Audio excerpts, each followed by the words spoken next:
Hey, what's going on? We're back. It's finally time for more Risk of Rain 2. I've been waiting.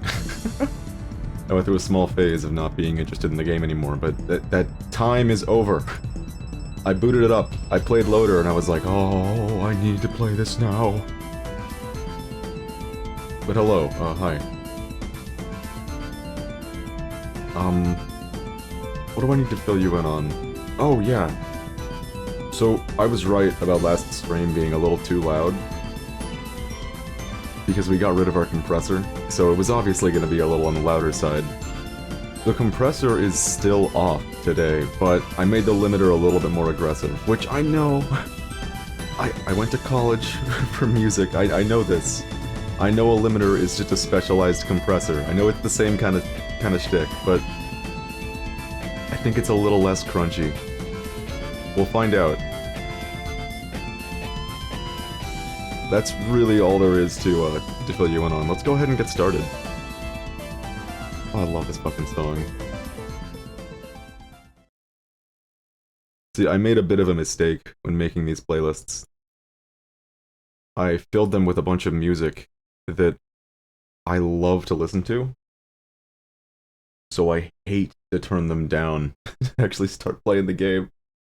I hate to do that part. I just want to listen to the song.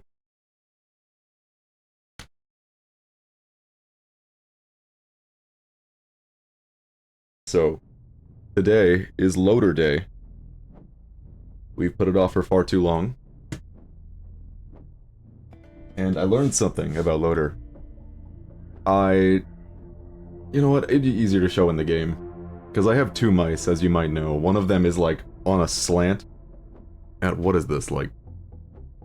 a 70-degree angle? Ooh, 70-degree angle, I think? It's a weird mouse, but... it's a nice change of pace when my hand hurts from holding the normal mouse for too long. You know what we've never done?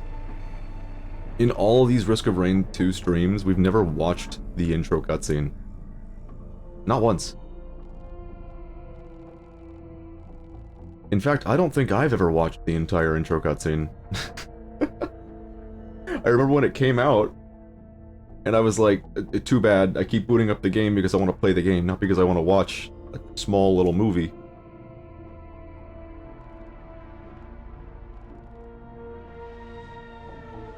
And it is kind of taking everything in my power to not... Yep.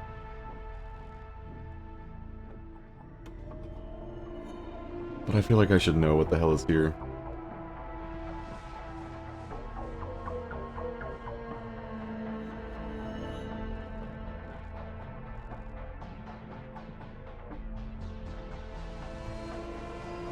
God, I love these character designs so much.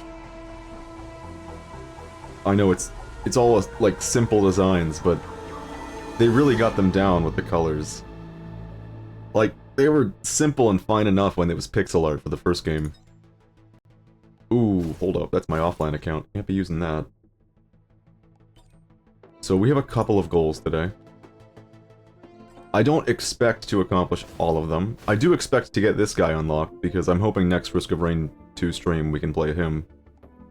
But there are some unlockable skills with the loader, and I've only read one of them, and that's this one.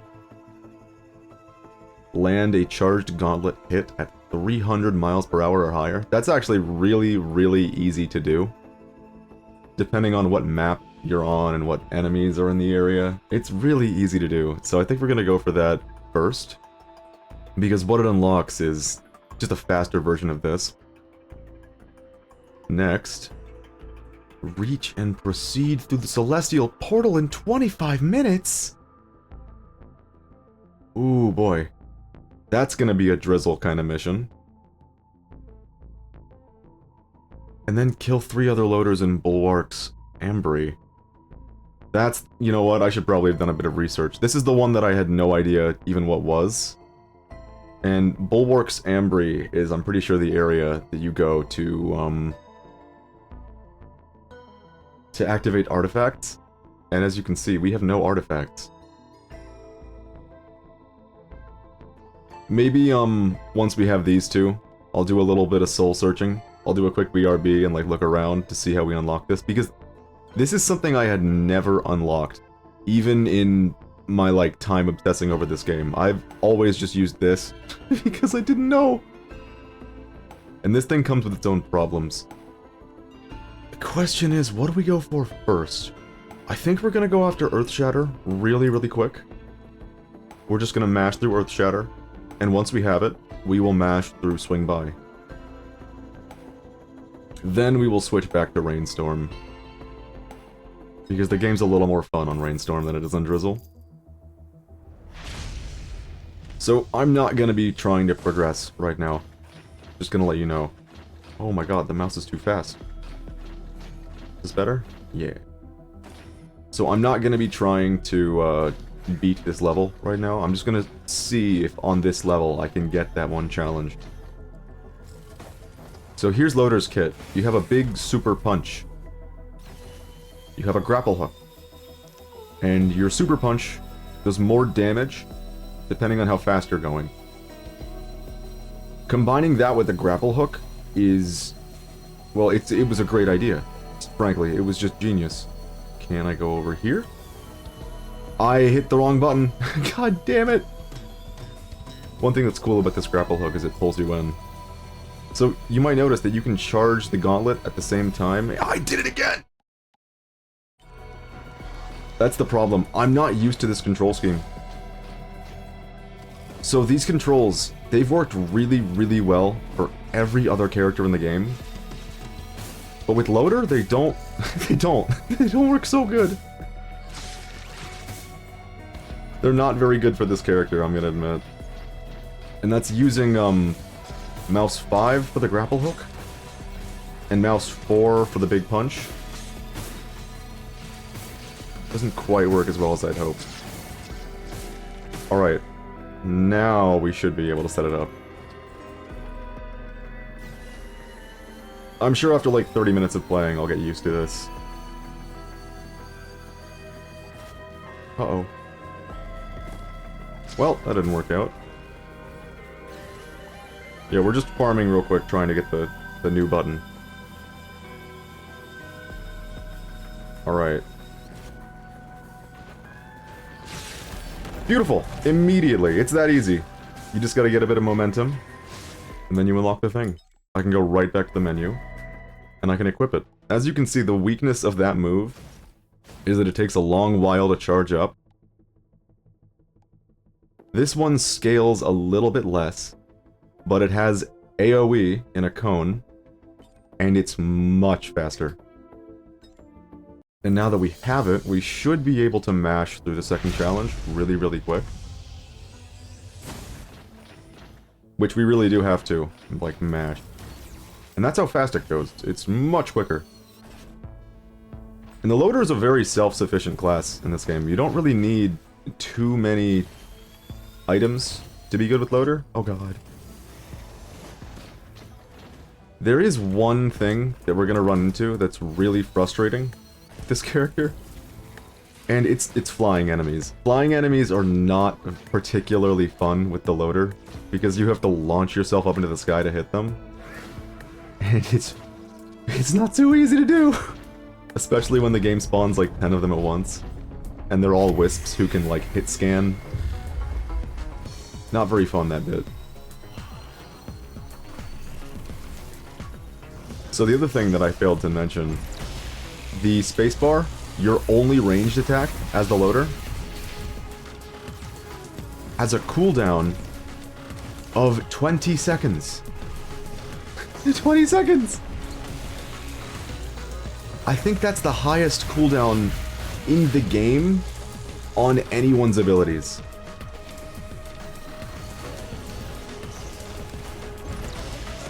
I almost named this stream Swing Your Arms from Side to Side, because that's what we're going to be doing a whole hell of a lot.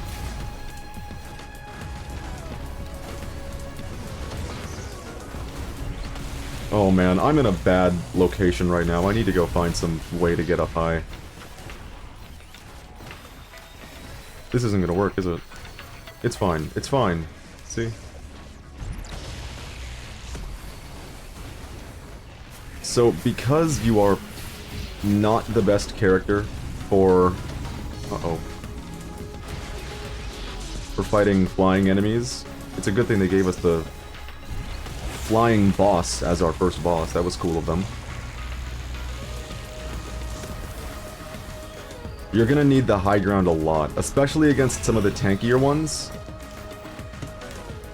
Look at that! See, they just spawn so many wisps so quick. They don't even care. There's 6 of them firing at me right now. If you can get your base melee hit, though, it'll keep you floating for a little bit of time.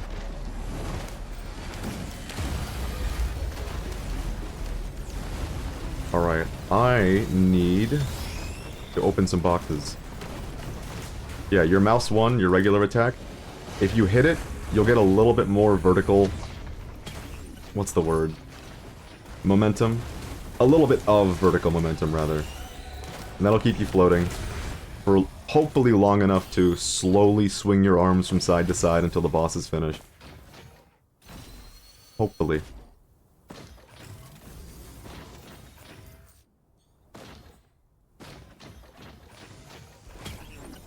I have so far failed to mention that this is like one of, if not my favorite character in the game.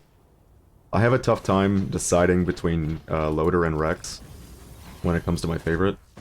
And they play completely differently is the thing. Loader's a melee class who uses momentum, primarily, more than anything else. And Rex is a shooter, who just stays far away. They're both amazing. Let's see. It doesn't matter what we get here because there's a printer with focus crystals, right? What I saw earlier? That is a focus crystal. Yes! And we're finally a character that actually wants focus crystals. It only took 3 streams.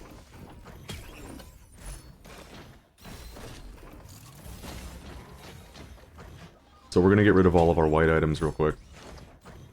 What do these even do? I remember, like, last time I played the game, I just ignored the saws. Like, last time, like, several years ago, I never would go after the saws. I have no idea how good they are, because they just were unappealing to me for whatever reason. That's already 5 minutes on the first stage. We have to beat stage 7. In under 25 minutes. Holy shit. That's not gonna be easy. What we really need is more movement. We need like a Hapu feather and some goat hooves. Luckily, as the loader, you get access to insane movement with just your 2 buttons, your grapple hook and your big punch. Now these are the guys I'm worried about. I've never played loader with these guys being in the game. Oh, another one! This game hates me. That's not gonna work.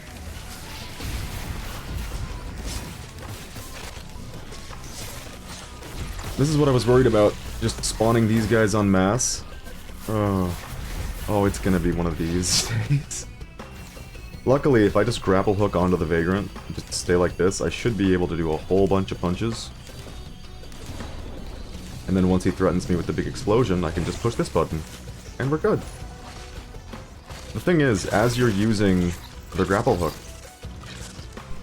as long as you have it still out like this, your cooldown does not even start. It just stays locked at 5 full seconds. Okay, thank you for getting in the way there. Obviously, the melee hit of the big punch does a lot more damage than the AoE hit.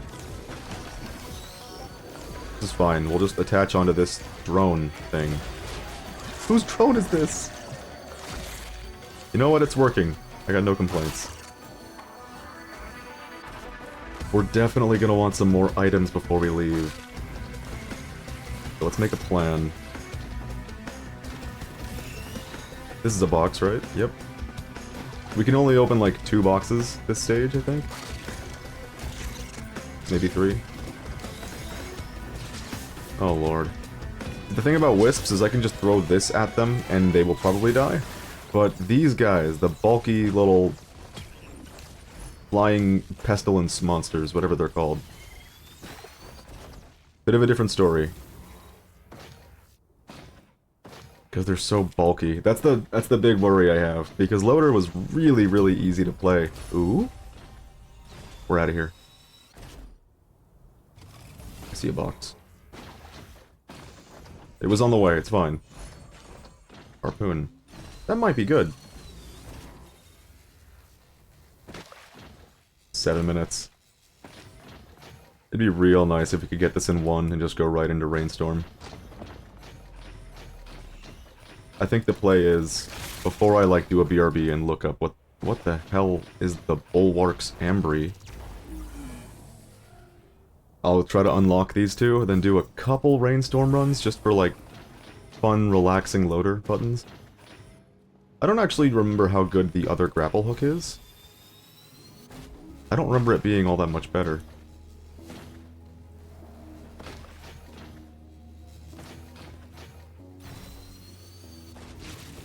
Uh-oh. Well, he's gone. Okay, there's the one weakness of this punch. It's very, very small. The distance it travels, rather. It's not a very big distance. We have to find the teleporter right now. I kind of forgot for a second that we're not just gathering items and having a jolly old time.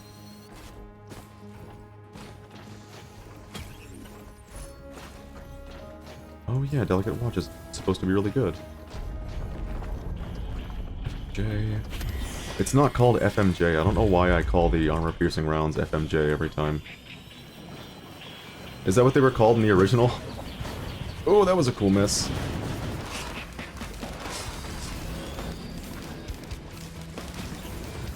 Beautiful. This character's buttons are so good. You can just kind of shred through bosses a lot of the time.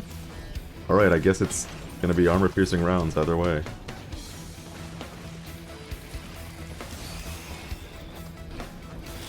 So before we get too far away from discussing the microphone, I'm sorry about how loud the Pikmin VOD was. I knew it was gonna happen, but it needed to be done so I could have data to pull from. I knew there was something going on with the audio that I couldn't quite put my finger on, and I thought it was the compressor. Turns out I was right.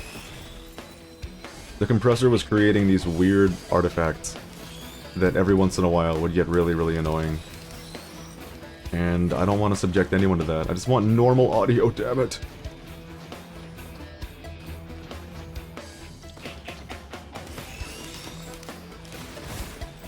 So things should be better, if not a little more normalized. Because the limiter is definitely going to be working hard. That much I can say for certain.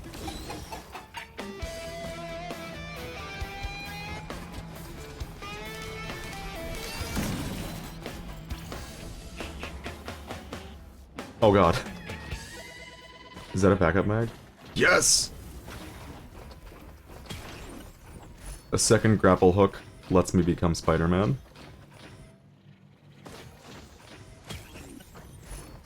A goat hoof? I can give the Sawmorang to this thing. And now I need to leave. That's not a feather printer, is it? That would be insane. Please? Thank you. Okay, definitely not a feather printer. Alright, good enough for me. 10 minutes for 3 stages. That's not horrible pace. As you can see, now that I have 2 grappling hooks, it doesn't even matter that I don't have a double jump. I can be insane. The movement is genuinely crazy.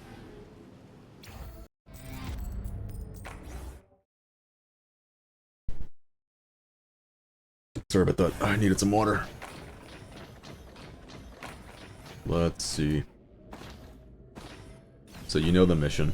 Spawn, find teleporter, click teleporter. Click 1 or 2 items, then skedaddle. We can one-shot Greater Wisps. I know it's drizzle, so it's not that impressive. Still, it feels really good to do. Is this area open? It is. Now, unfortunately, just because we have 2 charges of Grapple Hook, doesn't mean we're always going to have Grapple Hook available. Because while it gives you 2 charges, neither charge will recover while you're holding the button. It just puts you on, like, pause, pretty much.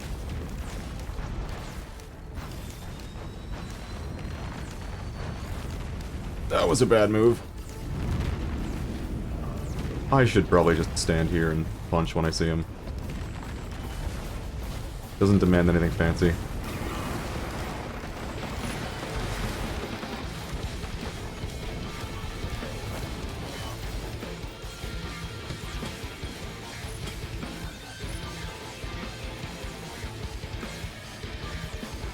I need to see something. Hopefully I don't die for checking this. No, it's fine. Alright.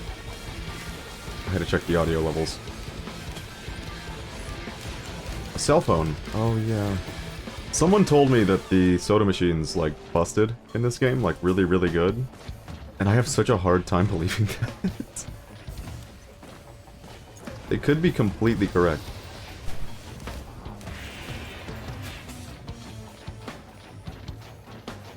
And, like, because I'm a Splatoon player, I want to believe that the soda is obscenely powerful. Because that's what I'm used to. I guess we'll just go touch the Shrine of Chance and then disappear. Maybe we won't. Maybe we find an actual box.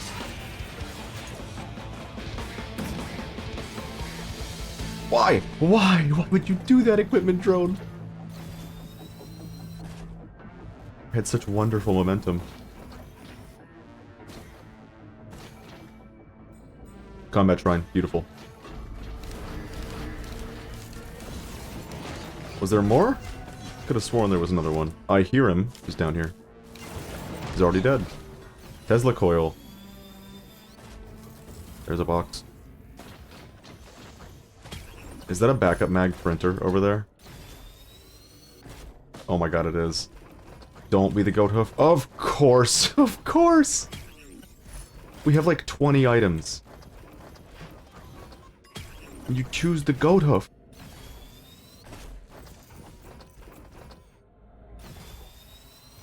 It should be worth it, though. More backup mags equals better movement, equals faster times.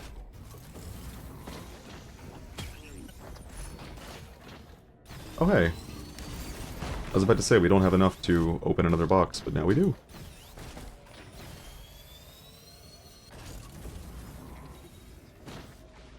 You know, it still strikes me as kind of weird that I can be playing a game where the time limit is the most aggressive factor. I was about to say egregious, but it's not really egregious, is it? It's definitely the most significant element of your game that you have to be paying attention to. Like, your build is really important, but your time limit, I think, is a little bit more strict and important to keep track of. It's amazing that I can be playing a game like this and be, like, completely relaxed. That's what I'm getting at. Stage 4, 5, 6, and 7 in a couple of minutes. Okay, this is not going to be too easy. The challenge is likely going to be finding the teleporter. I really hope it's not in that void seed, because... Oh, there are 3 of them. Does not bode well.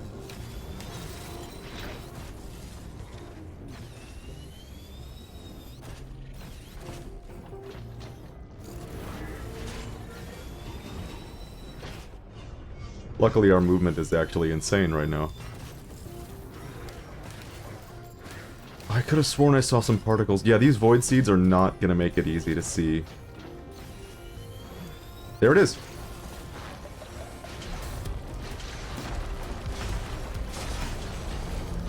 I think we're at the point where we need to not... Oh, where is he? There he is.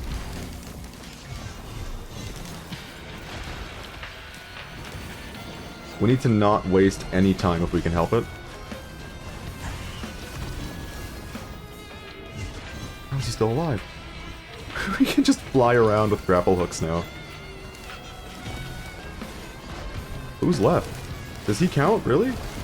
Tesla coil is carrying my entire, like, run right now. Alright, I just need to sit in here for the rest of all time.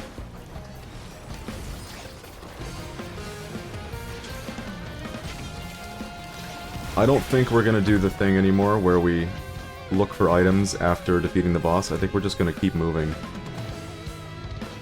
Because if I do that, obviously, bad things are bound to happen.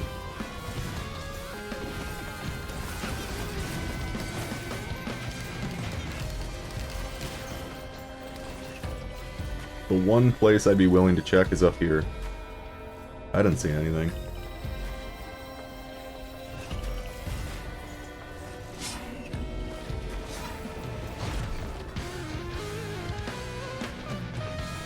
Yeah, as you can see, just a couple backup mags, and suddenly I can move anywhere I want to, with relative consistency. I couldn't quite get up there, but that's fine.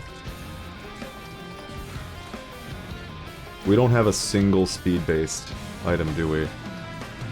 Not since we threw away that goat hoof for another backup mag. But it was worth it, damn it.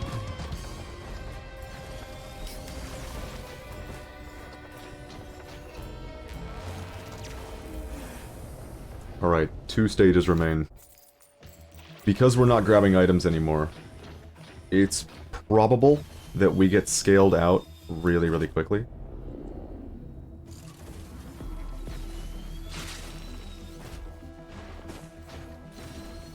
There we go. Beautiful.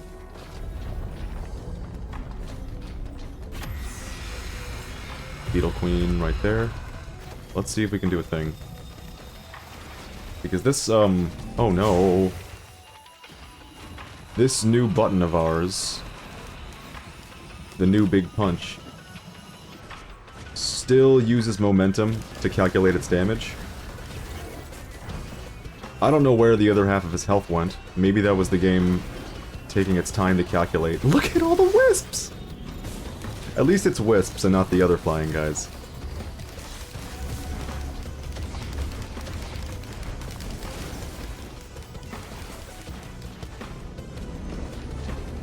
So the menacing part of this run is absolutely going to be the flying enemies.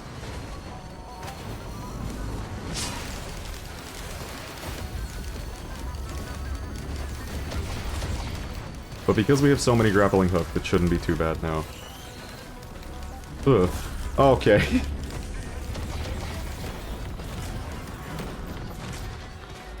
Can we open this? We can.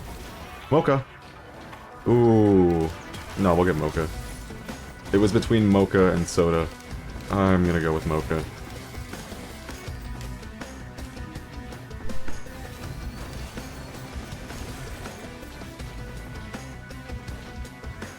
I was about to say this is working out a little better than I expected, but honestly, it is loader on Drizzle. I don't know what I expected. On one hand, it's definitely the easiest character, because you really do just like run up and hit things with a little bit of funny physics going on. It's a great introductory character to the game. Just some of the mechanics. Alright, we are gonna run around for a quick second to grab things. There's only one stage left.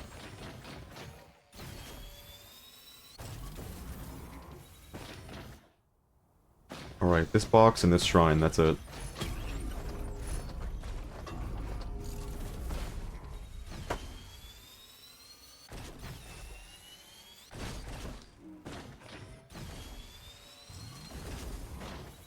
No!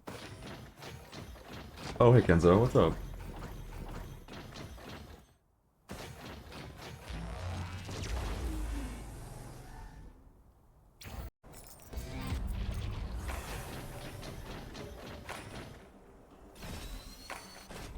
Oh man, I'm sorry. Suddenly my brain stopped working because the people in my house are shouting as loud as they can a couple rooms away.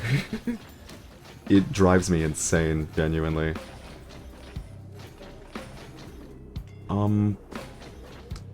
We need to find the teleporter. I had a little lapse in brain power because I was unable to get past the thought that people are gonna be captured on my mic.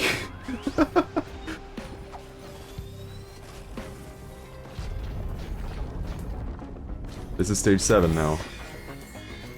You know what? I just realized it used to be stage 7 to get this challenge. Is it still stage 7 or is it stage 8 now? that you have to reach. Because the game used to not have a stage 5, and the Celestial Portal would obviously pop out after your second round against the stage 3. Oh no. Against the stage 3 rerun? That didn't kill him, surprisingly. That's beautiful. I'm happy for him. I apparently just broke a record by just existing. What happened? If so, that's impressive. You didn't even have to do anything.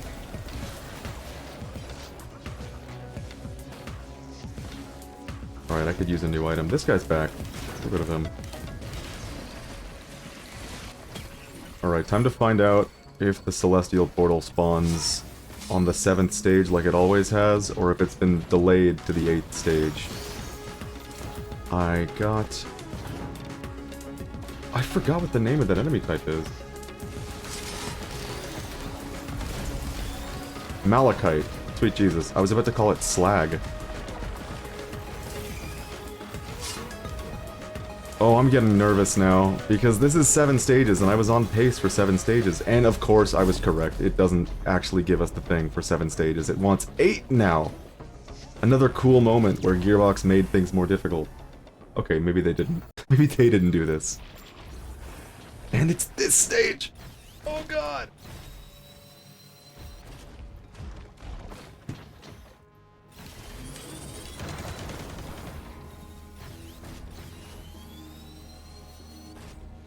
Oh no, we're actually losing the run right now. Literally right now as we speak. Unless it's in this building, the run is over.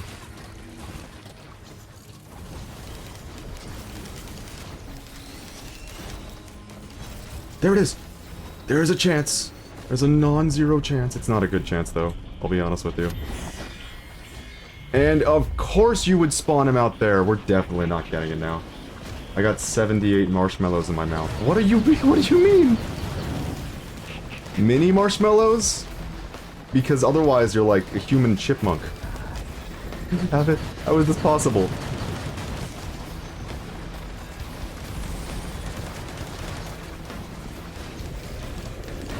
Oh, this is not cool. I think we lost the run. Because I didn't account for the, extra stage being a thing now. Okay, the record was 77, I got 78. I think I also beat the record for hot dogs. Is there a secret?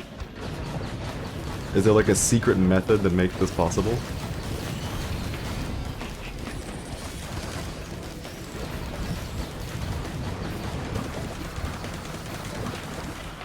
Oh, get me back in there, quick! I am being locked out, and the run is over. The run was already over. What's secret? My mouth is just massive. Well, there you go. If it works.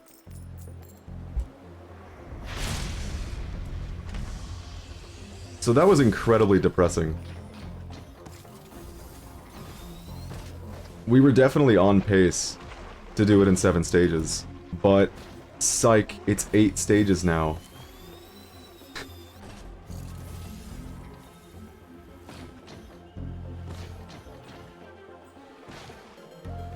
If I can't find the TP in 10 seconds, I'm gonna restart.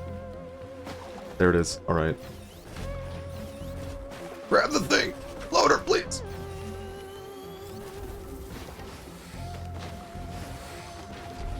I'm gonna look up the record for hot dogs. Hey, best of luck be with you. I have faith. I'm still hopeful that you're talking about mini marshmallows, because it frightens me to think of a human being stuffing 78 full-sized marshmallows in their mouth. Unless you have, like, an unhinged jaw like a snake.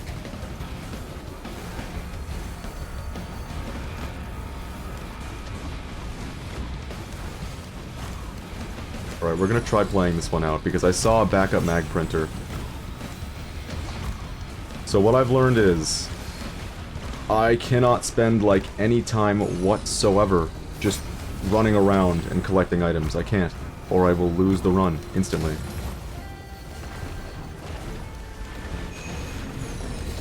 Face tanking it. It's Drizzle, it doesn't matter. Easy. Record was 14, I got 18. God damn. Bring in Guinness. Get that shit written. Claim your place in the annals of history.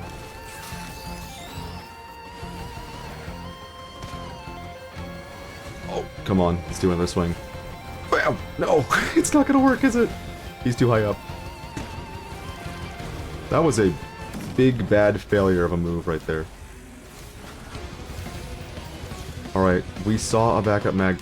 There it is. Just gonna grab it and turn around.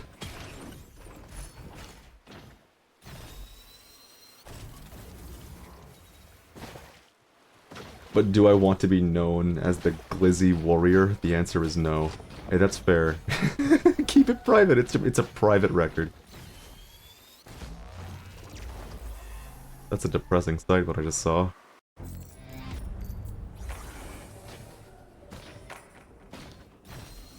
Wow. We were really on pace to get it in 7 stages. I'm so disappointed.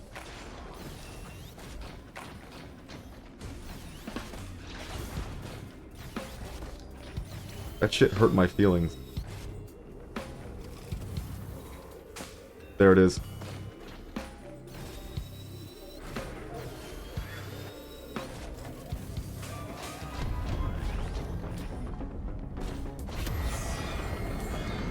What is that thing? I have to know. Repulsion armor plate. Okay. It's just Stone Guy again. Oh man, I would love to just keep doing TP events without getting any items, but I don't think that's sustainable. It looks like, with like the best possible time, if you account for me looking for the teleporter, it looks like it's about 2 minutes and 50 seconds, or 2.5 minutes. One or the other, I wasn't paying enough attention. It just dawned on me halfway through that sentence. Per stage. I still broke record. What are you going for? Oh, we're going for the loader, one of the buttons, the new grapple hook button. You have to clear... You have to reach the Celestial Portal, that's what it is, within 25 minutes. Which was definitely in the game before they added the 5th stage to the rotation, so you used to be able to do it in 7 stages. Alas... Another thing has become more difficult simply by them adding more things to the game.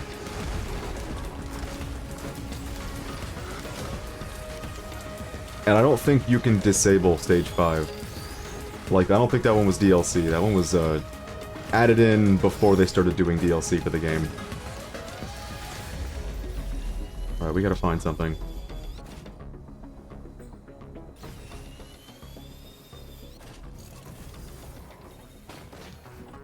Sure, ATG's fine. For box? I see a box. 2 boxes. Very good. Alright, we're grabbing these, then we're dipping.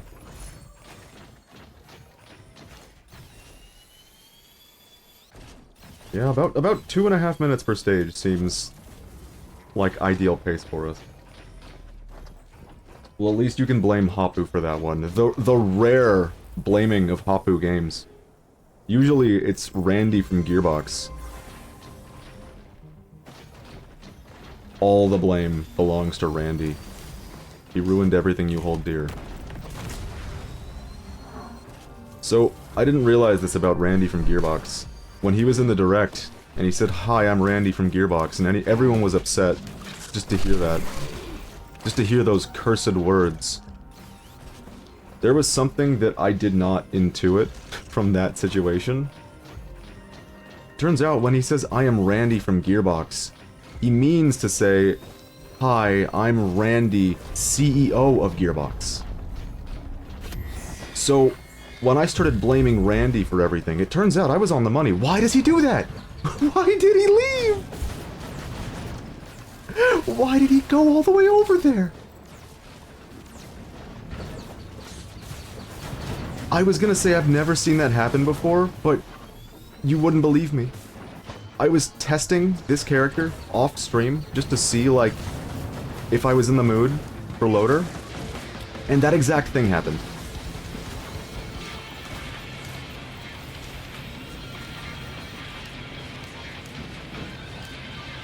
When did he learn how to do that?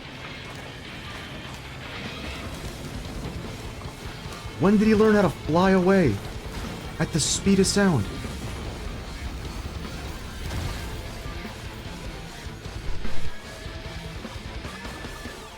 Harpoon. That's alright.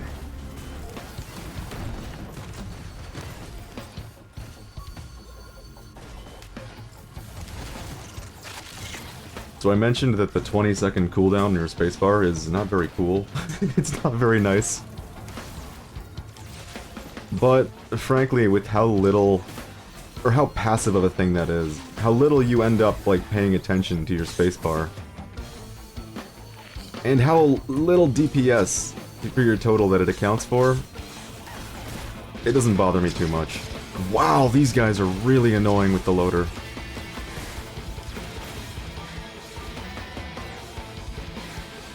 Man, without Tesla coil, this is gonna be a lot more difficult. Alright, what's in the box? Got the watch. I see another multi-shop. Alright, question mark. Beautiful. How much is this? 45. 47. I can't read.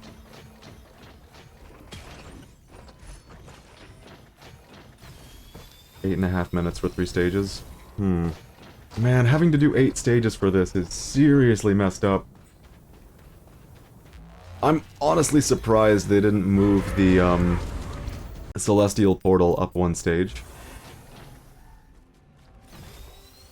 Back when I got really into this game, closer to its launch than now, to unlock the character palettes, a new, character palette exists for every character, by the way. And to unlock them, the only thing you could do, your only option, was to play on Monsoon and obliterate yourself at the Celestial Portal on Stage 7. That was the only option if you wanted that character palette. Now you just have to beat the game with the character on Monsoon, which is, I mean, to be fair, not much different. But now that there's an extra stage in the mix, that's harder for everybody. I don't know, maybe it is a little more different than I'm giving it credit for. You can already see our DPS is starting to drop off a little bit. Yep, you had to. I did that for so many characters. It was a blast. It wasn't even that difficult. I think Monsoon has probably gotten more difficult. Maybe it's just all the DLC stuff making the game harder. Who knows? I've also come to a conclusion that if I could not have turned on the, oh god, I'm about to botch the name of the DLC again. Survivors of the Void. I think I got it right that time. If I had realized that was going to be on from the beginning, I would probably have kept it off for the introduction of this game. I think it would have just been a little easier for explaining mechanics to eventually turn that on. But you know what? It's here, it's fine. We're gonna live with it.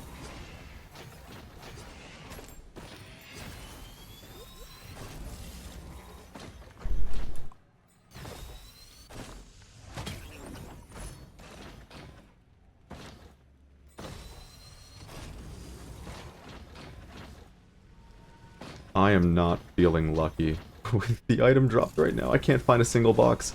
There's a green thing. I'll grab it and leave. Shurikens? Okay. I don't know how shurikens are going to function with this character, but I'm glad to find out.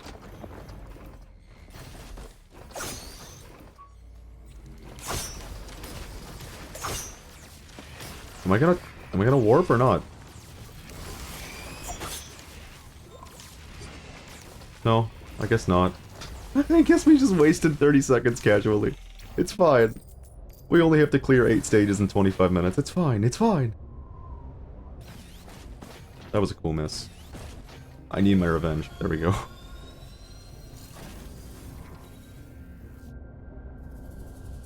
This is the stage I'm the least confident in my ability to find the teleporter in, which has changed. It used to be that stage that we lost the run last attempt on.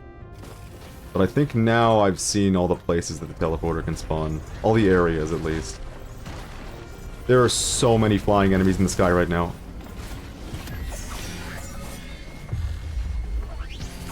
Oh, that doesn't make it easy.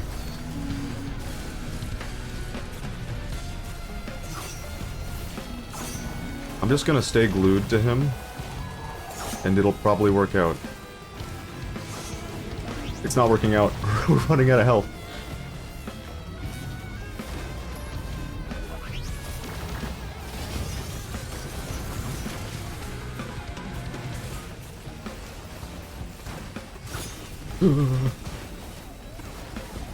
Okay, that is the one thing. Avoid killing things after you hit the TP. It has to convert the gold to... Oh! It has to convert the gold to XP.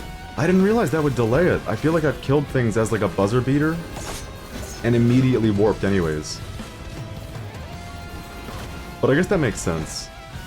I didn't think about that. It is my fault. Oh, it's hell in here.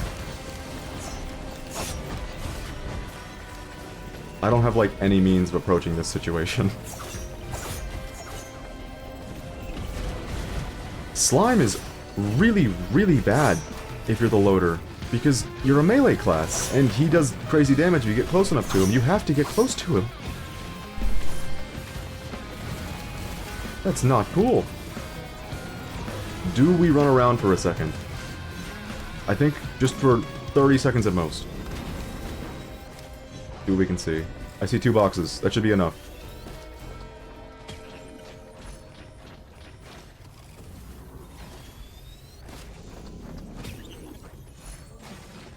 Rose buckler. Go!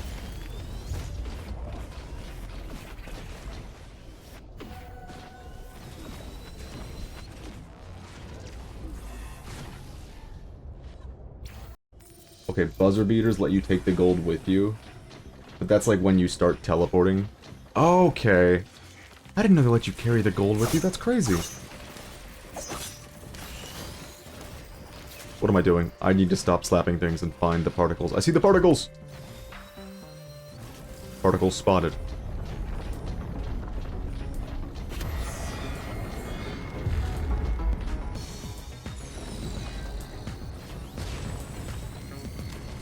That was awful in terms of execution.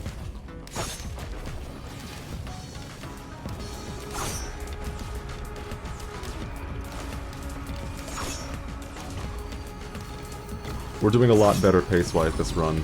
Unfortunately, our damage is very, very much suffering. That much is obvious. It doesn't help that most of our items have been utility.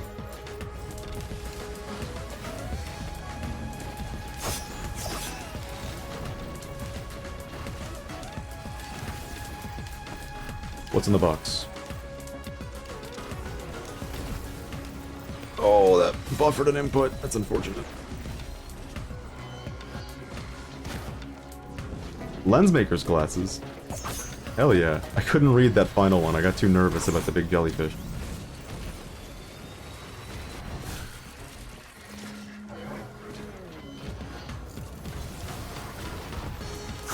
Oh, there's a healer right here. I'm like slowly getting out of relaxed mode and into locked-in mode, which is hilarious considering it's a run on Drizzle.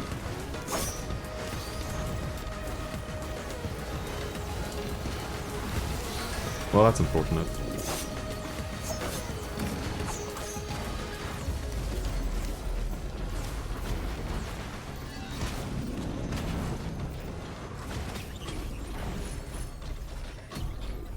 Nice. What's it gonna be?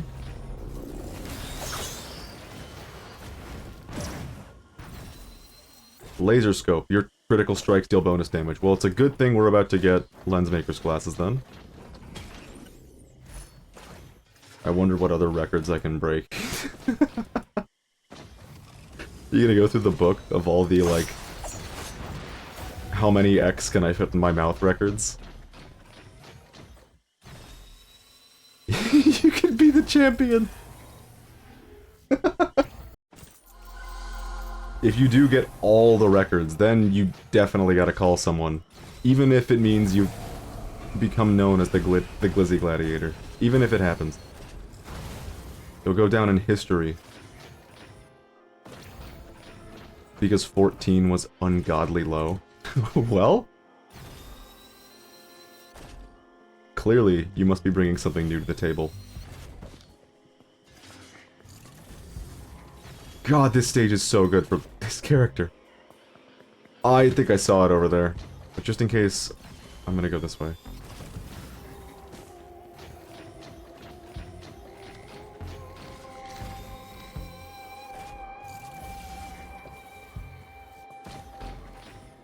Did I not see it over here? Oh no. I don't think it is. Alright, the only place I haven't checked is the cave. And I guess up top, up here.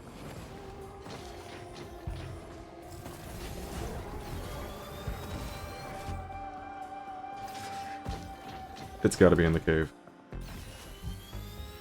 It would really suck if, like, this is what costs me my run. It's not here!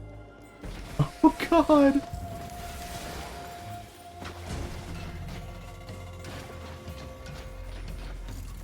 Where could it be?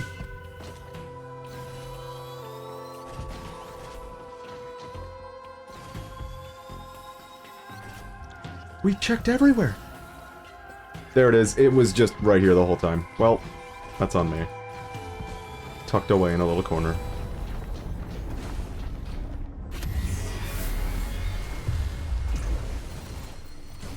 I'm gonna try using the Imperial system. If I fail, I'm going straight back to metric. So each wiener was 6 inches, so 6 times 18. Yeah, that is like...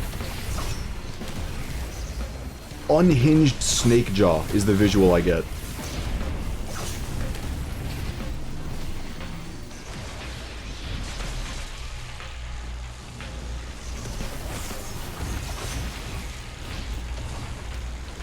Oh no.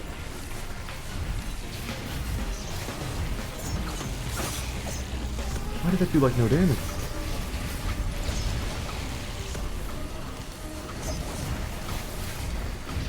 I'm going to the calculator app.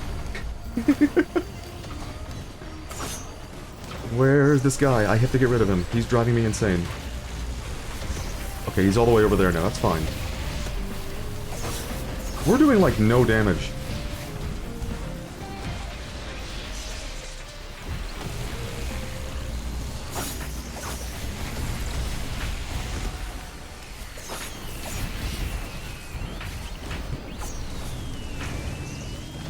How are they tanking these?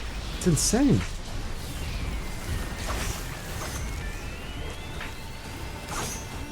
What just happened? Did my grapple go through him? Wait a minute, what?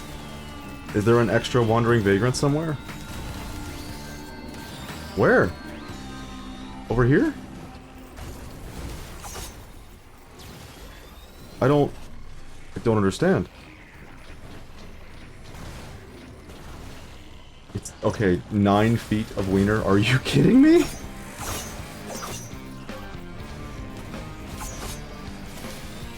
He's up somewhere? What are you talking about?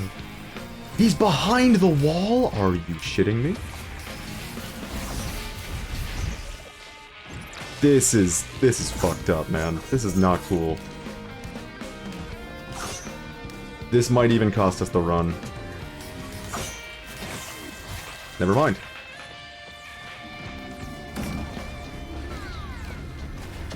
Oh, we can't dawdle. I can't go get boxes, can I? I can't justify it. It's not a good idea. Let's go.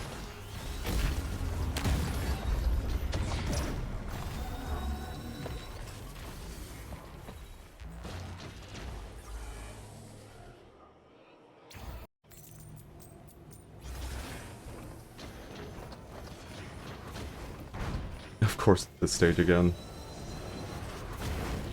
I see it already. Okay.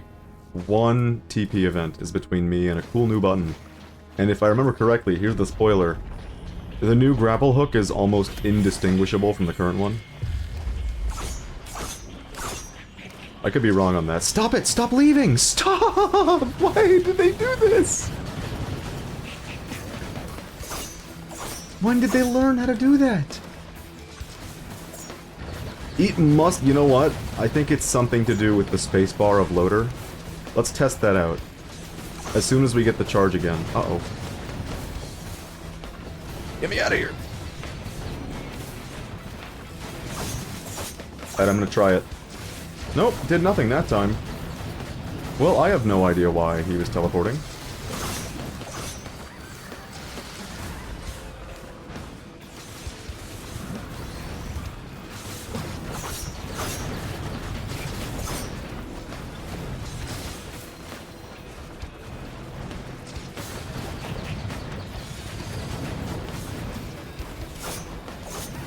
I wonder why this isn't affecting me.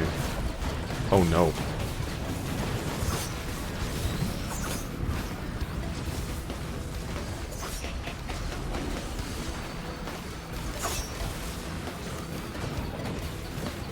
Why did my grapple disconnect? It's fine. It's fine.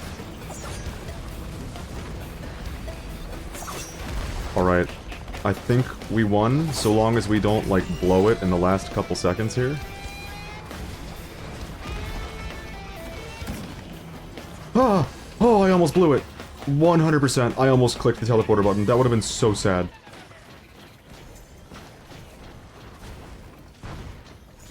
I like sending it out and grappling it for the speed. Yeah, the little drone guy. I like his utility. Yeah, it's very fun! Like, it's not useful for damage outside of the beginning when, like, it can handle wisps for you. But outside of that, it's really nice. I'm gonna do that right now. Uh-oh. Where did he go? There he is.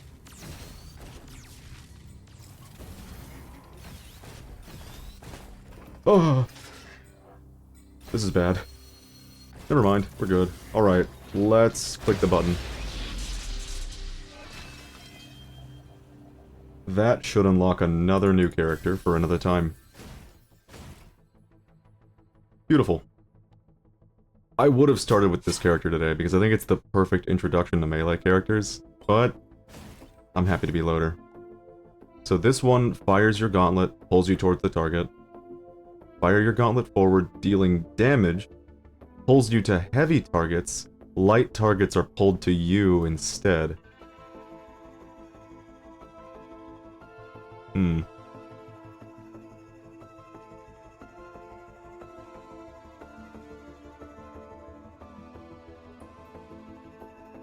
Someone figured out you can take the forward momentum from it being thrown if you grapple it before it comes to a stop? That's crazy.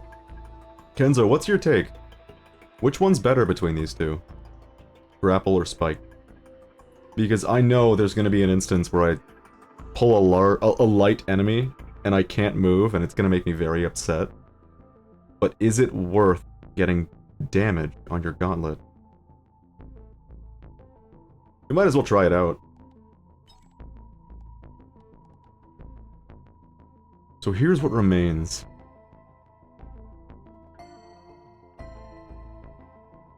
I go grapple because I like speed. That's what I was thinking. I think I'm gonna give it one try, at least. Thunder Hat? This one? Oh, the Thunder Fist. I misread that. How did I read hat? What the hell? What's wrong with my eyes? For me, I love this thing because it lets you move so much quicker. Like, this one's definitely, like, the stronger one, but I love the pace this one provides. So here's the question. Bulwarks Ambry? Question mark.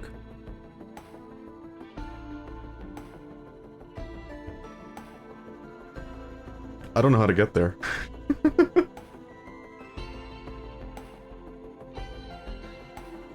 I know it's in the, know it's in the bottom part of the 5th stage, you have to put in a certain code. But I don't know if it's a very specific code that you need, or if all of them are technically Bulwark's Ambry.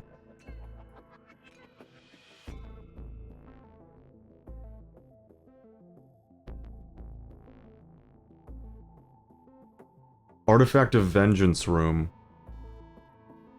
Okay. Let me look up the code.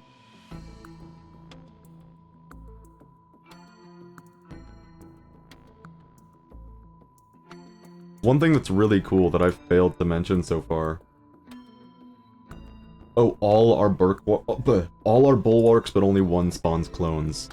And that would be the Vengeance one. Where is it exactly? There it is, bingo. These little codes are hidden all around the game, in so many different spots. And if you're trying to play this game without, like, looking anything up, it can be really rewarding to just be, like, walking around and you stumble into one of these. We've definitely had that happen on one of the other streams, where we've just been like, I didn't know there was one of these up here. Alright, let me check what the code is for the Artifact of Vengeance.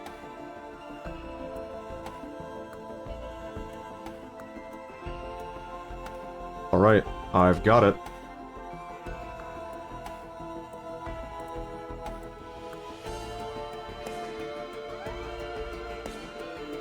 I hope it really is Vengeance, because it would be really funny to just pick the wrong artifact and do that several times and never quite unlock the new button.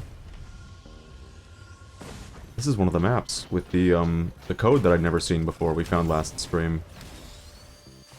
Oh, wow, that is really bad, isn't it? Holy shit. You don't get any momentum from that. You have to be so picky. I now see exactly what you meant, Kenzo. Of like, I prefer Grapple Fist. I think I do too. Because, wow, that is a... You have to be a little bit more specific with where you aim. And I don't like that sort of thing with this character.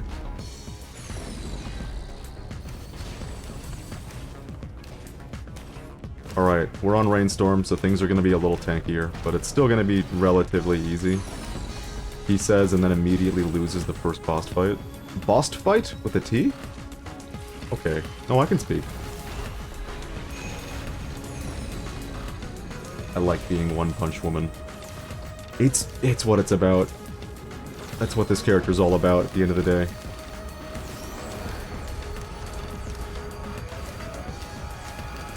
The thing I prefer about Thunder Fist, really, is that you don't have to set it up like you do with the regular Big Punch. With the Big Punch, you have to do so much setup.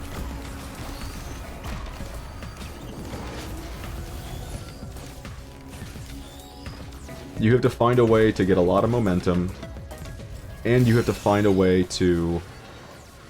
Uh-oh.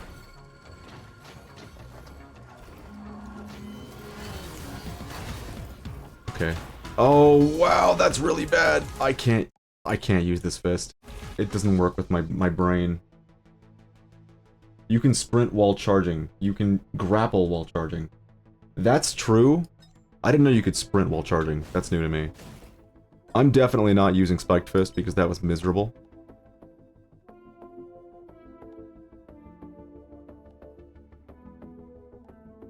I'm gonna try a little bit more Thunder because I really do like it. I feel like it's really just as good, except with more pace. Slightly less damage potential, yes. But the pace is so important to me.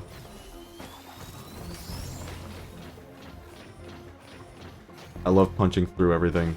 It's beautiful. It really is a beautiful animation. One of the coolest buttons in the entire game. We can finally, like, relax a little bit now. You know, I didn't read the text too carefully on the final unlock.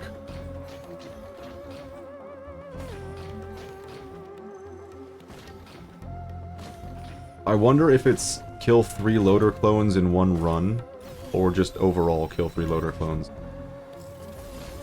That's what it is, that punch doesn't go through enemies. Oh. You know what? That's actually really interesting. Because on one hand, like... that could mean that the regular Big Fist Punch, is the better one. But on the other hand, this massive, like, cone of AoE that this thing brings to the table is genuinely valuable for getting rid of aerial enemies.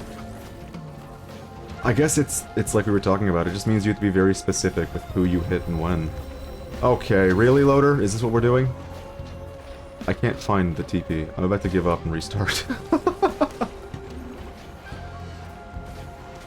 Yeah, I have no items, we're a minute and a half in, and I'm no closer to finding the TP. I'm done. You don't get bang for your buck. Alright, here's what I'm gonna do. We're gonna do one Thunderfist run, one regular old Rainstorm, trying to get the artifact unlocked. And then we'll try switching. And I'm gonna put the new details about that weapon that I've just learned into practice, and we'll see. We'll see how I feel about it. No, we'll not see which is better, because obviously, like, you've got more experience with this game than I do. You know you don't have to speedrun. You're right, but still, a minute and a half of doing nothing and making no progress and actually, like, getting nowhere doesn't sit well for me in this game. Doesn't sit well with me. Oh. Does Loader not take fall damage?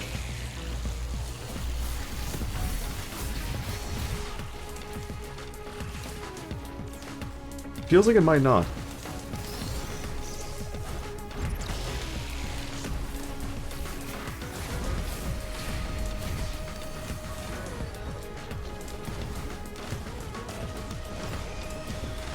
Just straight to the teleporter. Are you a crazy man? It's fine, it's Rainstorm and I'm the loader. Immediately loses. Sorry, that drizzle run really corrupted my brain. We're gonna be playing like it's drizzle for the next couple of minutes.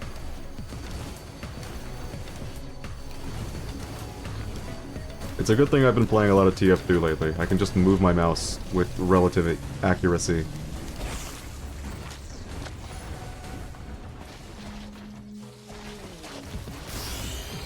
Yeah, she doesn't take fall damage. You just said you read. I don't believe you. Wait, did I say I read? I think I said I can read. It doesn't mean I'm particularly good at it. It's literally her passive.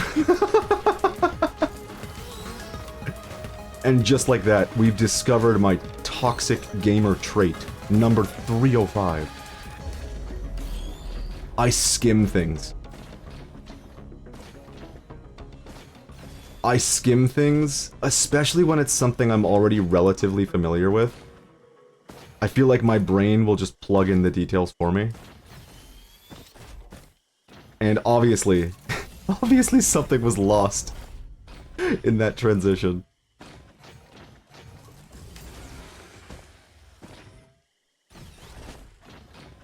I would like to say I will be better about that in the future, but that would be a lie. That would be a lie. I could try to be better about that. That I can't lie about. I can say I will try to be better about reading. But like, even in games with obscene amounts of text, I'm prone to just summarizing what I think is being said and reading the text as though that's what's being said. Sometimes that leads to, like, fun and good. Other times, not so much. See, there's the thing. I just wanted to show it off. That is not the code for ours, though.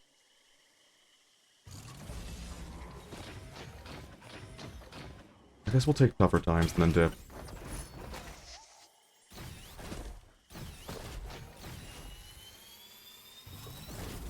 I lost my code book.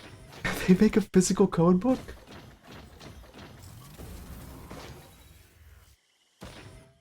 My code book has code for games. Oh, okay, like for multiple games. I was gonna say, that would be really beautiful. Like a full Risk of Rain themed codebook.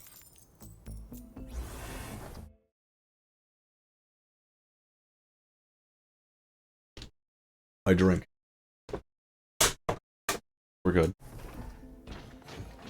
I wonder if those sounds picked up. That was me throwing an empty water bottle into a garbage can. Something that I do a lot on stream, which is why every once in a while you'll just hear loud sounds, which is me missing the garbage can. I'm up here now.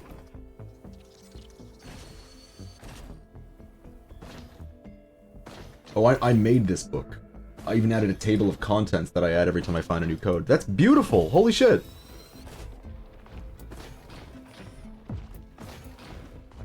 Also, I heard that. Uh-oh. Well, now you know what to look out for. If I'm streaming and you hear violent, loud plastic sounds, it means I missed.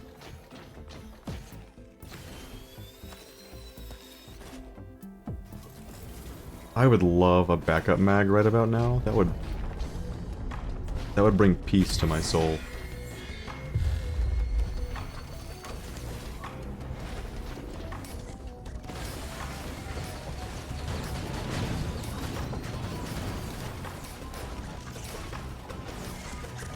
As the difficulty is, like, I mean, it's only Rainstorm right now, but oh no! I'm already seeing where having the big punch would have been really nice. Alright, let's see if we can swing this. Oh, that was a pretty good punch, and that did so little damage. Uh-oh.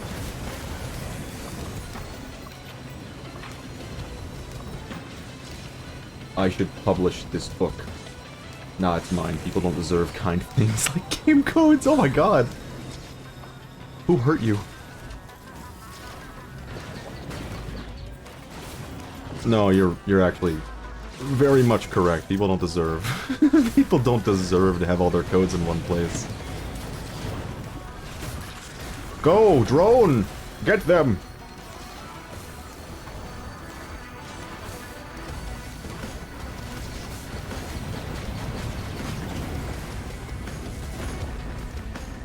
My exes. Not like he hit me, but I am sad because of them.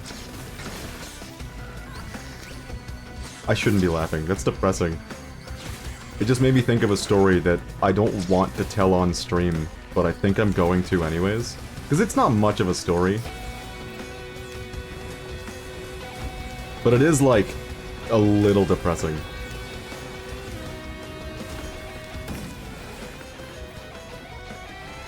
Which, now that we have a little bit of downtime, is the perfect moment. You don't have to share if you don't want to. See, it's not like I mind, it's just a downer. Like, I was dating somebody who... I don't know how to put this. They had undiagnosed issues with anger management. And every once in a while, they would just get really upset and start hitting me. And, like, they were fucking weak. So, like... in my brain, it didn't register as, like, oh, this person's, like, really, really not good to be having around, and I should probably, you know, kick him to the curb and be done with this ASAP. Instead, I was just like, it's fine. I'm fucking invincible. I am a god. You can hit me, I don't give a fuck. And this is a relationship I was in for 4.5 years. So you can tell how long I was oblivious. But at a certain point, I realized, wait a minute. If I have a kid, my kid is not gonna be invincible. And I do not trust this person to restrain themselves around a child. And so, yeah, no, ended the whole thing. And only afterwards did I realize, wait a minute. This person just hit me randomly. That shit ain't right. Relationships are really, really weird. Because sometimes, like, I mean, you're in love, so you don't think about the specifics too much.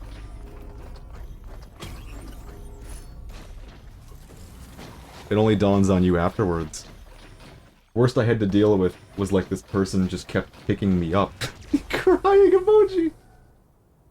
Quote-unquote emoji. Emote. I gotta get my terminology correct.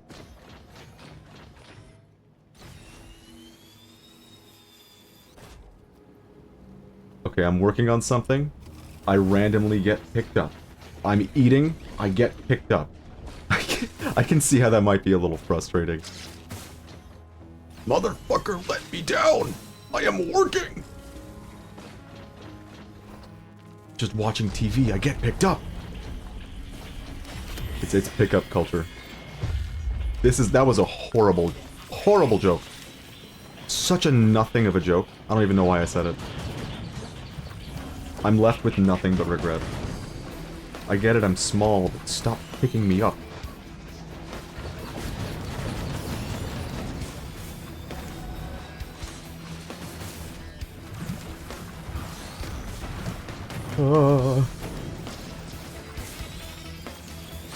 Oh, of course, the little blind pest freaks are here. Did I just get shot through a wall?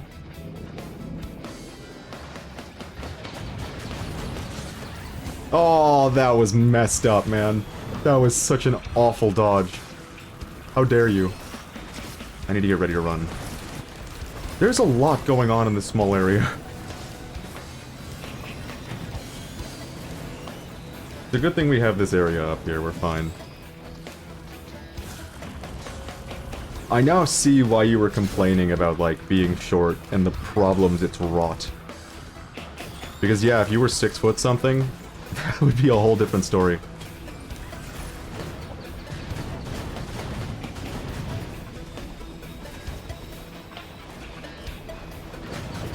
Ah! He can shoot through the walls! Cheating, fuck!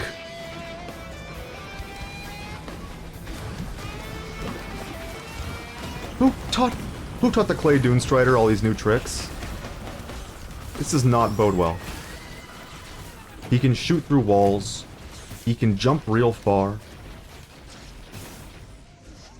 He can do it all. Another one was just a drunken bastard. A horny drunken bastard. The worst kind.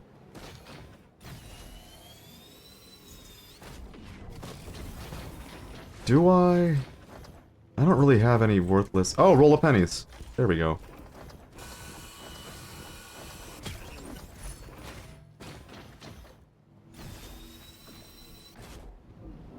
What is this? 4-banner. Oh man, I'm finally relaxed again. This is what I... No! It's fine, we have a 3D printer right over here. Could you hear, like, the trauma built up from all the years of playing this game when I accidentally pick up a personal shield generator? It's just immediately, it all hits. Okay, when not drunk, he actually isn't that bad. Oh. That makes it really sad.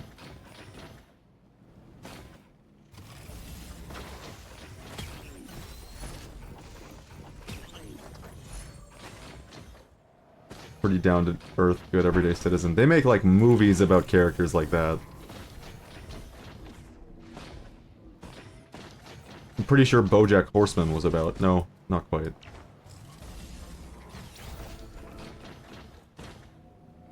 See, part of, like, me loving that show so much is that a lot of more serious topics that exist... no, no! There was a soda printer.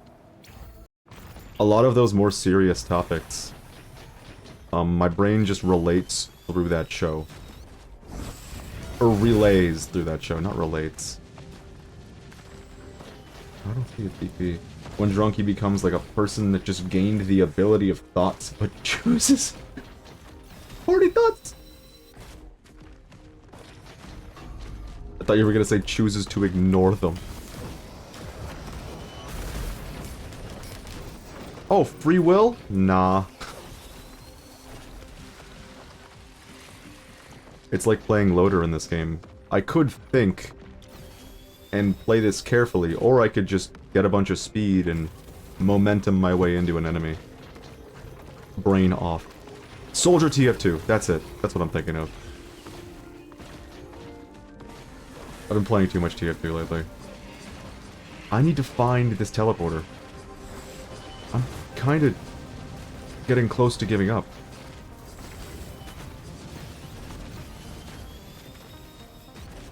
It's not going to be up here. Can't be. I was about to say like a child, but a horny child. Sounds wrong. Sounds like I have a liking to them. Oh god.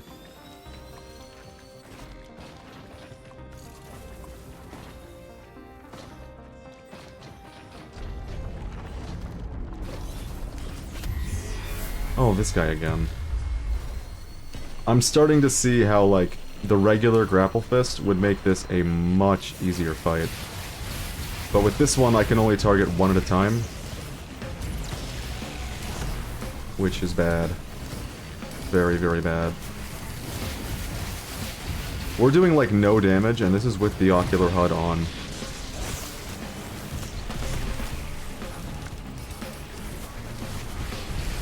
I fear for this run. Yeah, we're definitely gonna try the default grapple fist next. The thing is, it's just the pace of it makes me so sad. No, don't think about the wording, it sounds horrible. Yeah. I think part of being human... I mean, an obvious part of being human is that you have to get the thoughts that are inside the brain outside somehow. So, and the only way to do that is using words. So inevitably, some of the times, the words that come out of our mouths are gonna be like a fumble.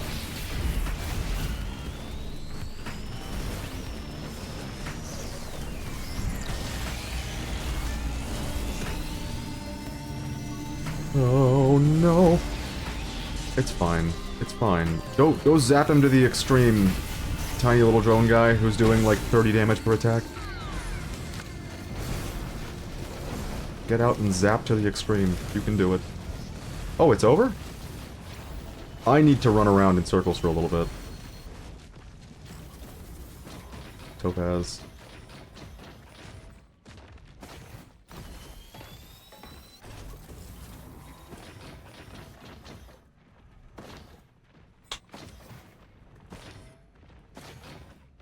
Okay, he somehow cared about consent. He would actively ask, and he wouldn't try anything without asking. That's redeemable qualities. I mean, I found my loophole to his BS. These are serious topics. Some things I find, like, inherently funny. And serious topics are for some reason not off the table, which is kind of fucked up when you can tell me something that, like, dark, and I can just laugh.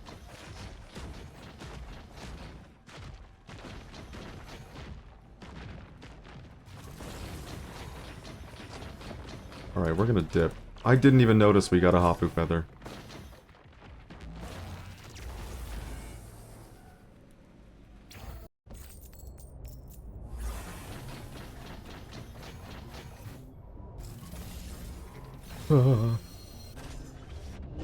Oh, wait, we're here. Let me go down in the down under and pull up the code.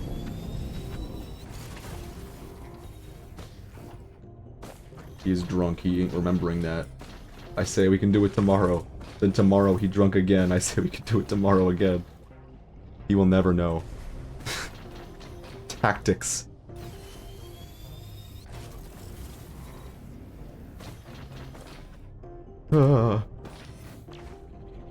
Where's the machine? I need the machine. Machine?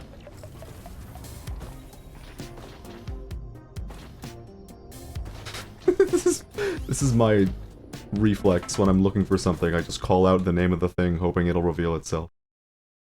Alright. 3 diamonds in the left column. That's a triangle.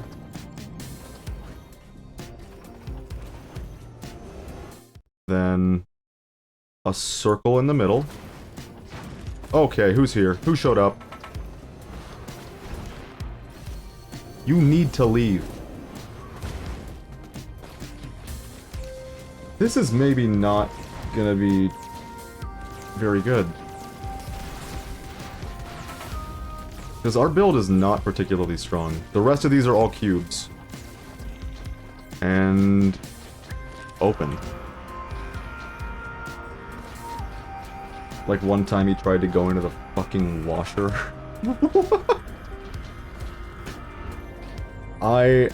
Okay.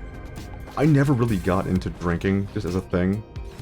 And then by the time I finally, like, had the opportunity, I was on medications that were like, do not drink, you will die. I'm nervous. Do I just, like, chill and wait and hope that they spawn the duplicate loaders? Probably. Anyways, I have a weird story where I was hanging out with a friend in college. And he eventually became my roommate. This is one of my college mates, one of my best buddies. What do I even do in here? Oh.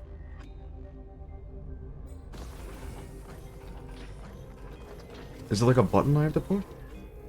Go to printer.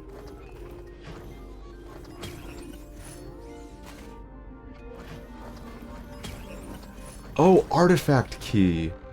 Do I just walk up to this thing and click it? Okay. Well, that didn't work at all. Did you just walk off the cliff? It's fine, he's loader, he's invincible. I'm just gonna stay latched to him. Punch a whole bunch. Anyways. Story. They spawn every 10 minutes. And then you have to give the key to the orb. Oh, we're gonna be here for a while, aren't we?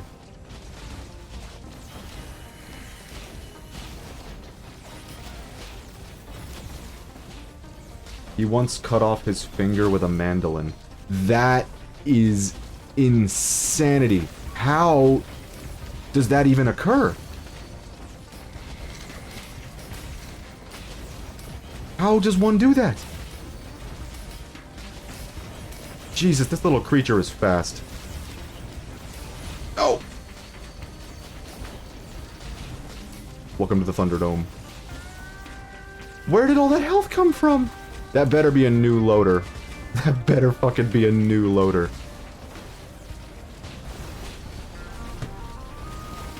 Where'd you get all that health?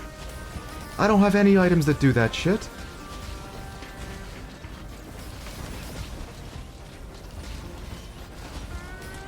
Okay, I have to tell this college story, but I also have to fight the loader, which is not good for my health.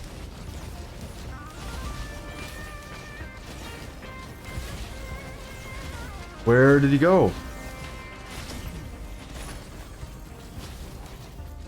Oh, so we didn't actually destroy one. That was our first one.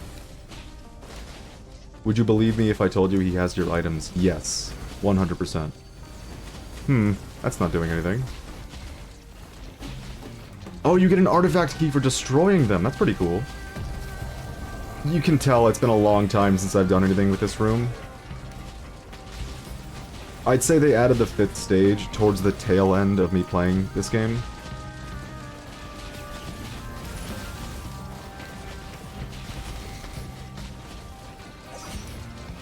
It is a good thing I'm, like, getting back into TF2, or I would not be able to do these crazy flicks that I'm doing right now.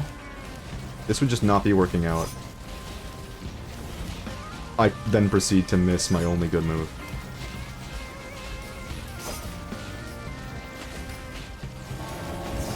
I heard Malachite. Oh, that does not bode well. I guess we're taking a break to fight the Malachite guy.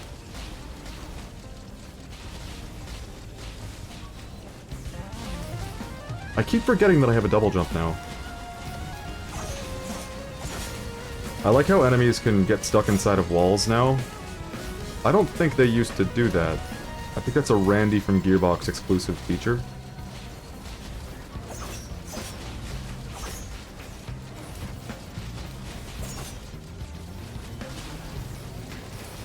This is... Where do you get all that health? What is happening? I don't have a move like that. That was the elixir. Oh. Oh, I should definitely not have picked that up.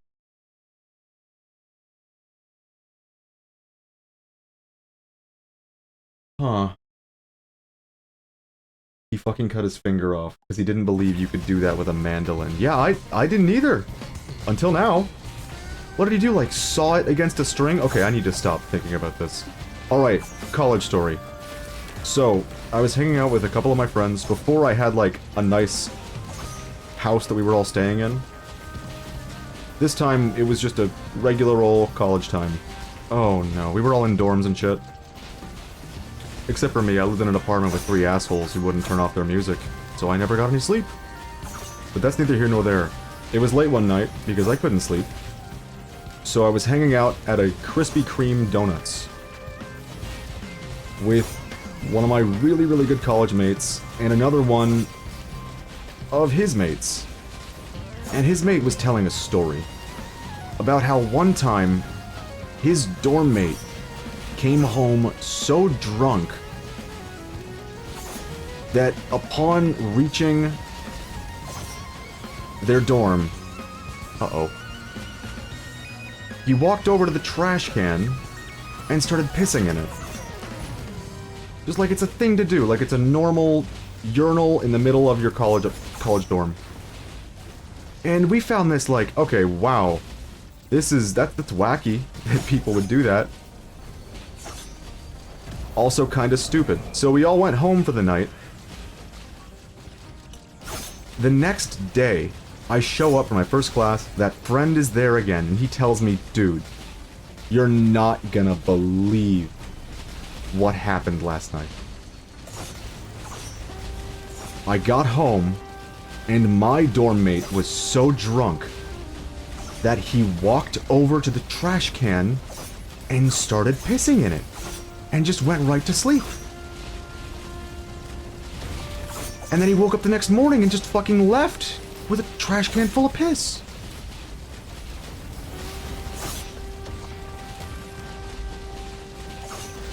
I was kind of shocked. The sequence of events was just one after the other. Like, we just learned about this phenomenon and immediately were experiencing it. Uh-oh. But yeah, to make a long story short, my friend had to fucking clean up the piss trash can, take it out and get rid of it. Another man's piss. Which was great. And it's one of those few reasons that I'm glad I never lived in dorms. I went straight for an apartment instead. It's just a shame that I was like, wow, this apartment complex has roommates that they kind of choose for you based on similar interests. That's pretty interesting. I'd love to sign up for that. Turned out it was just, they ask you a bunch of questions, most of which were completely ignored. The only questions that mattered is, are you a neat freak? And do you tolerate smoking? Those were the only questions that counted whatsoever. And I was like, yeah, no smoking, but I'm not really a neat freak, I don't really care. So I got like 3 schmucks who were nothing like me. I was so dissuaded from doing something similar that I just like, I said, fuck it. I'm living with 3 really, really good friends next time. Fuck this. Miserable first year of college. I spent more time late at night in a practice room than I did in my house because of how miserable that place made me. But the fucking pest I dated in college. Good use of pest.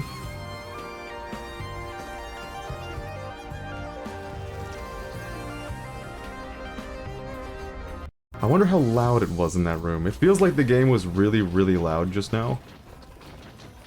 We can lose our run now, by the way. I'm cool with this. We got what we wanted. I'm sort of surprised at how Wax Quail is giving me enough of a momentum boost that it's actually impacting my character. Impacting the momentum thing. You know the one.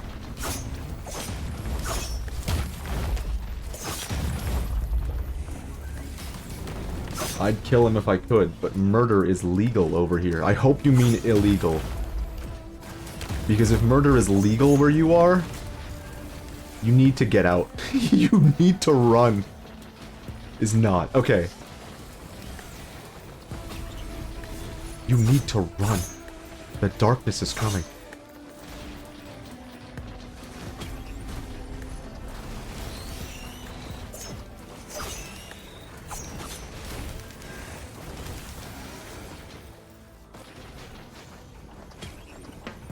The fucking prick. Sometimes your chat messages just go insanely fucking hard, by the way. I know they're like lead-ins to more messages, but it's like, the fucking prick. I want to rip out his teeth. See, these lines, these go hard. I need to find the TP. I have no faith that this run is going to end well. No faith. And tongue, remove speech.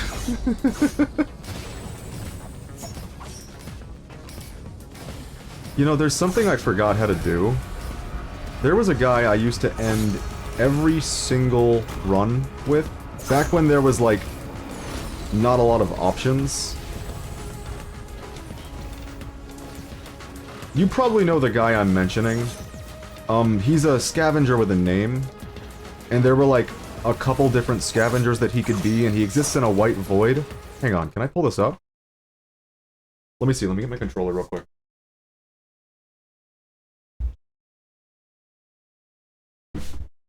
I don't have a lot of clips of Risk of Rain 2, but this is one of the few that I do have that I actually enjoy.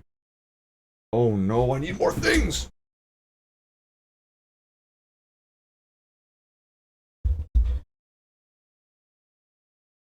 I want to peel his skin off. Oh my god. Write him in the death note. Get him out of here. I will take a second while everything's booting up, because I want to find this guy.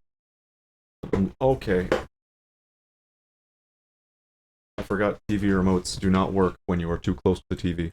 Let me find out real quick if OBS is willing to capture my Elgato.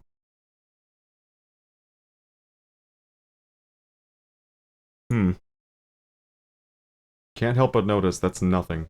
You see that beautiful Elgato capture?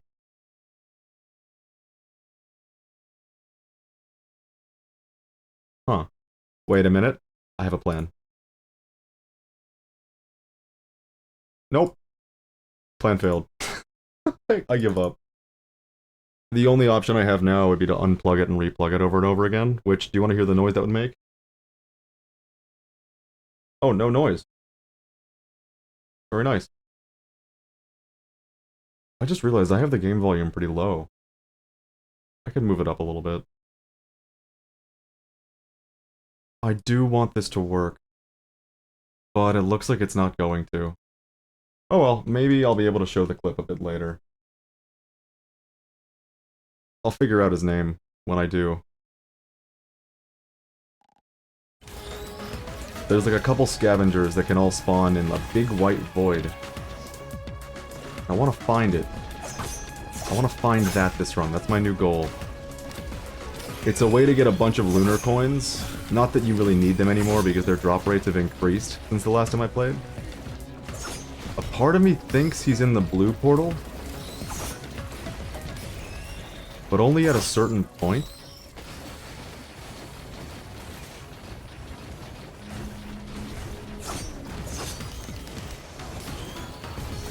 Twip the devotee. Yes. Yes, that is one of them.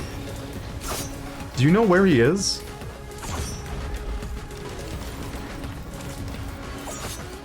I used to really like that you could spawn, like... I mean, there was a different guy. 4 different scavengers that it could be. Twip was one. I don't remember where the fuck they are, though. Is my issue. Granted, like, you didn't have a lot of options when this game was closer to its launch than it is to today. For how to end your run. And this was the only one with, like, a big net positive. You obliterate yourself, but with the beads. The beads. Oh, there's a blue item?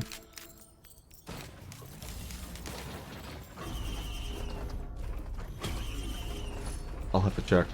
I think they might be. Come on, just grab the thing!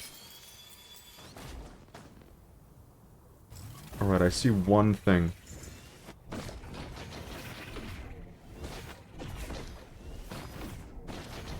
Meat. It's a waste of time.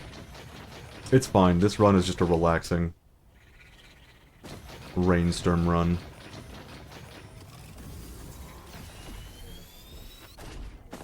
Whoa! Alright, next stage, we'll see if we can find the blue portal, and we'll see if it lets us find the beads. I would love to see him. It's been so long. Too long, in fact, since I've seen my man Twip the devotee. I had to click some buttons, sorry about that. Whoa, the mouse is so much faster now! What the fuck? Why is the mouse so fast? What happened? My look sensitivity's all messed up!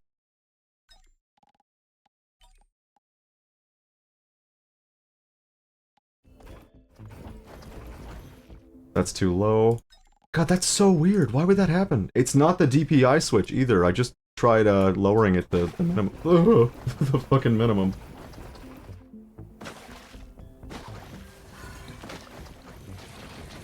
I hope to watch him get buried alive. Hey, that's reasonable when it comes to, like, genuine bastards.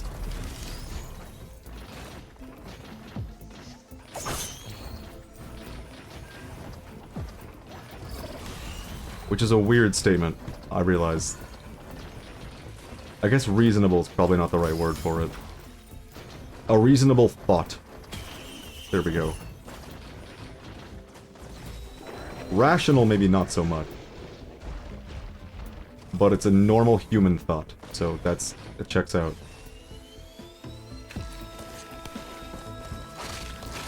Uh-oh. Oh, it's fine. I keep forgetting, no fall damage.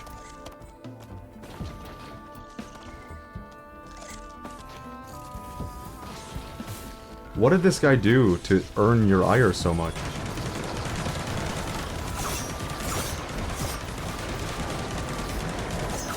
Because this is the most severe character so far. Not a very good thing to read is the first thing. we were talking about exes and historic trauma associated with which.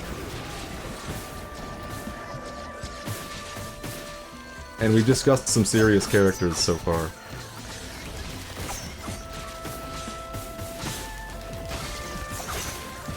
That was pretty funny though, I didn't think of how that would hit. I hope to watch him buried alive. Sweet Jesus, what are we talking about?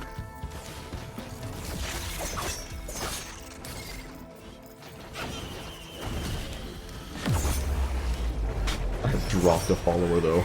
Oh hell yeah, thank you, I appreciate it. You'll have to forgive me for— oh no, I'm gonna die! You'll have to forgive me for not turning the things on. It's not that I don't appreciate when people, like, follow the stream and whatnot. It's just that, like, I don't know. It's hard to put my finger on it. To me, the absolute worst part of watching a stream, and you gotta understand, one of the reasons that I do these things is because I quite enjoy to watch streams. And you make what you love. There's the TP. Okay. The worst part of watching a stream is when the momentum fully ends, and the streamer, like, stops their momentum to read aloud a chat member who has done a follow. Like, of course there's ways to make it entertaining. There's ways to make it less, impactful and significant to the stream experience. But it's just, to me, it's just a bit superfluous. That's the word. That's the right word for it.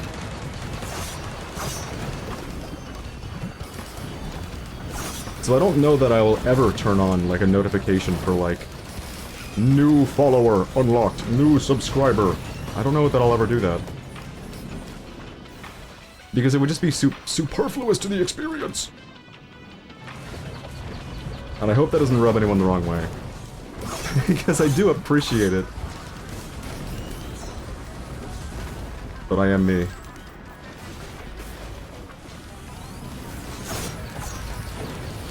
This is getting hellish. It's because we wasted so much time in that one room. Wait a minute, I'm looking at our timer right now.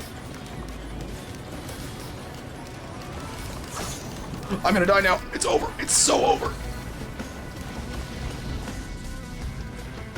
It looks like all the time we wasted in the artifact room didn't amount to much. Kenzo, why do you sound like a serial killer?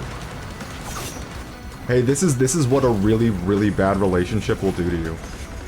And keep in mind, this new character that we're discussing that we haven't learned much about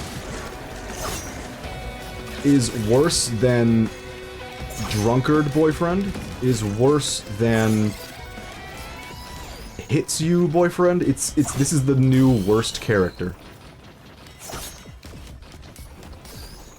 The kind of character that earns this level of ire. We know nothing else about them.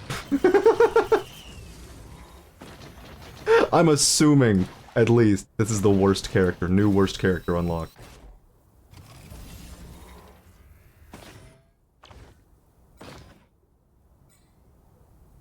I want a box before I move on. Box acquired. Moving on.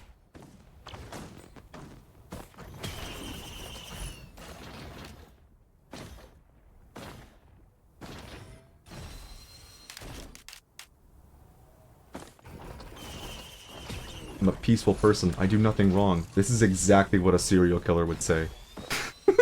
You're not wrong! You're not wrong! Wait a minute, what's this? No!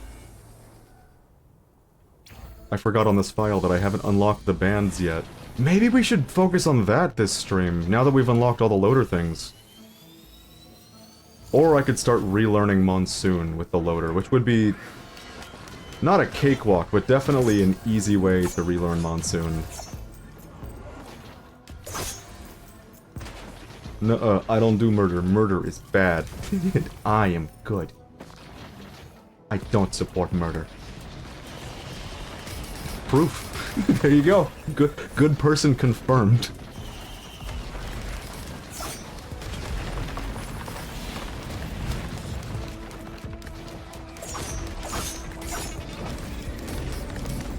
So, we need the beads if we want to visit...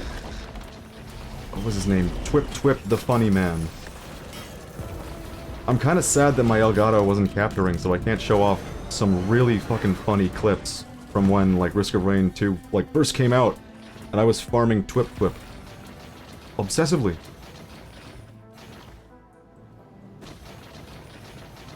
It's not murder, but murders. I don't support murders, either. This is a good discussion.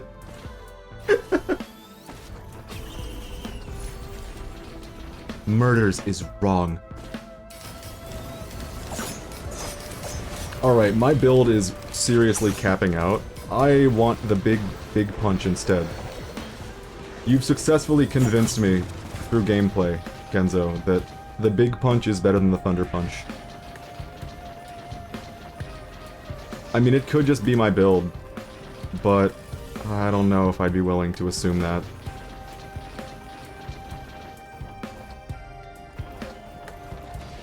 I don't think if a serial killer would support another serial killer. Now that I could believe. I think that's a case-by-case kind of situation. Depends on your variety of serial killer, I guess. Where is this conversation going? Like, why would McDonald's support KFC? I mean, unless the serial killer's goal is to kill every person themselves, and not just to have every person dead, then I could see how... I could see how they'd be like, oh, another serial killer's on the loose, and they're killing? Hell yeah. Let's go!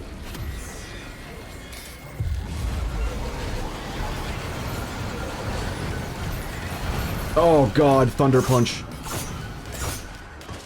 Yeah, seriously, the lack of Pierce, the damage cone that Thunder Punch gives you is not sufficient to make up for it. You were so right. Why didn't I believe you? Why didn't I listen?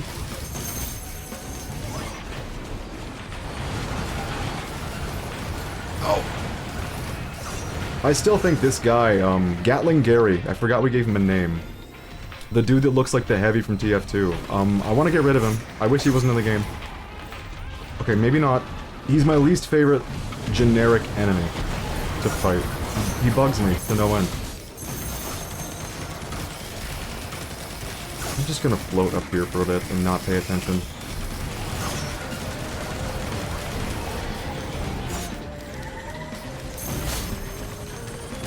I'm a peaceful person with thoughts of revenge like any other person. I like the wording of that.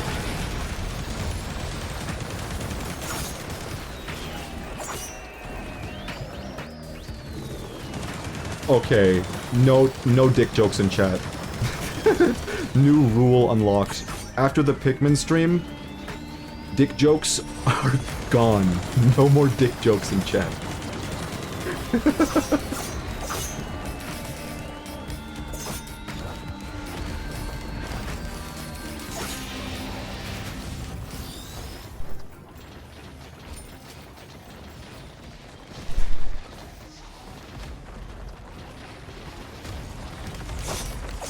So we're about to unlock Celestial Portal. Oh, the frame rate! Why is the frame rate dropping? What's going on? What could possibly be in this area that is making the frame rate drop so badly? I look away, it's fine.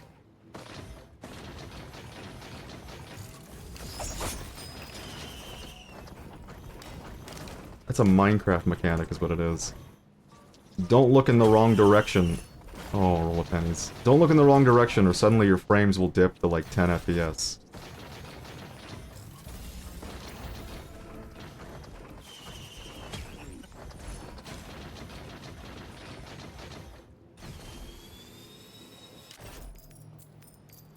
I was hoping we would find a lunar pod somewhere and maybe gamble for the beads, but it looks like we're not gonna get that. I think I might just... You know what? No, we're gonna try to beat the game. Why not? I mean, the build is not sublime. We might as well do a rainstorm game clear. I don't know what is going on up here that is making the frame rate chug so much. That is the first framey issue we have ever had on stream. The first one.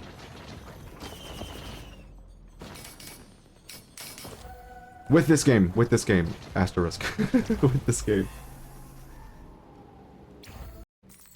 You know, I tried streaming this game a long time ago, like 3 years ago, when I had a much less powerful computer. And I booted the game up. I noted that the capture was capturing, but I didn't have a second monitor to tell me what was going on. So, eventually, I go to check, and I notice that the stream stopped animating. There were no more frames of animation. Oh no! It's fine. I'm glad it's over. That's good. I was getting bored of that run, I'm not gonna lie. We got the new unlock. What is this? Ooh. Slam your fist down, dealing 2,000 damage on impact. I don't know. I don't know about this. I really liked Loader's,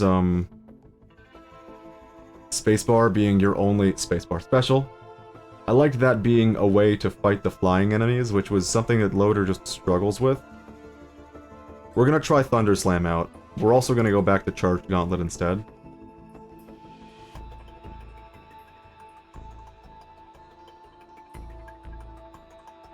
And I think I'm gonna go to Monsoon, too.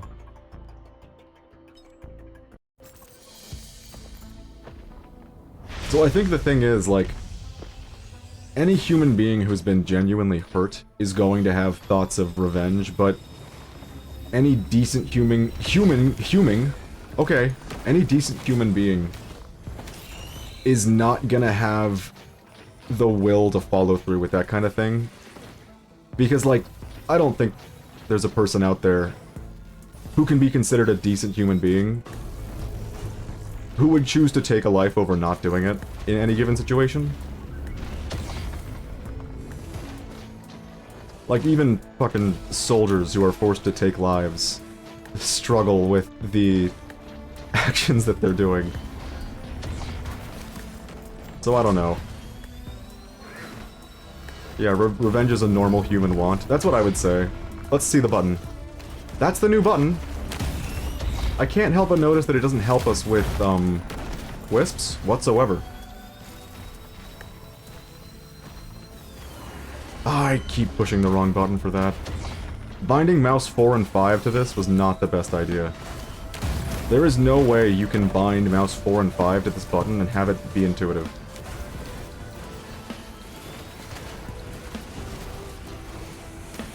Ooh, yeah, Monsoon might be the wrong call for this build. Not this type of revenge. It's definitely, like, exaggerated to a degree. For the fun. For epic lulls. Sorry I made you hear that.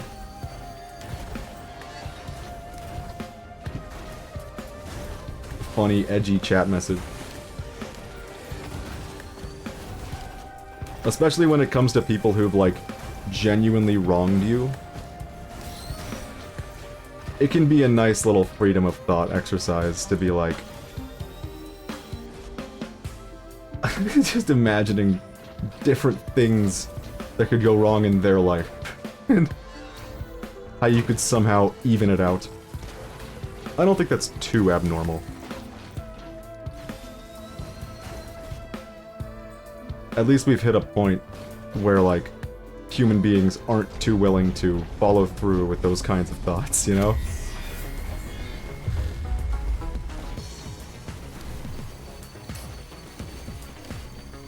Wait, can we do this up here? We can!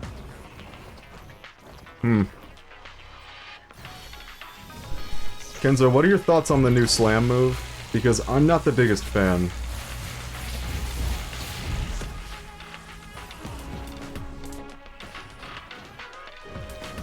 I think last time I played the game, it didn't even exist. I just like the slam. Yeah. It just doesn't seem very useful.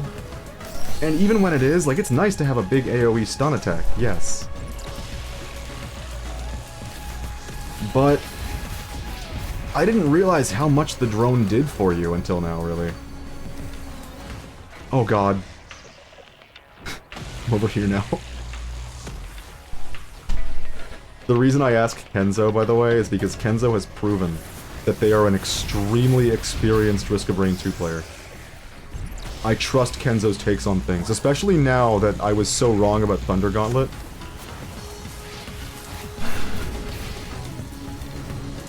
Did you just see what that animation was? Oh my god. That was so stupid. It really just slams you into the ground no matter where you are. I've been playing a new game, though.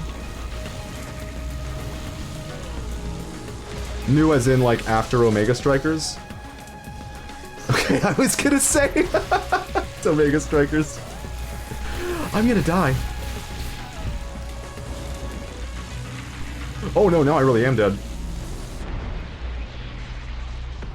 Yeah, if we're gonna do Monsoon, we're gonna need the drone. 100%. Well, it's cool that you have a new move. That's nice, at least, I can say. That's not bad. Alright, let's learn some Monsoon. It has been way too long. Do you have a Discord? I do not. I mean, I do have Discord, but I prefer to, like, keep that as a private, like, discuss things with friends kind of things. Kind of thing. There you go. I can speak. If there's anything I've proven this stream, it's that I can speak.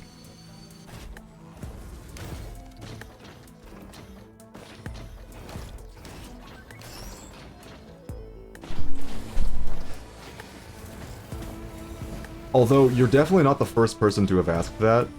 which has me a little, like... I mean, I'm a fucking small streamer, so obviously it's not gonna be... it's not gonna be too worthwhile to have a Discord. But... it would seem it is good for something. I was hoping that anything that could be accomplished through Discord could be accomplished on Blue Sky just as easily. Frankly, when it comes to, like, apps used for... Oh, that was fucked up, game. That was not cool. When it comes to apps used for social things, social interaction, socializing, etc., I prefer to keep to as few as possible. It just makes my life easier, you know? And right now, I just use Blue Sky. It is, like, literally the only one I even, like, mess with. I was a Twitter person once upon a time. And then Twitter fell apart and became the worst platform of them all. What about X? What about X? What about X? There isn't a single good thing anyone can say about X, other than a lot of people are on it. That's it. And I was a Melee player. That was like my shtick for a while. So all the Melee players are on Twitter, which I don't like calling it X. It doesn't even feel right. It feels like I'm talking about like Elon Musk's Circle Jerk Club, which is not what I'm talking about. But all the Melee players were on Twitter. Smash players in general, everyone was on Twitter.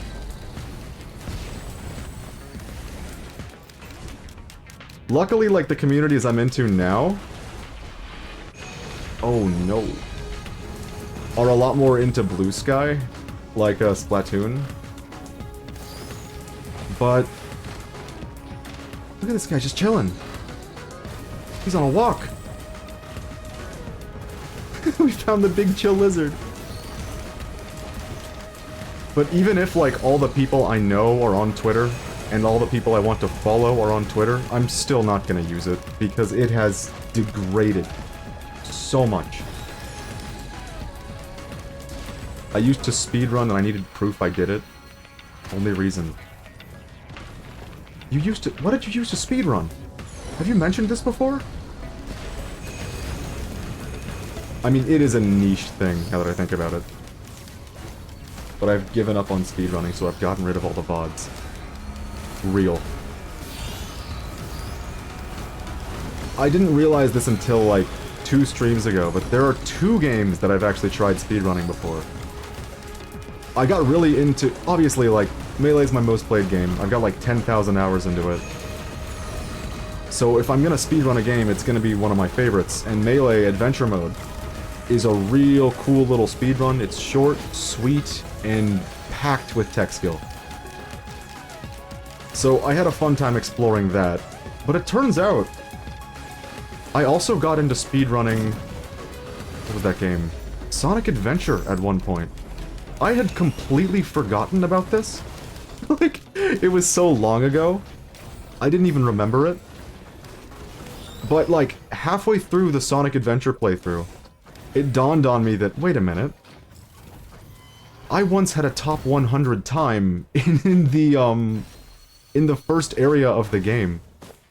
The first zone, whose name I can't even remember anymore. I had completely forgotten I did that. It was Mario Odyssey and Mario Galaxy. Hell yeah, see those are, at least Mario Odyssey is a very interesting speedrun. It was cool being, like, involved with the speedrun community since the beginning of that game, because you got to see how the route evolved. I did min caps in any percent. I've got a pretty controversial 3D Mario opinion that I'm inevitably gonna get flack for. I don't think I like Mario Galaxy very much. I know. I know how that might hit. It's Mario Galaxy. It's one of the most esteemed video games of all time. It's amazing. What is not to love?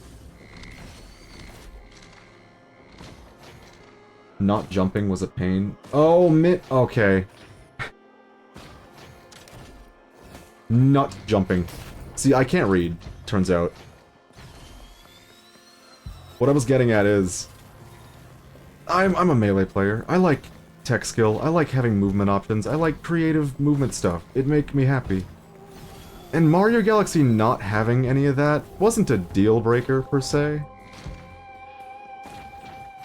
But lately, I've been trying to play it again. And it's just bugging me. I do not enjoy that game anymore, and I think I figured out the reason. There's a certain novelty to Mario Galaxy. It being this 3D game that uses gravity to set up its stages. And it's really cool for that. Definitely one of the cooler things that video games have done. But now that the novelty of what that is has worn off on me, and I know that, like, I'm gonna be traveling around small planets, the cracks are starting to show. And they are bugging me. I'm, like, about to stop playing the game because I'm casually going for a 100% playthrough on my own time. And, like... oh no. The camera. Good lord, the camera is awful in that game. When you can control the camera, great. You can control so much. When you're on a planet that is small and you can walk in a circle around the planet, you can't. You can no longer control the camera. You are at the mercy of Shigeru Miyamoto. He decides what you can and cannot see.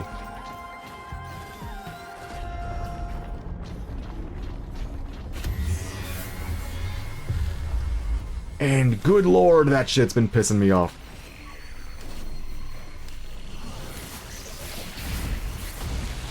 I could do the clips and all, just nut jumping was a pain. What is nut jumping? This is a new bit of tech that I've never heard of.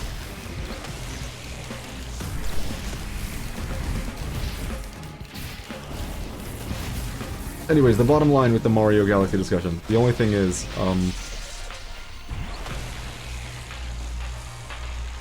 because there's no, like, cool, fun movement like there is in Sunshine and 64, and because the camera refuses to do what I want it to, I don't particularly enjoy that game too much, and I'm thinking about just dropping it entirely before finishing it 100%. Have you actually never seen a min caps run? I don't think I have.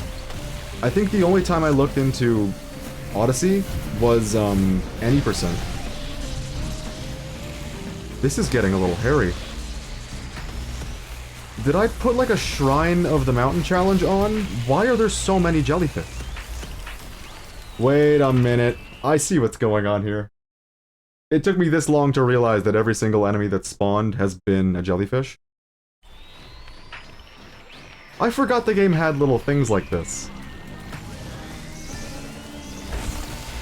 That's cute.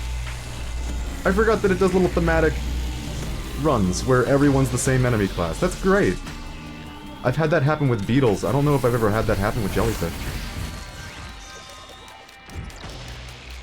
Please. My cooldown. I'll have to look up nut jumping after this, which is a great term to be adding to my Google repertoire. Did I really miss? Huh. You know what, it's fine. Let's just go up here and slap him.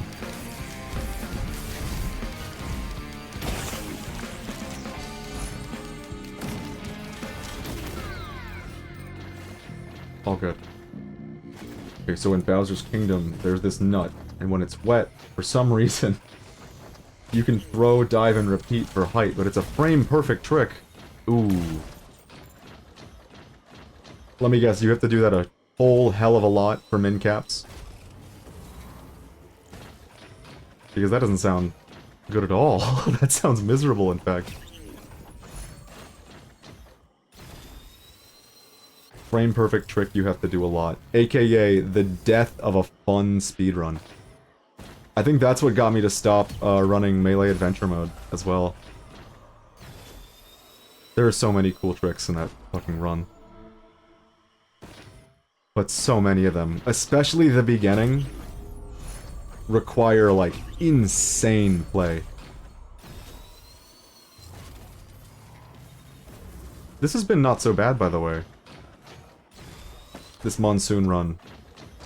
Granted, it's only stage 2. But as someone who hasn't played Monsoon in like 3 years, in a concerted way, this is going pretty well. I'd hate to try that new mode that's like even more difficult than Monsoon. I forget who figured out nut jumping. It's a good-ass name for a technique. The important bit is who named it, because that guy deserves a medal. Dune Strider. Alright, let's see if we can send him flying again. Underground? Okay. Well, so much for charging this all the way up beforehand.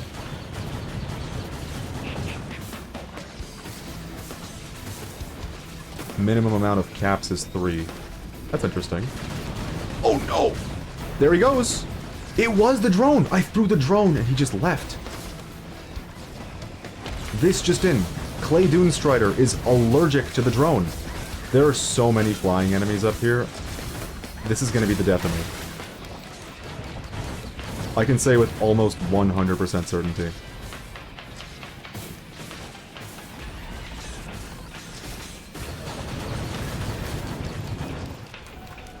Oh no!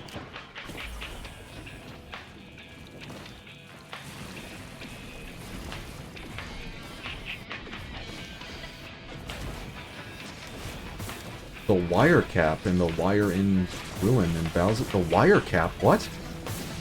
What is the wire cap? It might be too long since I've replayed Mario Odyssey, which is kind of a Mario Odyssey thing. Oh no! The wire in Cap Kingdom. Oh, I know what you're talking about. I know. It's dawned on me now. The one that plays the little, arpeggios.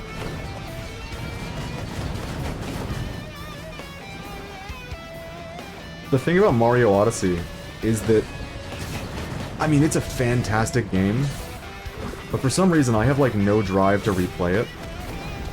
Because when I replay a 3D Mario game, I typically go for 100%. Just casually, without much attention given to my speed. We're just going right through them and doing nothing, by the way. I'm worried.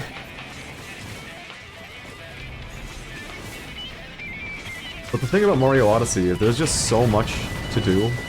So many moons to collect. And while there is a variety of ways you could go about collecting all of them, a good majority of them are done the exact same way every time. Which, I mean, it's really, really cool, that game, how much there is to it. But because there's less freedom of approach for a lot of the moons... Why did we just get stuck on the ground? Because there's less freedom of approach, I find myself a little bit less interested in revisiting it, when I could just revisit Mario 64, and suddenly I can approach the same star that I've gone to 100 times over, in a completely new way, utilizing all my new movement, all my different movement options. God, I love that game. That is a stream I need to do soon, while we're in this weird nostalgia trip space of playing a bunch of GameCube games. Oh shit. But speaking of, there is one 3D Mario game that I've never completed. Okay, maybe 2. It just dawned on me that I've never owned Mario Galaxy 2. Not even once. What is this guy? Oh, he's just on his side, I see. I need to get some items before we move on. I never owned Mario Galaxy 2, and I've heard really good things. Maybe one day we'll give it a go. But of all the 3D Marios, the ones that I have played, which is everyone but Mario Galaxy 2, there is one that I haven't beaten, and it's Sunshine. And that makes me so sad. Because I've watched speedruns of Sunshine, I've watched playthroughs of Sunshine. That game is good. There is no denying it. what Flood provides to your movement kits? Oh, it's so good. I love, like, the thing that made the difference for me, that made me really want to play that game, was when you put water on the ground, and then you do the little slip and slide thing. That's great. That's amazing. Losing Flood and losing your, like, forward dive is what makes Mario Galaxy so, like, painful for me to play. Because I love me some movement options. But yeah, I've never beaten Sunshine. I don't really have a good reason for it either. It just never happened. Like, I'll be playing it, and then I'll just get, like, a little bored for one reason or another. Who knows, maybe we'll stream it. That'll be the motivation I need to 100% it. Because we've been playing so many GameCube games with an L? Okay. We've been playing so many GameCube games lately. It feels like a necessary progression to add Mario Sunshine into the pool. I actually used to speedrun 16 star as well. I love all the different categories of Mario 64. I really do. There are so many different strats used for each one. And unfortunately, when I when I inevitably do stream Mario 64, I'm not gonna know half of them. And I pray to God that chat doesn't, like, obsess over trying to get me to do a trick that I am widely incapable of doing. Because that's possible. We could end up, like, wasting a full hour on me trying to do a simple single jump. I can't find the TP, and I'm worried it's in the Void Seed. Oh, you're healing. You cheeky little fuck. I want to see Owlless. See, that's the thing! I like the owl. He brings me joy. I like to use the owl. I don't want to go without him.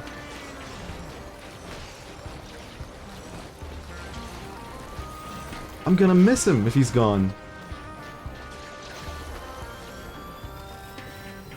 It's probably up here. We've checked the entire, like, lower area. It's gotta be up here somewhere. What is that? Energy drink printer. We've already been there.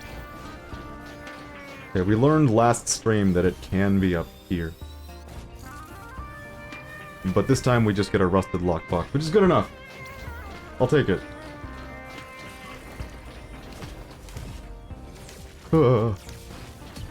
Red item. Another hammer! You know, you don't often get the chances to look at how, the red items stack. Because, you know, you get them so fucking rarely. I wonder how multiple hammers worked out. Well, I'm just gonna tank that. You know what, there is one place I haven't checked. The very bottom. Under the tunnel. We're gonna go there now. I mean, you can still use him, I just want to see you do Owlless. I can promise one thing. I will try. That is the one thing I can promise in good faith. Icy particles, it's above us. This is not the first time this spot has tripped me up.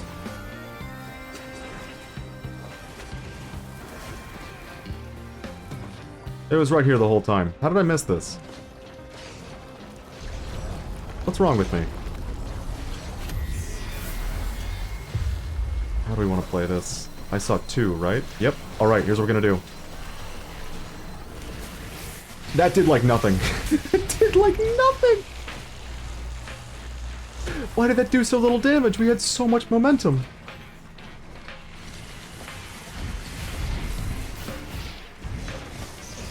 You know what? We're going in. This is a lot slower than I remember.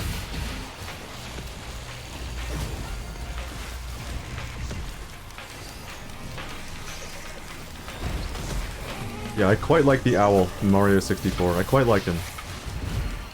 Wait, is that other Vagrant not a boss? Or is he just taking a lot of damage by fighting the people in the Void Seed? I think he is. I think that's what's going down. Get me out of here. Get me out of here.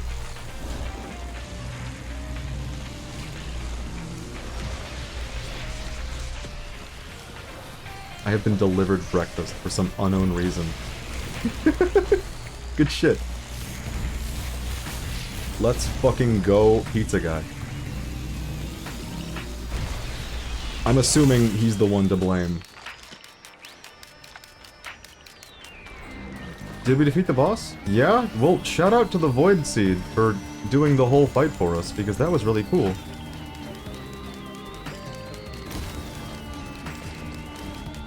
I'm starting to see the scaling of the big punch sort of tap out a little bit. Oh shit! No! Well, I was about to say, we've been doing really, really well on this monsoon run. And we've only been streaming for like 2.5 hours today. So I could see myself attempting... what's it called? I could see myself attempting to beat the boss on Monsoon, which is something that I've never done before. Because back when I was good at this game, the boss was not here, he was not in the game.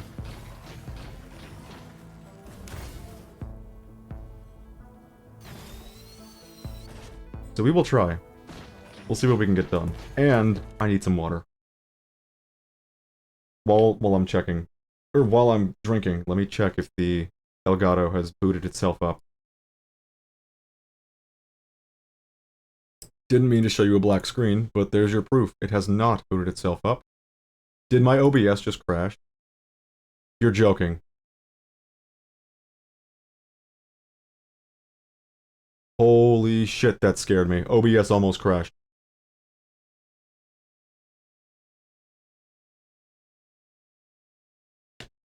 Well, that's a cool thing that Elgato can do. It can crash your software. Watch out. I never quite understood the nickname that Elgato gets. El Garbo. I never quite understood that until recently, when my capture card just seems to decide when it wants to work on a whim.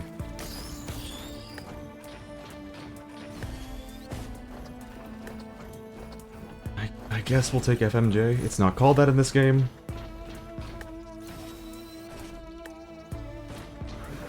The thing about the Elgato that I use, it does this funny little thing where... Oh god. I'm getting lost in the sauce. It does this funny little thing where it'll capture as a black screen with like spammed audio that isn't actually there. It'll just create noises for you, which is great.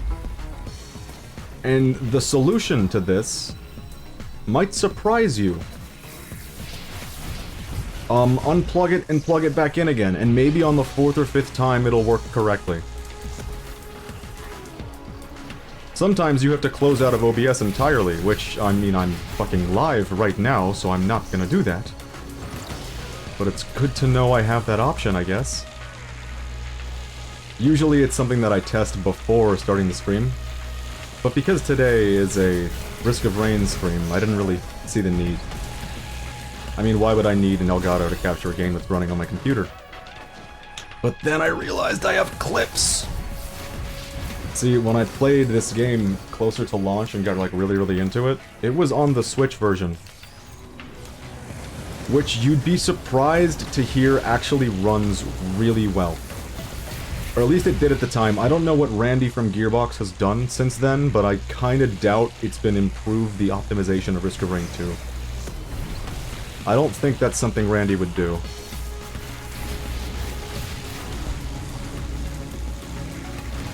Ouch. Oh, please! Are we gonna immediately lose another run? Nope. Gets sniped by a wisp instantly afterwards. Yeah, man, that habit I picked up of not picking up any items before starting the boss fight, turned out to be quite the toxic trait, didn't it? It's a good thing I'm loader, because that shit's busted. Randy. I didn't know that he was the CEO, and it's still shaken me to my core that one man could be responsible for so much grief, and that he was giddy enough to show his face on a Nintendo Direct. But at this point, I blame Randy from Gearbox for everything. And I'm well within my rights to do so, because... Wungus acquired! Because I was very into the Borderlands franchise when it was starting out. Borderlands 1 has very little what I'm gonna call Randy quality writing. Randy approved Borderlands dialogue. It has very little of that. It has its moments where it's like being stupid, but because they were so few and far between, it made Borderlands 1, like, kinda not so bad of a thing. Borderlands 2, that was 90% of the game, which is really unfortunate because another, like, 10% is actual good writing. And the lesson they learned from that is that people like really bad writing, so they wrote every single Borderlands game to be horrible. I'm doing the thing again, aren't I? See, this is like a regular occurrence now. Oh, Mumph is streaming? He's probably talking about how much Gearbox has ruined his life. Not true. How many things Gearbox has done that he's not happy about. Of which there are many. But the thing is, I was just replaying Borderlands 2 with my best friend, because we needed, like, something to do, and we're a little bit nostalgic for that game. God, the writing is horrible. Oh my god, and somehow, in the DLCs, the writing is even worse. What if we talk about otters? Hell yeah. I'll take otters over Randy any day. Unfortunately, I have nothing to say about otters. And how they hold their hands while sleeping. They do be looking pretty cute while sleeping. They've got that going for them. The best you can hope for when it comes to me talking about otters is that I could give you a colorful anecdote of them being my favorite part of every zoo visit, and just obsessing over, like, spending copious amounts of time in front of the otter tank, watching them swim and do other otter things. Or attempt to juggle. They can't do it, but they try.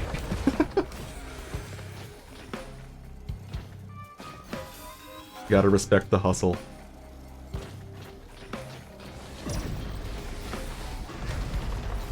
Please, just give me the greater wisp! Oh no! We actually hit something with that grapple. We did it again. I just, like, threw away my cooldown twice in a row. This is going pretty bad. Can you hear that sneezing noise? That's my cat. She's here. He's been sneezing lately. And I'm not sure whether I should be concerned or just, like, frustrated. And I'll tell you why. Obviously, like, a cat sneezing is not a good sign. But she's been obsessively finding really dusty places to sleep. She'll sleep somewhere with dust, then I'll be like, no, no, don't do that. I'll clean it up. There's no more dust there. She's like, alright, time to find a new dusty spot to sleep in. And then she'll be sneezing. So, I mean, I'm not sure if it's within expectations. But also, cats sneezing is a concerning thing. I don't know.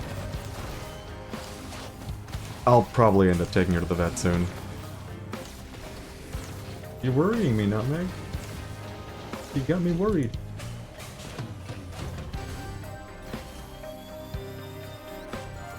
God, that swing alone gave me so much dopamine. I love playing as Loader in this game. It's just so fun. You get so much movement. It's kind of like mind-blowing how just two movement buttons can do so much for you. Otters are great. See, unfortunately, I've tapped out all dialogue I can give on otters. I'm out. I got nothing else. Pascal from Animal Crossing, that's the only thing that I've yet to say about otters. Pascal's pretty cool. Otter conversation concluded. Also, cows having best friends is cool. I didn't know cows had best friends. That is pretty cool. We just picked up a personal shield generator, and I need to get rid of it. It feels like poison. God, I gotta get this personal shield generator off of me ASAP. Get it away.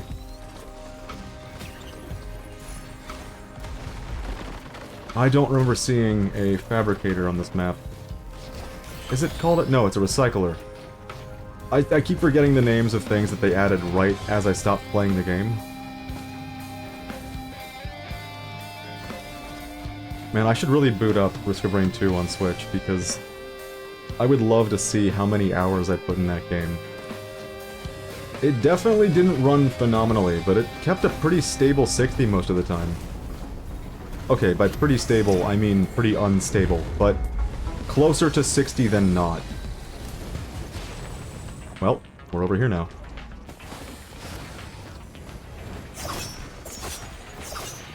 Alright, I'm starting to think that this, like, hit-and-run tactic I've been using... Oh... That was bad.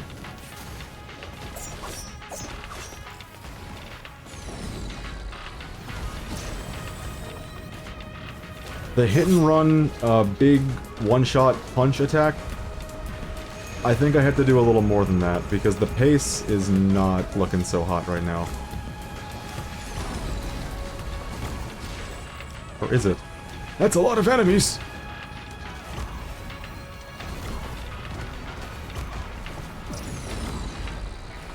I keep forgetting you can sprint while charging up your big punch move.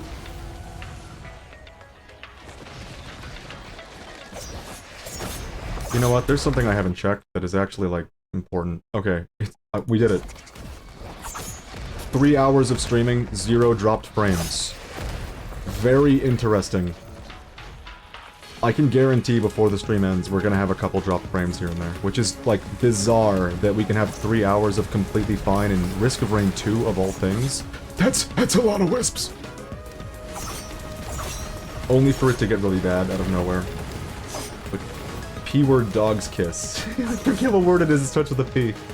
But yes, they kiss. Poodles? I do not know to which word you are referring.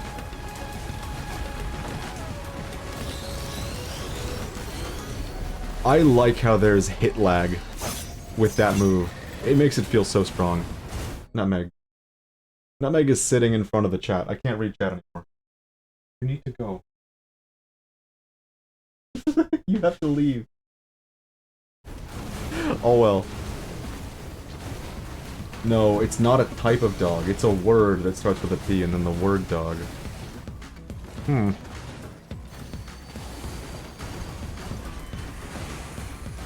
I got nothing.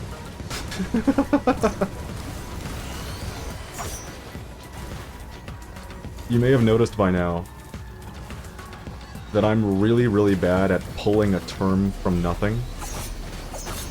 Or out of the ether, rather, even with a description of the word. I'm, like, really, really bad about that.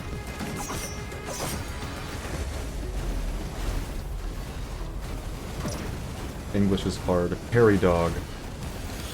You know what's weird? Last time, you were, like, right on the money with allies, and ally, and the weird way ally is spelt. And it was actually, like, more my fault for not recognizing the word than anything else. English is hard. Prairie dog, prairie dog. Prairie dog! There we go.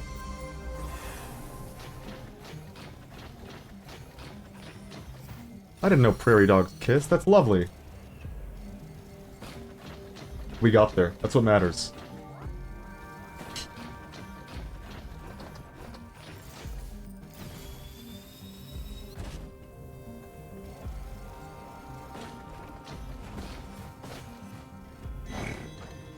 Alright. I'll admit. We're on monsoon, and our pace is not looking so hot whatsoever.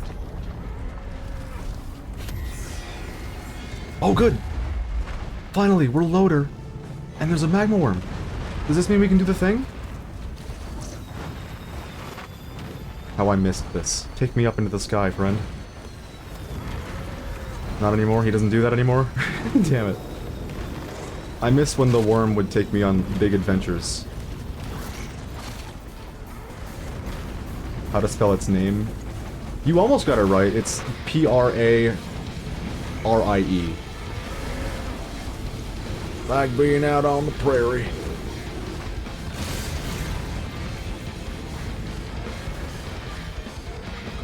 Why?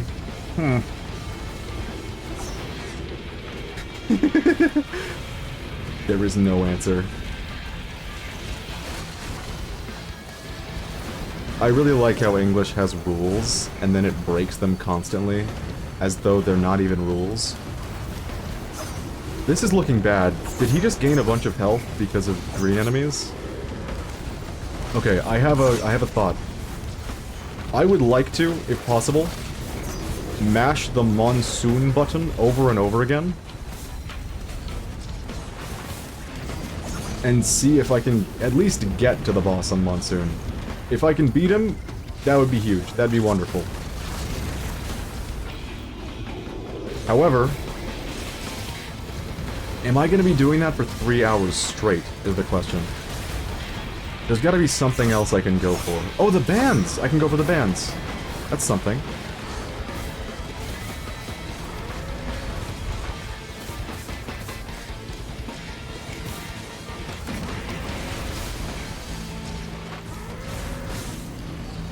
Kenza, do you have any good ideas for items I should chase right now that I haven't unlocked?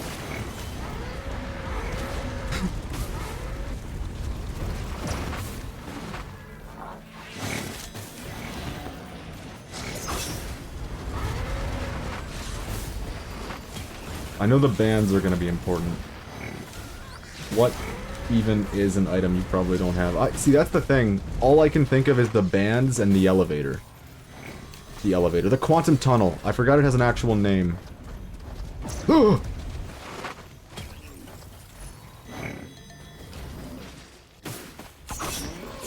I don't even know how to unlock the tunnel, though, is the thing.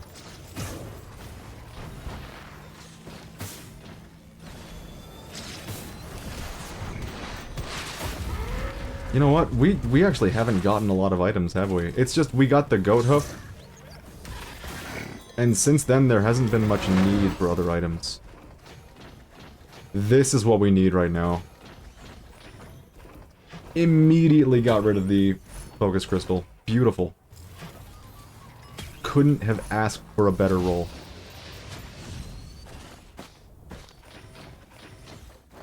Well, we lost the glasses. I had nothing to live for. I'm gonna get rid of all of my white items right now. I think it's worthwhile. Gesture of the Drown? I don't even know what that is. Is that on the newer side?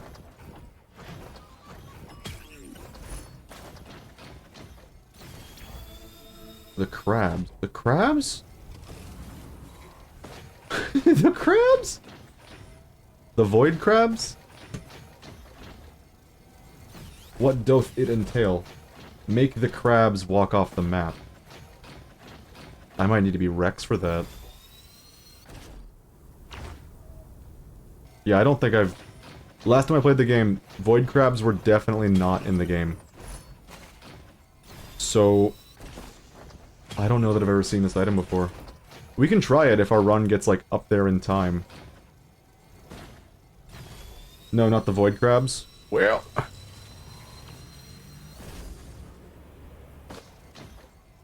There are no items. Oh my god, I really thought I'd be able to spend all of our currency. Currency. Gold. Like the demon crabs. Crabs! Demon crabs. What demon crabs? I'm lost. I'm completely lost right now. Did I just see a thing? Power elixir, tougher times.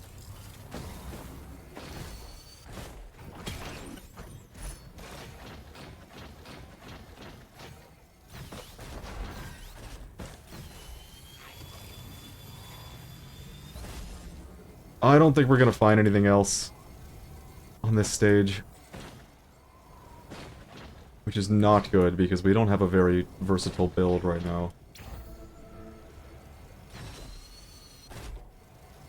They sit still and launch things into the air and fall and hit you. Oh, the mortar crabs! I didn't even think of them as crabs, but they definitely are. Make them walk off the cliff. How do you do that? I know you can push them off the cliff. With Rex. That's all I can think of. Maybe if I had that one item that, like, you throw a black hole, maybe that'd do it. Uh-oh. Time to find out if getting all these focus crystals was a good idea, and it seems like it. Looks like we're doing a lot of damage. No, don't go away. Is he dead? No, that was so good, though.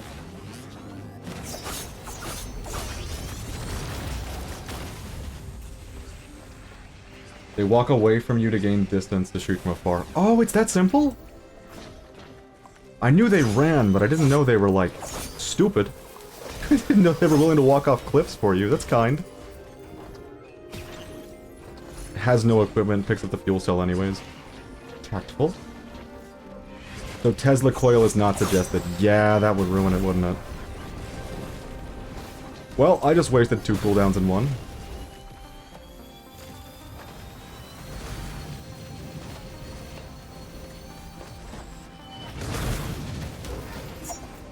Alright, now that he's out of the picture, we can fire the TP. Pray you don't get a Tesla. I hate to say it. I'd be happy to get a Tesla. Just because it means that the game would be so easy. It made that first run just a cakewalk. Magma worm again. Okay.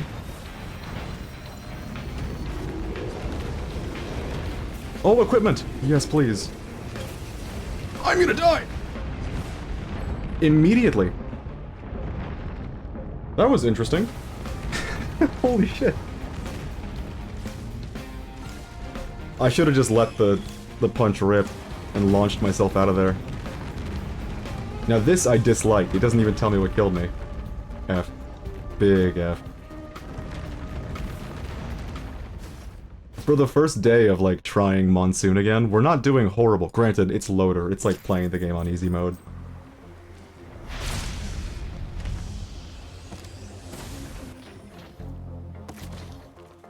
You know what? I kind of want to try... Kenzo, what's the name of that mode?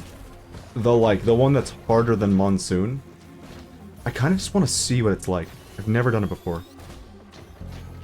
I'm loader. I could probably do this without items. I could probably do this. We'll probably be fine. It's the start of a run. What's to lose?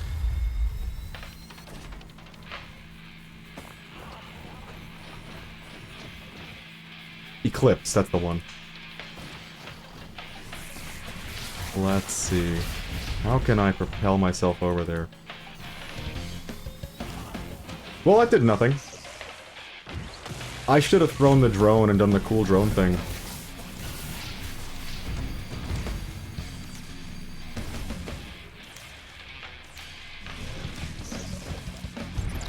Eclipser with mods. Yeah, it was... I have never played Eclipse. Last time I played the game, the hardest difficulty was Monsoon. I've never seen Eclipse. I've heard things, though. Disturbing things.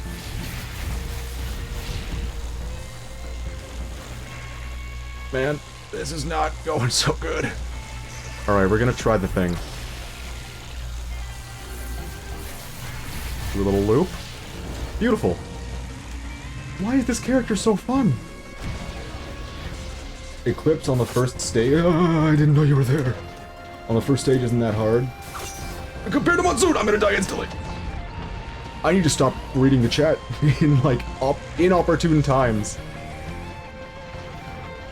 The real fun starts on Eclipse 4 or 5. Oh. Oh no.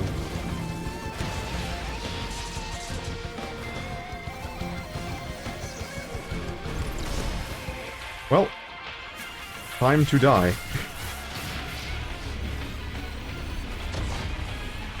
This is not looking so hot. Oh my god, no, they're behind me!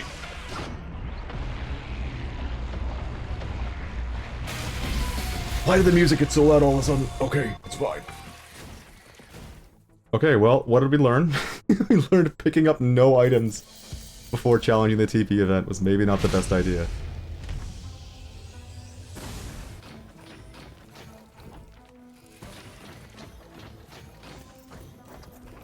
You know what, this is good. We're gonna learn Monsoon, finally. It has been way too long.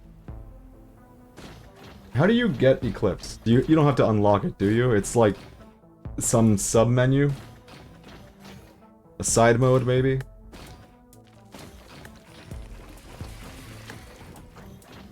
You already got it on game modes? Huh. That's convenient. Alright, so today's goals. Make Crab walk off cliff. Unlock all the loader things complete. Already did that. Unlock Runald and Kyaro's band. Beat a monsoon run. That one's a little bit Herculean for me. Unlock all artifacts. Oh shit! We should... Oh man. Next Risk of Rain stream, I might dedicate to unlocking all the artifacts. Because that'd be pretty damn fun. To just, like, get it all done in one stream. Usually our Risk of Rain streams go for, like, 7 hours. But that's been a consequence of, like, trying to unlock all the things on Huntress and Commando being obscenely difficult. Find all the codes by yourself, not just Googling. That one is maybe not gonna happen. Unfortunately, I deleted all my screenshots that I took back when I was playing the Switch version that showed me where the codes were. So the ones I found are now unfound. We're back at 0. And I did, you know what, I already ruined it. I googled the one to unlock, Loader's new utility. The Grand Slam. Because I wasn't expecting it to be so quick to do. But it was actually really, really easy to unlock all of Loader's things. It took us an entire stream to unlock everything for, Commando and for Huntress. So that I was not expecting.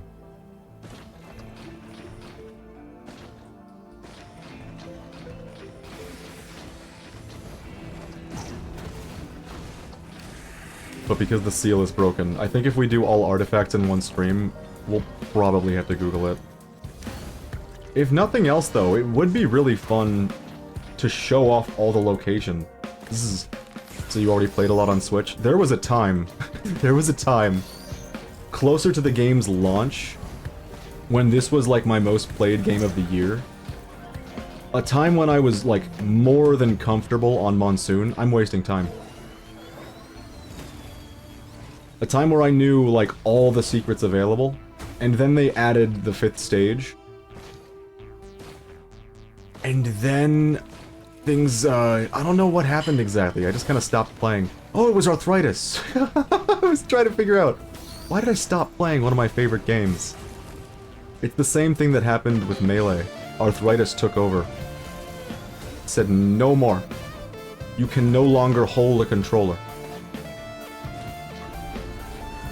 I can't find the TP. And I'm getting really confused. There it is. Wait, no, that's just the background elements. You know how to see the teleporter's location by the fireflies? Yeah! The particle hunt is the best part of Risk of Rain 2. I love hunting for the particles. I just hadn't seen it until now. So this is not so good. Our pace is really, really bad right now. And it's got me considering that maybe I should restart the run already. Which is really depressing.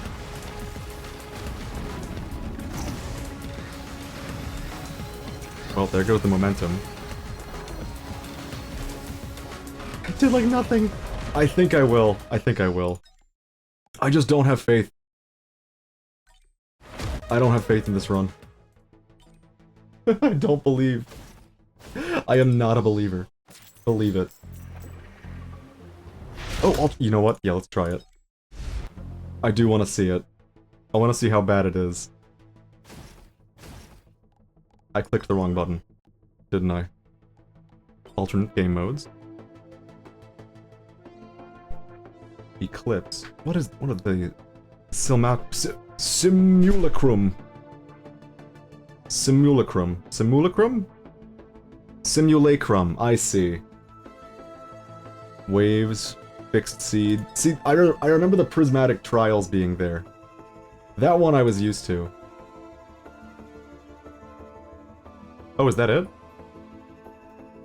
Oh, that's what you meant by, like, levels. And I guess you have to unlock them by playing it? Well, let's get real miserable. It's on Monsoon, but harder. I mean, of all the things they could have modified, it's a good thing that they just changed the max health pool for the starters, because that's like... I mean, it's not great, but it's not the worst. I imagine some of the other ones are really bad. You've never done Simulacrum? I think I would like to try it. Where are the enemies? They forgot to spawn anybody. Oh, nope, there's Lemurian. He's way over there on the bridge. No! I failed.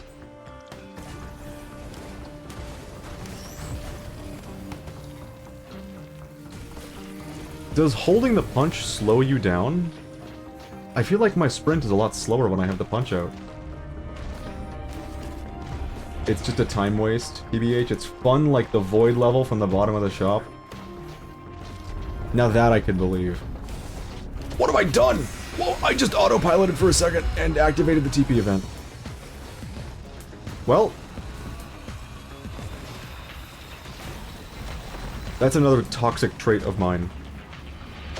Start thinking about other things, autopilot for like the second where it matters the most. Alright, we're gonna swing around.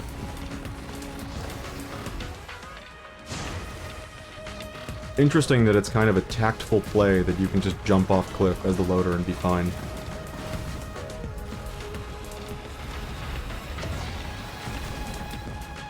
Well, that's not gonna work out. No. What were you aiming at? I'm playing a little too stupid right now. Going Unga Bunga mode once again. Oh, I misclicked. I don't think I'm ever gonna get used to the control layout for the keyboard and mouse that I've set up. Frankly, default controls for this game aren't too bad, but given that arthritis is my #1 threat in these games... Oh!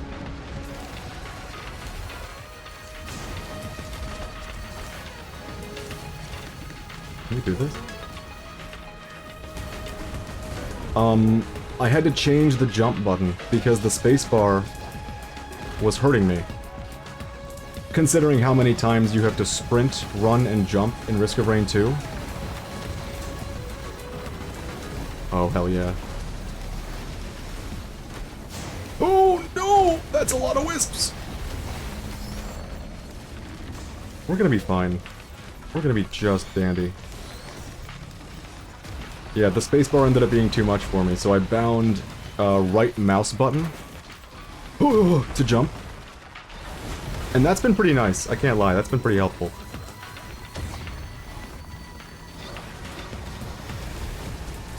We're very close. I think he moves around, like you have to load up, get an item, and it walks some meters, and the next wave starts. Oh, it's one of those! I didn't know they had one of those in this game. Well, so far, granted it's only like Eclipse level 1, but what I'm noticing is I have to run away one hell of a lot.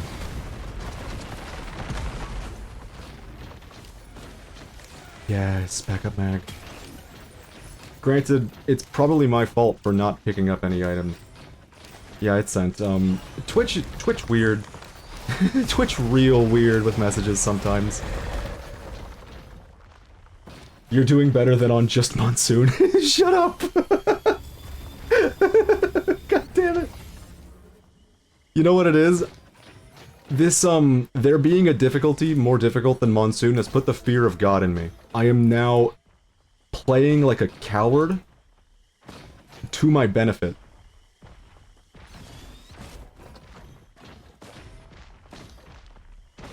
Here, give me 1 second real quick. I have to close a door.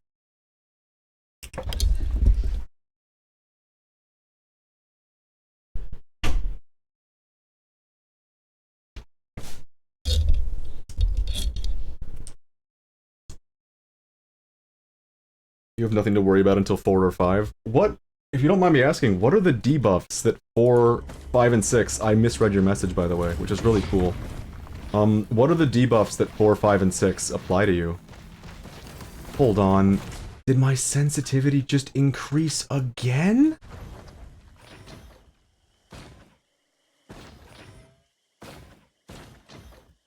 Maybe? I can't tell. It feels like it's a little bit more sensitive. They changed not much. Haha. You're... Liar spotted. There's no way. There's no way. I wish I could unlock it this stream, but... I don't have that much faith in me.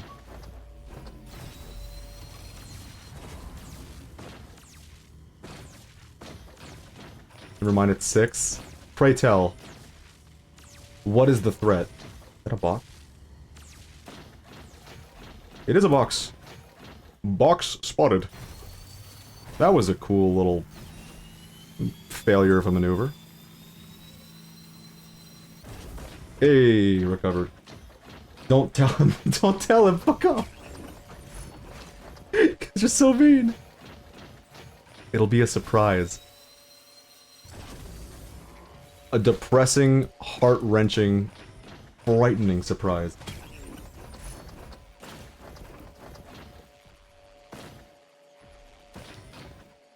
Gonna start eclipsing all the characters. I just did one for Huntress to like 6 or 7. Ooh! Huntress, real tough as the difficulty increases. This I know. If last stream taught me anything. Last Risk of Rain stream. It would be a real shame for me to stop streaming this game. Not today. Obviously, we're gonna stream for as long as we can. Until we're miserable.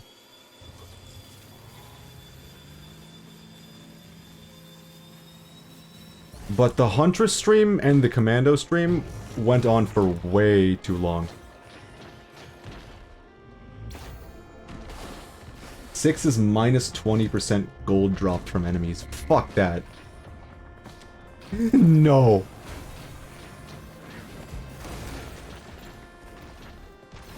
So with each number, there's a new thing.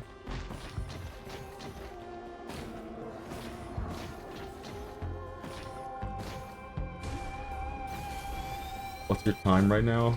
It's like 1:45? That's a good question. Oh god!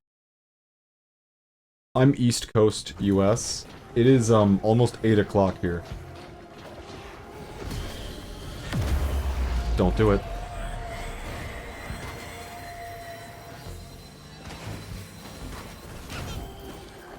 No, come back here, you!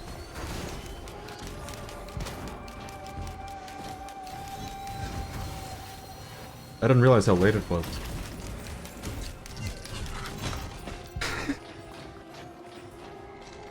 Could play some runs together, I'm from Switzerland. You know, I wouldn't be against doing funny co-op runs with you guys. Maybe not today. But I should definitely make plans to do funny co-op runs with chat in later Risk of Rain streams. Oh, I'm talking about Kenzo? Roger that.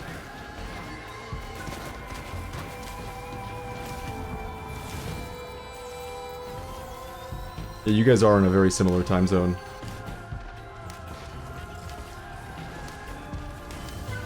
I see Goto. Not playing with such a newbie. How dare you?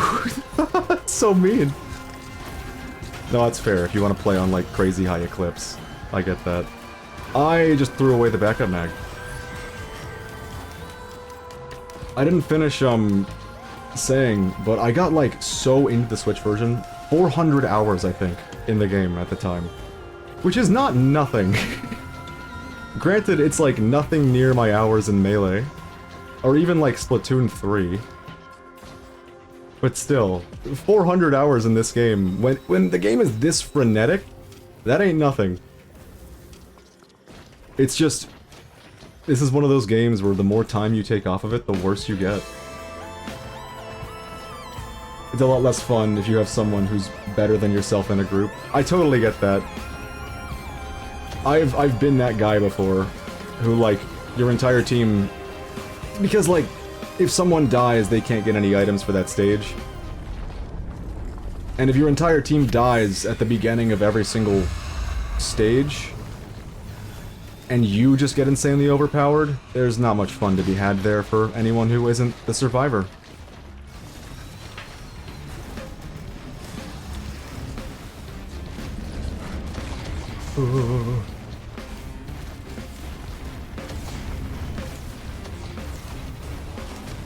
Well, my cat's upset. I closed the door because... Okay, give me one moment. I'll have to open it. I gotta let her in.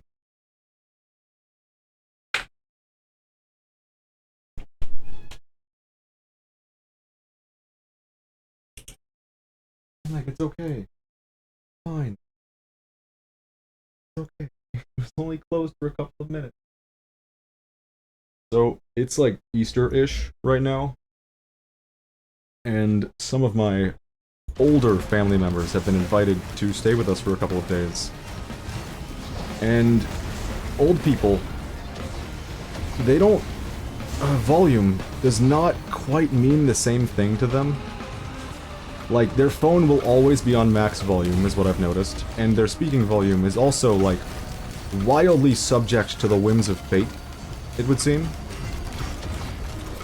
So every once in a while, there's just obscenely loud noises going on down the hall, and I have to close the door. It drives me a little crazy. What? What's wrong?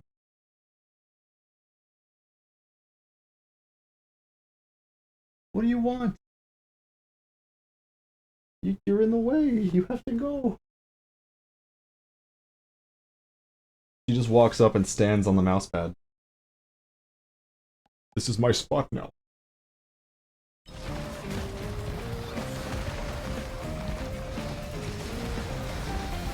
Easter is such a cool time, so much chocolate and days off of work.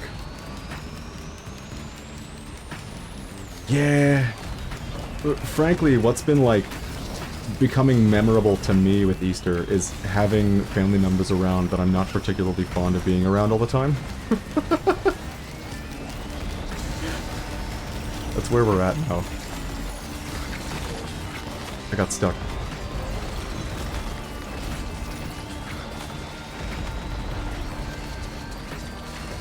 Although the chocolate is nice. Granted, I'm like in my late 20s, so if there's gonna be chocolate, I have to fucking buy it for myself. Still.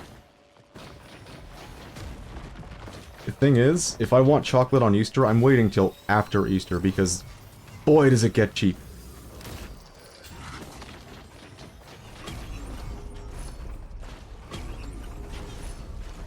Yes! The backup bag returns!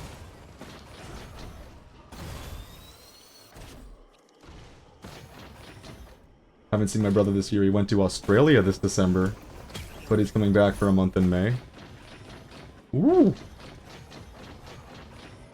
Living in Australia? Full move? That's crazy.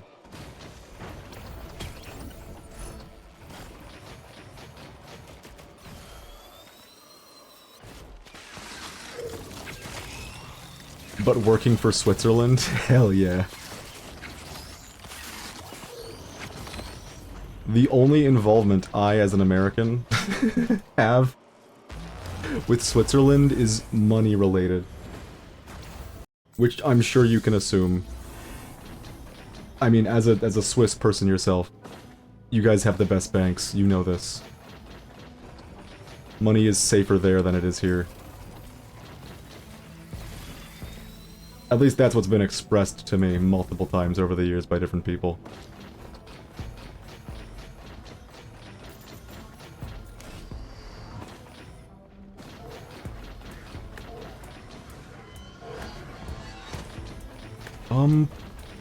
We are doing a little bit too well, I feel like. I think I'm, like, playing like a coward. I think that might be it. I may not be rich, but when I go to Germany, I'm wealthier than my German friends.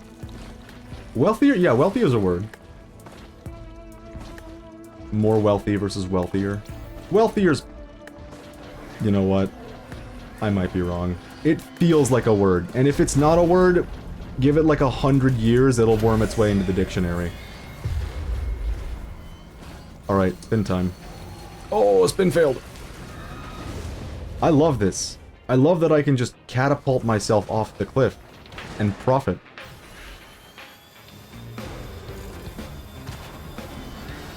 Where did he go?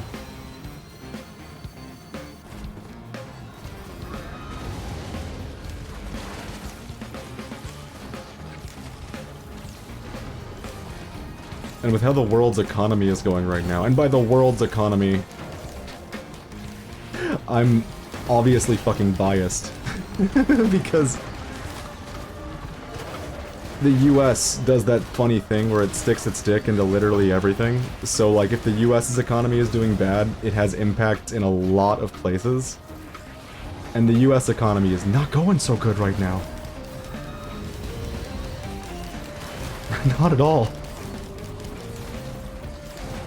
It's good to know that, like, Switzerland is always the place. Yeah, some of my wallet is not that good right now. Yeah. Invest anything in the American stock market, and profits are gone. Nothing. It's all gone.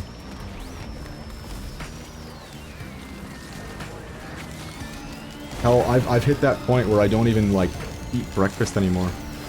Like, we gotta save money where we can. I don't want to die of bleed damage. It would be really cool if I could not do that.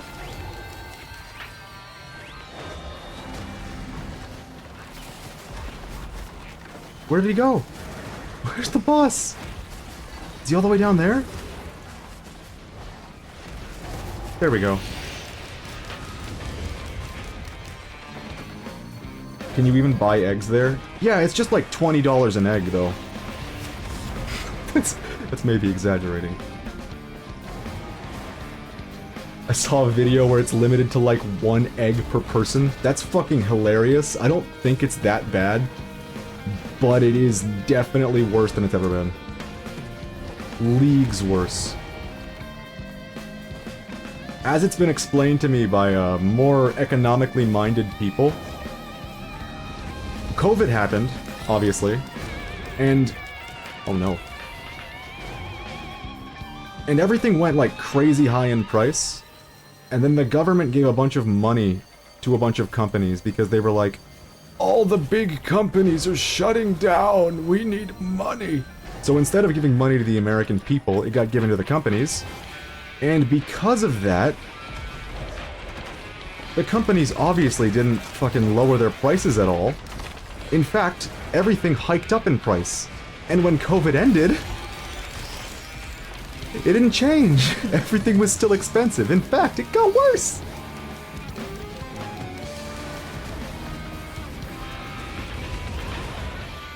And apparently one of the reasons that it's getting so much worse is because those bailouts that were given to the companies, now we are paying for them as the American people. It really hurts.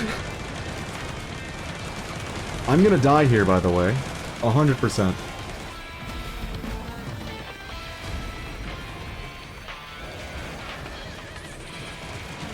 Oh.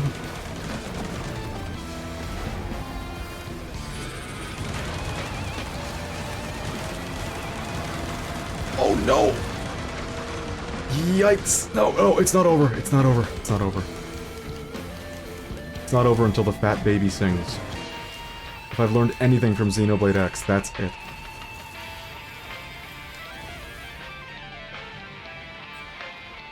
I mean, time moves, America will regenerate from this stuff. It just takes time. Exactly. Oh my god, that just sniped me. It's over. I need health. I need health so badly. The heavy from TF2 just killed me. You know what? We were definitely on course to lose that run sooner than later with how much we were running away. It was inevitable, really. Alright, no more Eclipse. We're back to Monsoon. We gotta try. The heavy from TF2. He's here. I kept calling him Gatling Gary in this game. But he really is just the heavy from TF2. And immediately when I see him, that's where my brain goes. I keep forgetting that I gave him a name. Because I see that profile. And I see big man with big gun, and it's just the heavy from TF2. It's him again. I've been playing a lot of TF2 again. It's been a minute. Pito, I don't know if you're, like, familiar with this game. He just reawakened in another game. It wouldn't be the first time. He started playing poker with, like, Claptrap from Borderlands a while ago. And some dude from a TV show. Venture Brothers. Brock Sampson, that's the guy. Did you know that you can trimp in this game? You know what? I don't even know how familiar you are with TF2, so I'm giving... I'm throwing nonsense at you right now. I played TF2 a little bit years ago, Medic, Pyro, Heavy. Great classes. It's hard to go wrong with a class in TF2, unless you're the sniper. Then it's just point-and-click adventure. But, so Demo Knight can do this really cool mechanic where if he hits a ramp while using his big charge animation, he can catapult himself into the sky. With, like, real accuracy as to where he's going. And if you're going fast enough in this game, you can trimp. That's what's called trimping. It happens in a lot of 3D games, and it kind of surprises me. It happens in Sonic Adventure, it happens here. It surprises me every time I see it, though.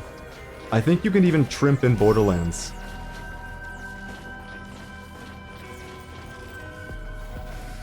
Randy probably took that out by the time Borderlands 3 came around, though. Damn it, Randy. Didn't understood. If you want to know about trimping, Solarlight, a TF2 player, has a really good video that explains the mechanics of it. But the TLDR is it lets Demo Man fly.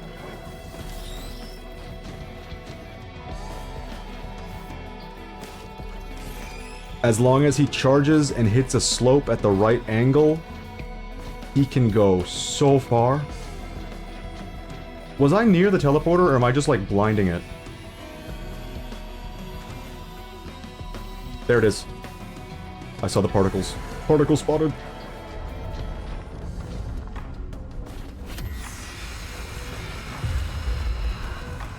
The weird thing about trimping is, it's been like 2 years since I last got really into TF2.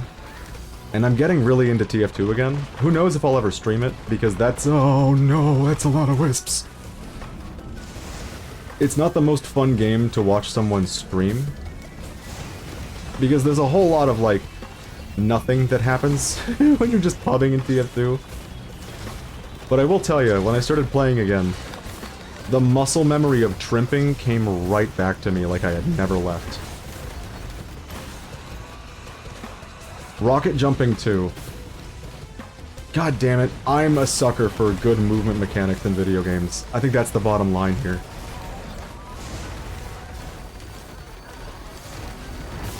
He hit that, he's crazy!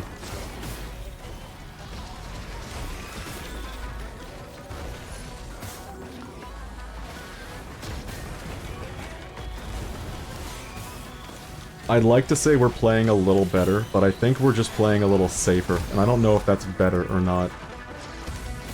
I think I'm still failing to capture the correct playstyle. Okay, it's like bunny hopping in CS, but different with charging. Sort of, yeah. You just transfer your momentum from forwards momentum into upwards momentum. That's it, really.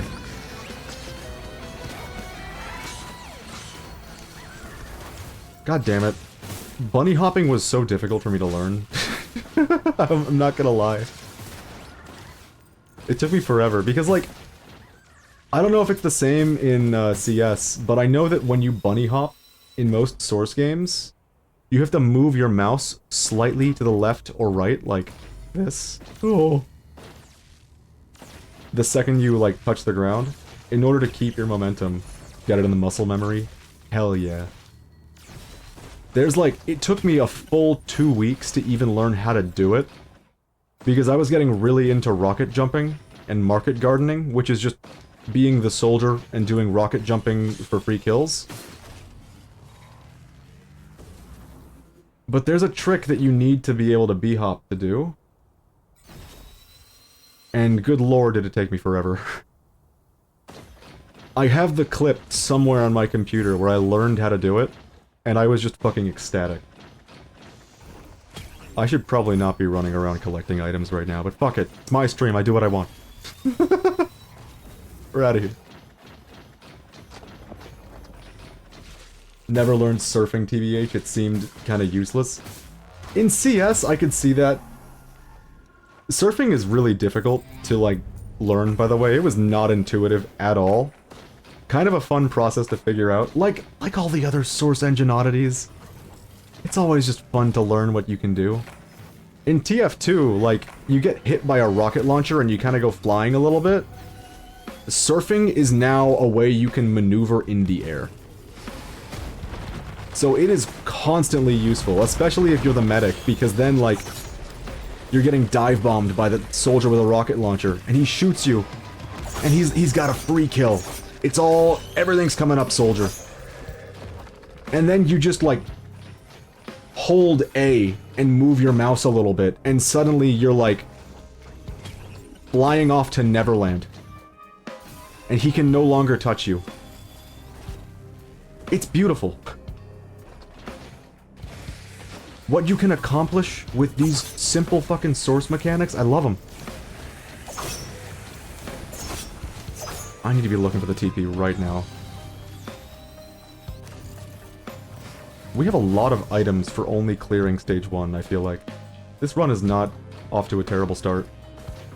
Granted, not a lot of them do too much for us. Mountain challenge is probably a bad idea.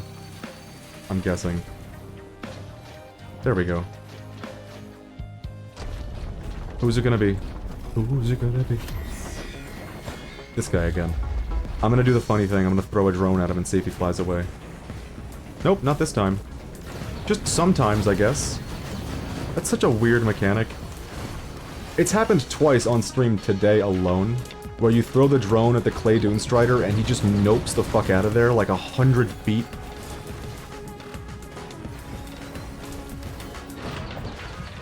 It's impressive, frankly. I'm gonna try it again.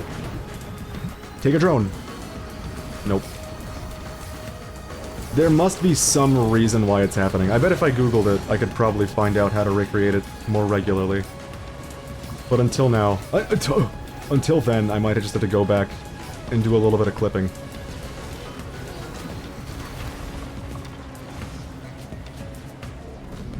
Drone! Get them!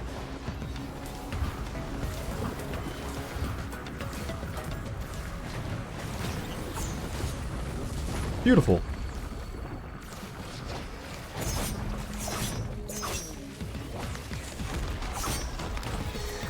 God, this character is not bad at all for the run-and-gun playstyle that you fucking need to be using to win in Monsoon. Yeah, free Uke. Beautiful.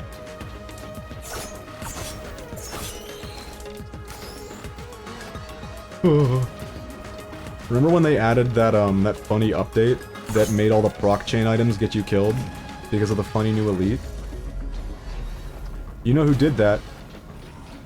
There's only one man to be blamed. And his name is Randy from Gearbox. He did it all.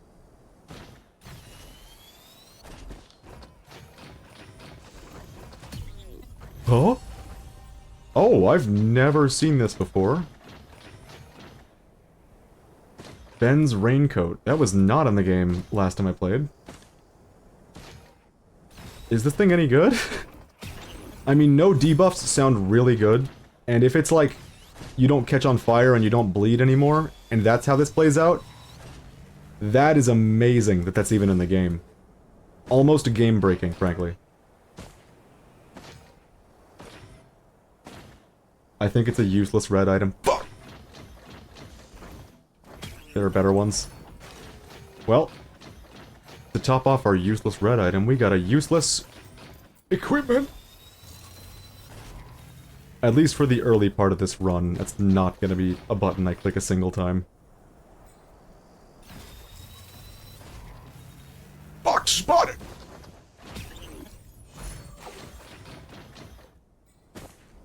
At least it's not like literally Wake of Vultures. Like, pick up red item and you die because you picked up the red item. What? What do you want? What's wrong? What could it be? Oh, I know what it is. I have, like, a plate of enchiladas 2 feet away from me, and it's actually blocking my cat from getting to her water cup. I'm gonna put these in the fridge real quick before they go bad. Why do I have a plate of enchiladas next to me? That's a good question. I need to leave. I can't get out of the chair. There. Alright, I will be right back. Let me put on the BRB button. A family member made enchiladas, and they just walked into the room and, without saying a single word, laid it down upon my mousepad. So I will be right back. Here is something random from my playlist of video game music. No, that's too relaxing. Hell yeah, Satoral Marsh, let's fucking go! I'll be right back.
I'm not gonna be gone that long. It's just gonna take me a little bit to, like, put it in a Tupperware and throw it in the fridge.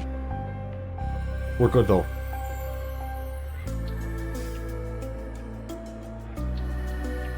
God, I think I may have missaid the mark when I made that playlist for the BRB screen. Did I forget to change the source? Are we still stuck on BRB? We are. Bam! I think I put far too relaxing a bunch of music. All the tunes there are like really, really, really chill. Like maybe a little too chill even. I need to be a little bit more choosy. I need stuff that's still a little bit like fun to hear. Granted, Satoral Marsh was really fucking fun to hear. The entire Xenoblade 1 soundtrack is fun to hear. But it's a little too low energy for me and my frenetic-ass streams. I want this goat hoof. Bring enemy. This will get me up there eventually. It did! No!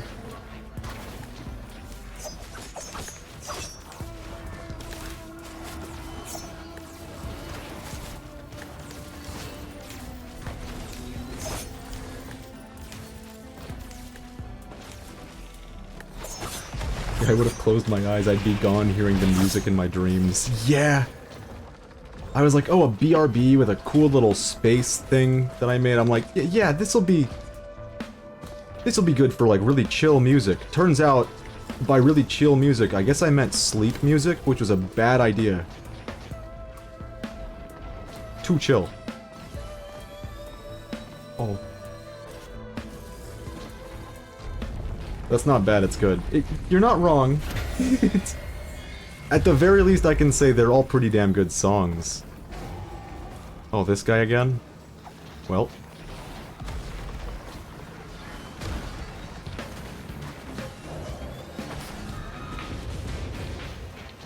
I guess we're gonna do the exact same thing we did last time, which is just to go through 2,000 or so damage at a time. Very slowly. Oh no! I'm fine. I didn't just scream. What are you talking about? God, I love Xenoblade music, by the way. It's been a weird experience having the remaster of X here again. Oh my god. Having X back in the public eye, people actually know what the game is now and what it's all about. Because that was my first Xenoblade game, and I did not care for the music whatsoever. Not even a little bit.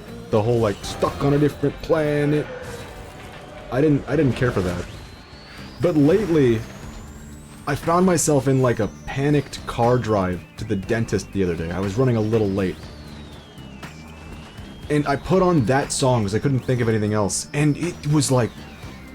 The song ended, and I was like, I still want to hear that song, I'm not done. Oh, the boss is dead. I didn't even notice. So I just kept listening to it. Black Tar from Xenoblade X is literally like... nonsense music. Music where the creator literally admitted to putting lyrics of words he did not understand. Randomizing the words in the lyrics. I don't like dentist visits. Reasonable human response. Dentist visits are never particularly fun. I will say though, I now have a tooth again, which is great. I spent like the better part of a year without a tooth in my mouth because I was just waiting for my insurance to actually be willing to cover even a cent of my new tooth. Bottom line, keep your fucking teeth clean, holy shit.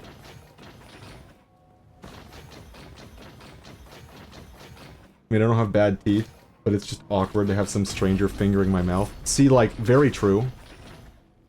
very, very true.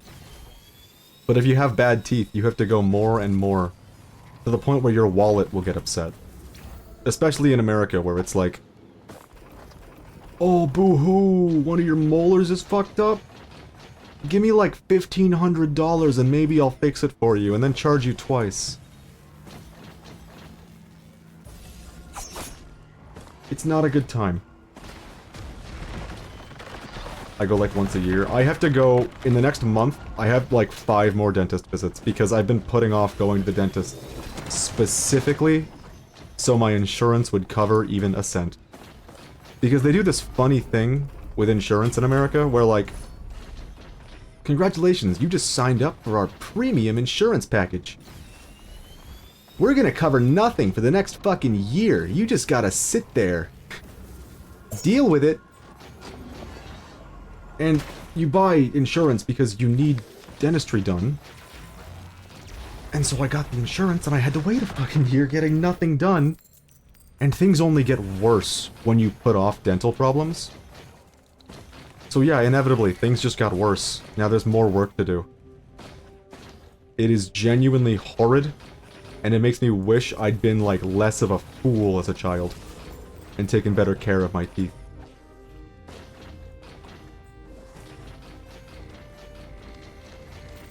I wish, like, human beings got an extra set of teeth. Not like there the whole time, but you know how we have baby teeth and we lose those, we get brand new teeth unlocked? I would love for like at age 30 to get a new set of teeth.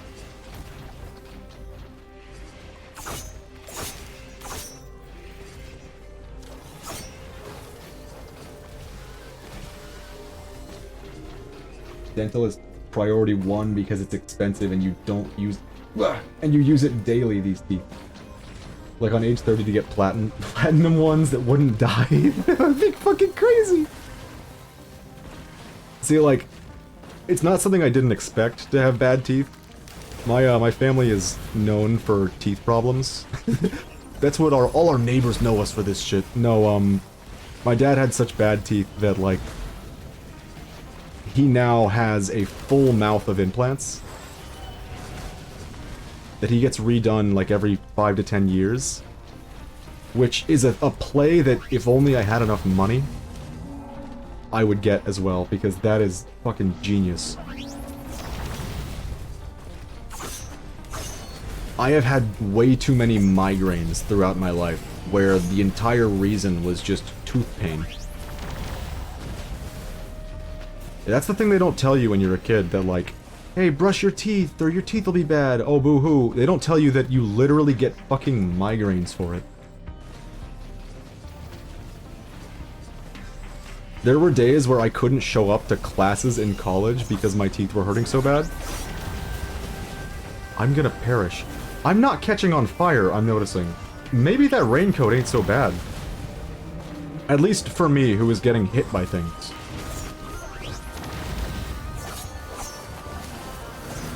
In the past, nobody cared, I guess.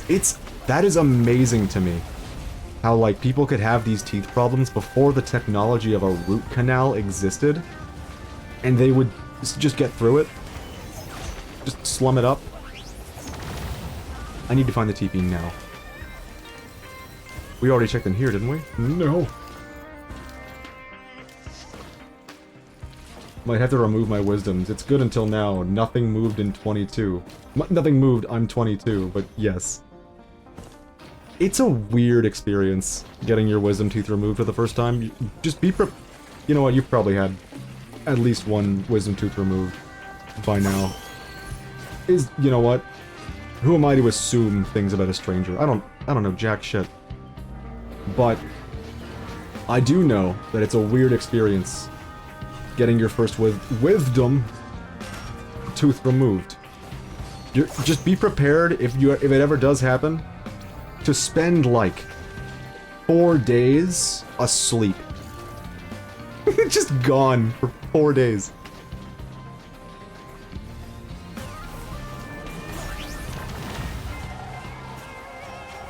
"4 days off, I see." It's not bad, but it is pretty weird. You'll wake up every now and again, you'll be like, wow, the world sure has changed in a couple days. In like 2 days of me not being in it. Alright, time to go to sleep for another full day.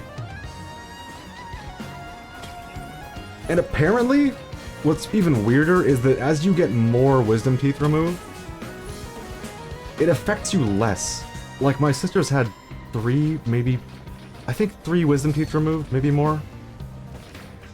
But I know that on the 3rd one, she was like, yeah, I went to work the day after getting it removed. Because I guess I'm used to it a little bit. Please stop lasering me. I can't find the thing, and I'm getting concerns. I don't have that much off days this year. I already booked the Japan trip. Oh, hell yeah. Wonderful place to take a trip to.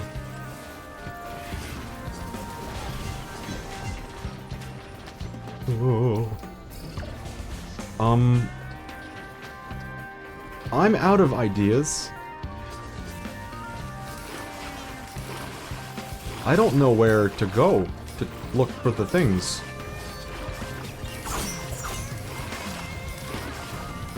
I must have missed something. They always try to do 2 at a time to do it cheaper. Yeah, then they charge you full price for both. Fuck! I hate money. I really do.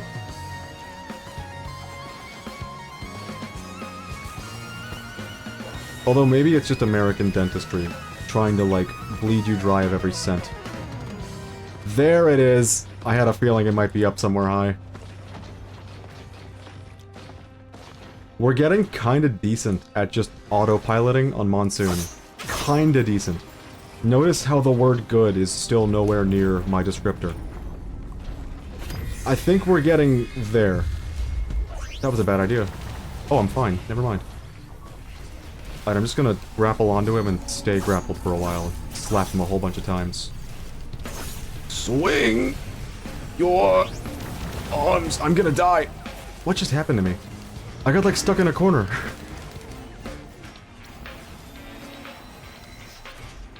Sometimes I forget that sprinting can impact your speed while you're swinging from a rope.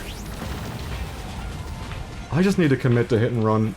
That's it. I think that's the conclusion I've come to. How many jellyfish? That's like 20!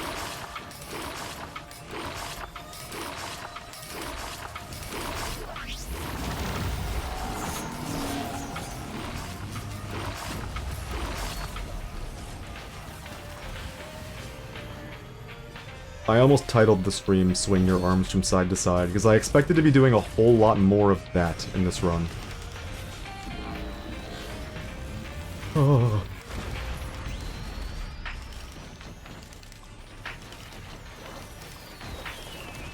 You know, when I first watched, like, the Super Mario Bros. Super Show, all those years ago, at, like, what, age 10? I don't know how to articulate this properly. It kind of disturbed me to find out that, oh, the Mario theme song has lyrics, and these are them. Swing your arms from side to side. Come on, it's time to go. Do the Mario. Take one step, and then again. Come on, it's time to go. Do the Mario. Those are the lyrics. That's the Mario theme song, and granted, it was probably just Captain Lou Albano pulling something out of his ass on camera. Which is a great fucking statement. But still, when I was like literally 10, that was all I could interpret it as, was like, this is the lyrics of Mario's theme song. This is what Nintendo, this is what Shigeru Miyamoto wrote. I gotta stop saying it like that. It's another one of those things that the Sonic fandubs have cursed me into saying. Like, I know it's Shigeru Miyamoto, but, like, Shigeru Miyamoto is a brainworm. Thank you, Elixir. I was playing like shit and about to perish. I'm gonna leave. I'll come back.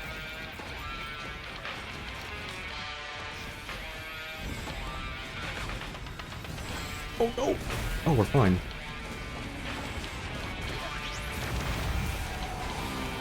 It's like the Minecraft movie songs. I still haven't seen the Minecraft movie, but my best friend has, and he somehow failed to mention, when I asked him for his thoughts on the movie, that it was a musical. I need to leave. I'm paying no attention to these freaks. We're so close.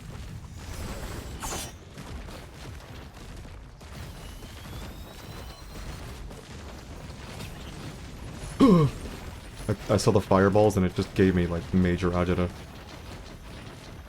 Yeah, it is. They're singing, like, 5 times? But it was awful. Why 5 times? This could not have been Jack Black's idea, could it? Dude, we're gonna sing 5 times in the movie. It'll be great. Jack. Why? It'll be great, dude. The thing that, like, made me not want to even, like, look at Minecraft as a property ever again was that Lava Chicken song. Someone just sent me a link to it and I was like, oh no. Oh no, this is what we've come to as a culture. This is where we're at. It's over. We're doing lava chicken now. The great human experiment has come to an end.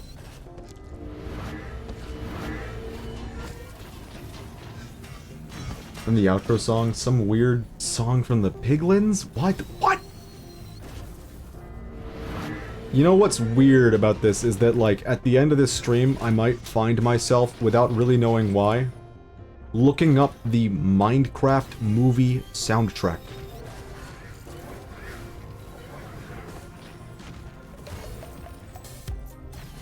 That's not the teleporter.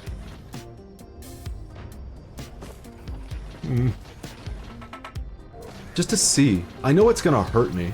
That much I am certain of. It will cause me pain. I will not be happy. At any point. During or after. Whoa! Alright, just gonna avoid blobs for the rest of time then. What are they called? Like gups or something? I like that. That's their name. If it's gups, I'm happy.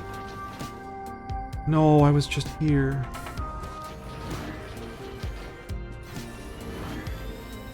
Thing is, like, I've been playing Minecraft for a very, very, very long time.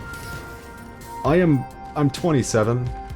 My first exposure to Minecraft, I was in 3rd grade. It wasn't in alpha, it wasn't in beta. It was in this weird pre-alpha state. Z-construct? Okay. Easy money. It was in this weird pre-alpha state. Oh. You didn't change the TP? Yeah, I wanna see if I can beat the boss on Monsoon. I'm not just gonna loop forever on a difficulty where I can barely make through a stage. I'm gonna die now. Every time I lose momentum, I fear. So, my first time playing Minecraft, it was in a state where genuinely, you could press the G button and spawn an entity that me and my friends at the time referred to as a homeless man. But it's the... and he would just run around in circles and jump. That was his gimmick. You could just push G and spawn millions of them. You can make a prison. Where is he? Up there. I missed. Thing is, this is the character that eventually became known as Steve. Later in life, I found out... That was a slick little dodge he almost did there. Later in life, I found out that Steve, the character now known as Steve, is literally just a very, very poorly made 3D rendition of the protagonist from Vice City. And he gets to be in Smash? Like some kind of sick joke.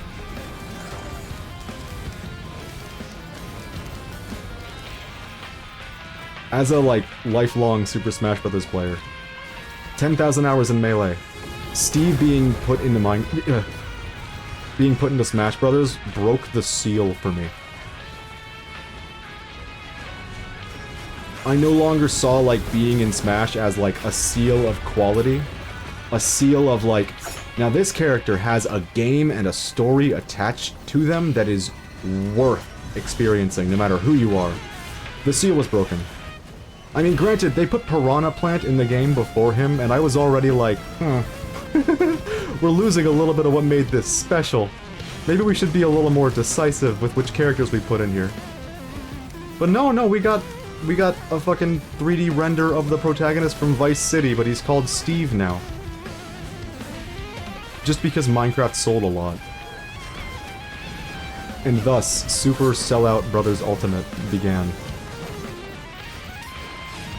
That's where I think that term comes from, where, like, anyone who's popular gets put in the game to drive up sales. Because, like, why else would a company allow Nintendo of all groups... I'm running away. Why else would a company allow Nintendo to get, like, full rights over their character? You didn't know about the Steve fact? Not many people do.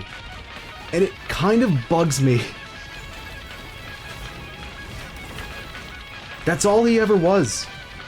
Marcus Persson, he was like, I need a placeholder player character. So he took a player character that he knew of, the guy from Vice City, and he just like slapped him in. Oh, I'm so scared, dude. I'm so scared right now. it might just be like my overexposure to this shit that's biased, oh god, that has me biased against him. But it really bothers me that he's become such an emblematic character in, like, the name of video games. I started yelling in that conversation, and it wasn't because I was particularly upset about Steve, although probably on some deep subconscious level that was happening. But rather, I was so scared that I was about to die every second in the last 5 minutes. I need to, like, cool it. It's a good thing my limiter is, like, set. Because it's, like, it's putting in overtime right now. I can't believe that worked.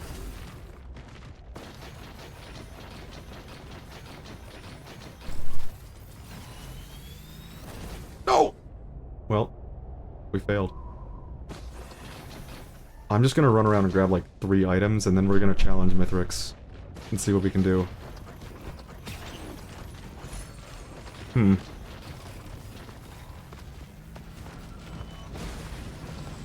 I feel like Old War Stealth Kit has always felt completely worthless to me.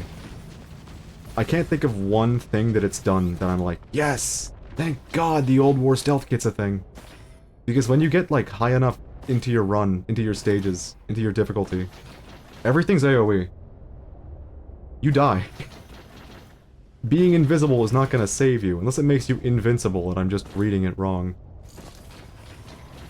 Which is indeed a possibility.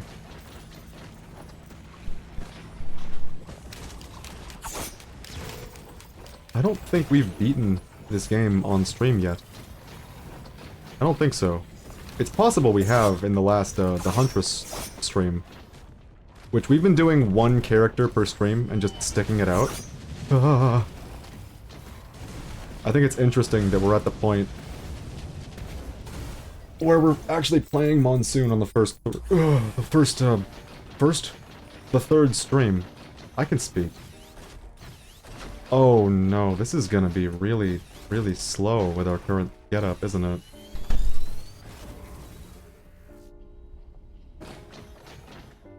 Oh, we have Wax Quail, we can just go up there quickly. We're fine. So I guess I have to pick a character for the next Risk of Rain stream. And I'm leaning towards Merc. But since we did unlock Rex in the very first stream, it's gonna be hard for me not to pick Rex, because he is my favorite character in the game. Oh, we got the beautiful Chris Christodoulou music. Christodoulou. I gotta stop saying names wrong. It's not healthy.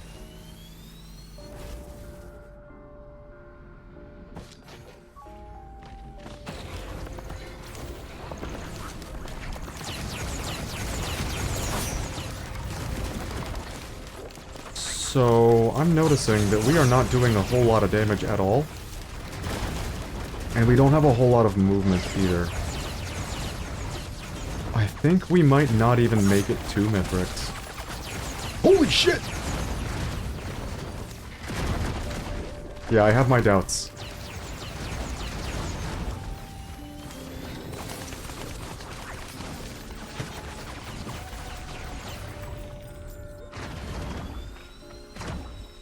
Might just go to bed now, it's already 2:35. Ooh.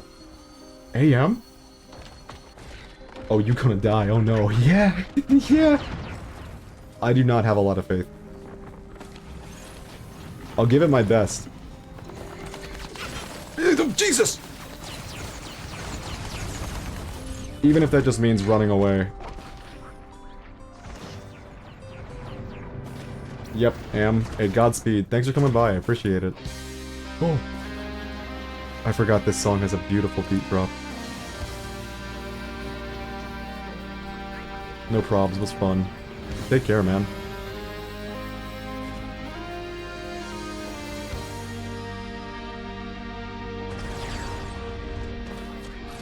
Happy Easter. Hey, likewise! I'm like hitting that point where I can just listen to the music. I don't even feel particularly driven to talk anymore because it's just so good.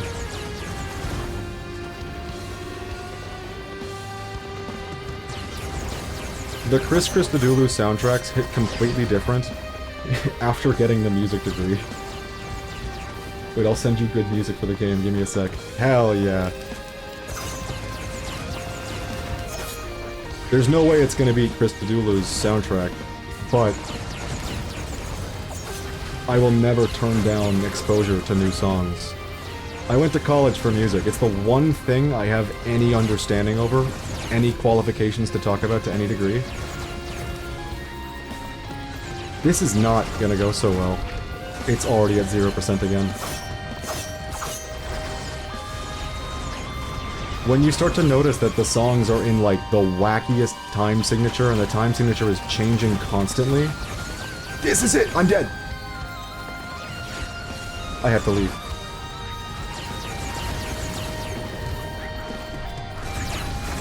I'm not gonna make it. This is definitely it.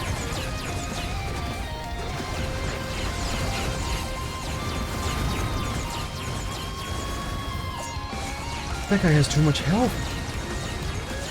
Do we just, like, run around in circles for a bit? Hide behind rock? I don't think that's gonna work out.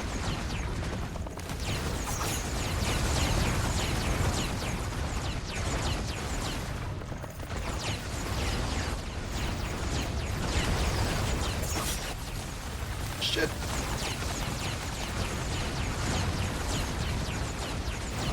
Alright, we're serpentining. That is... that's what we're doing now. No!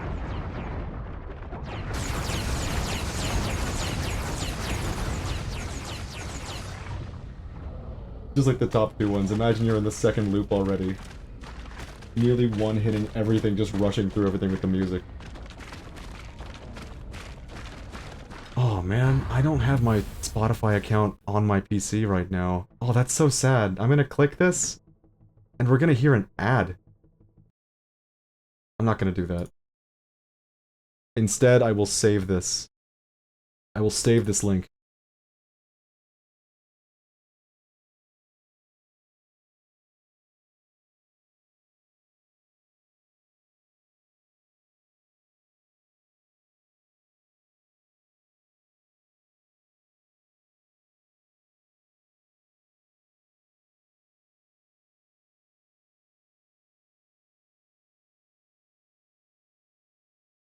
I muted myself. Oops. How did that happen?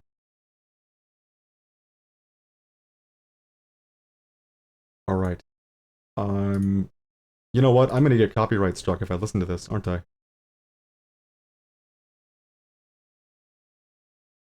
Hmm.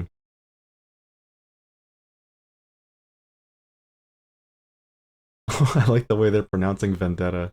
It doesn't matter. It matters to me! You're too small. The thing is, I keep a VOD archive, and I really care about it for no good reason.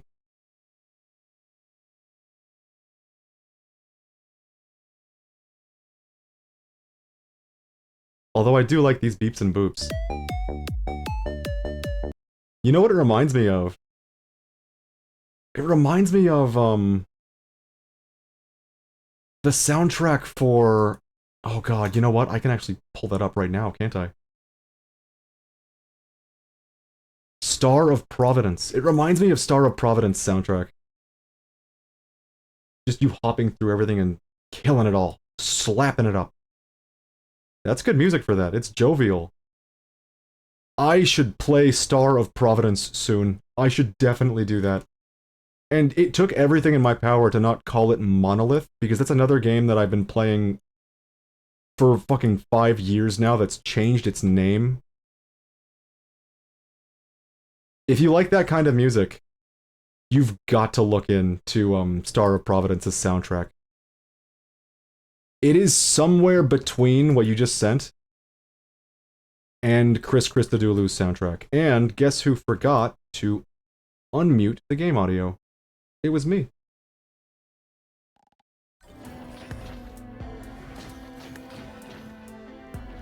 But yeah, it's good tunes. Real good tunes. We're just gonna do the boss raw, yet again. I've learned nothing after all these years. After all these streams.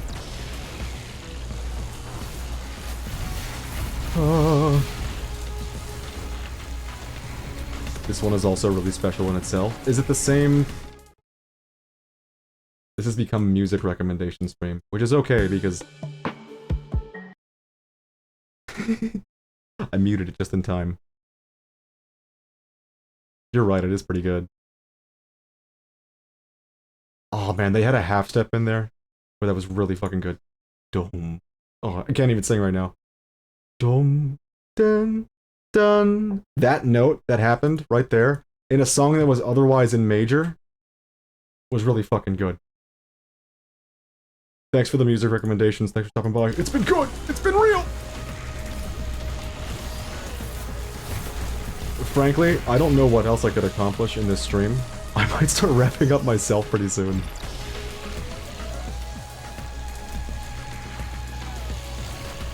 How long have we been live?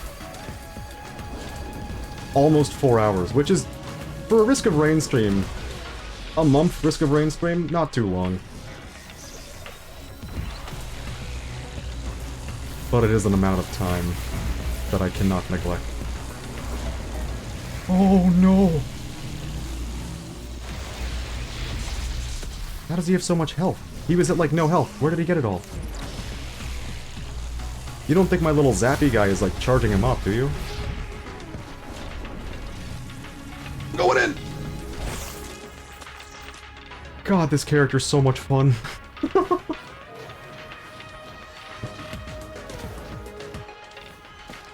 Be well, listen to the Star of Providence soundtrack. Trust me, you will not be disappointed. Every single song is a banger. If you have a couple spare bucks, buy the game. It's an indie dev. Granted, it was published by Donkey's Big Mode Games thing. But still, it's a small team of 4 people, and good lord did they deserve it. The king of all shmups. Listened, did not buy now. Okay. Well, if you want to see that game more, I may stream it soon. Because, well, as you can probably guess from my, like, middling skill in this game, I am not amazing at games where shit is going on all over the screen, and that is a shmup. Shmups are notorious for shit being everywhere.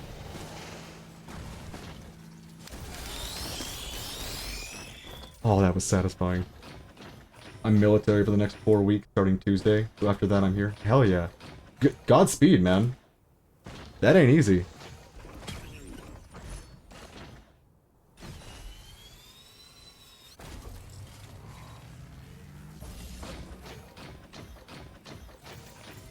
We do nothing there. It is easy. That's great. You know what? It's maybe not so bad. No, like, for real. If a military is doing nothing, that bodes well for the state of the world right now. So long as we ignore that one area in the Middle East where really, really bad things are happening. The world is doing pretty well right now. Okay, maybe not just that one area. Oh god, I keep forgetting that there are 2 major wars going on right now. And they are never gonna stop, it seems. It's for country protection, not attacking. Yeah. That's beautiful. That's what a military should be doing.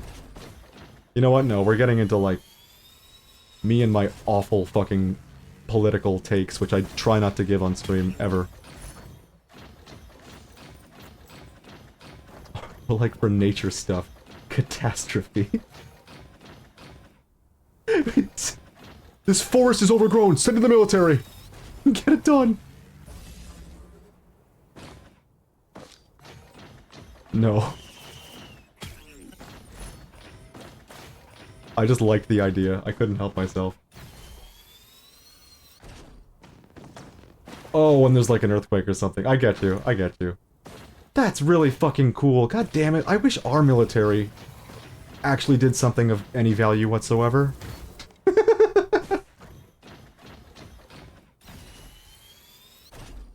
Instead, we just hand a bunch of guns to a bunch of genocidal maniacs halfway across the world. I didn't say anything. Shut up. I'm done. I'm done talking about this.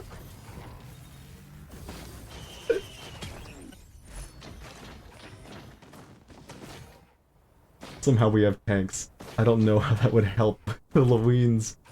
But E. The way my brain interprets that, it's like, press E to enter tank. E.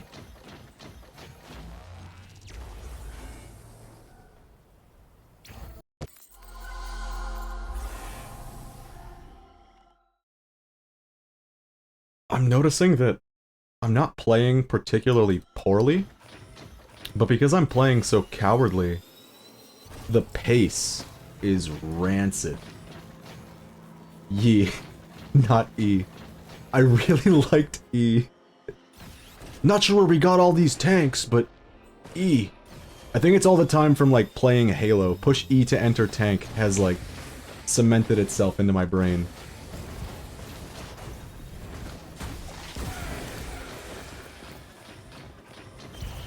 Loweens is correct, right? Those snow things? I actually have no idea what that is. And I'm gonna Google it, god damn it. A fall of large masses of snow and ice down a mountain. There you go. It is Loween. I'm probably pronouncing it wrong. Lawine? Laween? But that's legit. Hey, I learned something new on stream today. Something that didn't have to do with video games, which is a rarity. In fact, it's something I attempt to avoid doing. That's not true. What is in these boxes? Power elixir, medkits. Why are they clipping into the geometry? Eddie K, I just know German and Swiss German, not English. Hey, it's cool. I couldn't even tell from your chatting because you were killing it in terms of English. And at the end of the day, English is just kind of like, do what you want, like make a bunch of noises. And as long as it's close, it works.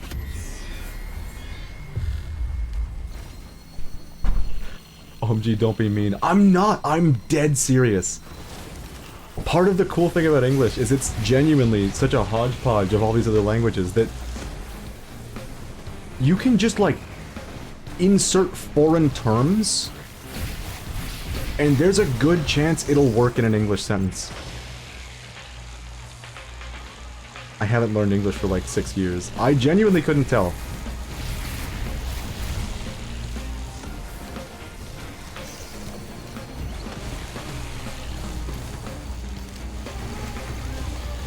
Just trying to keep it up since school, watching movies and series in English. See, and here I am, the, typical American. Johnny only knows one language. Johnny Heyman.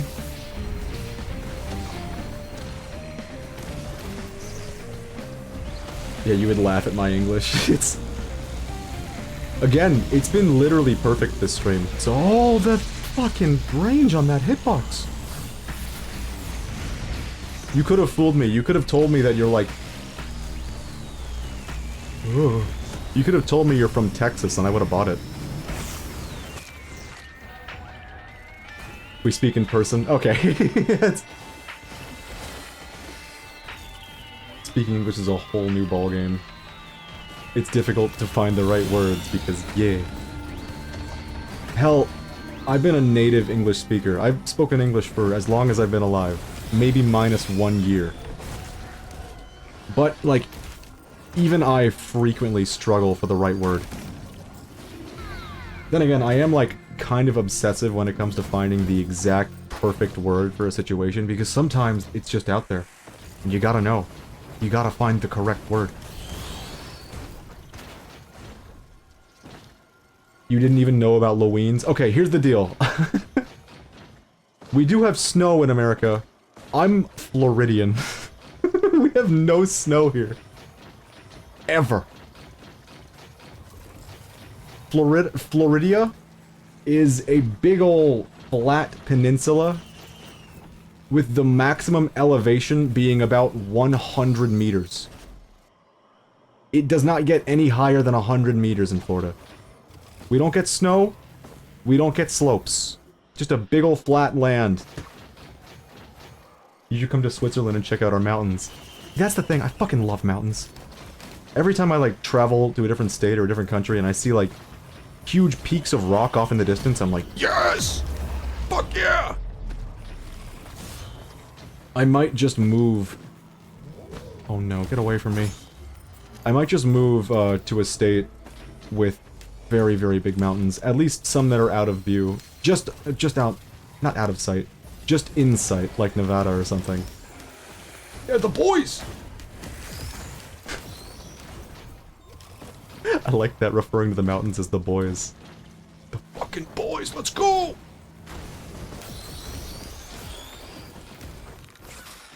It's so weird being, like, sanctioned off in this tiny corner of America. Because moving states is a lot more of a pain than you'd expect. Like, there are very funny restrictions, and I can't find any boxes, and I'm about to give up on this teleporter.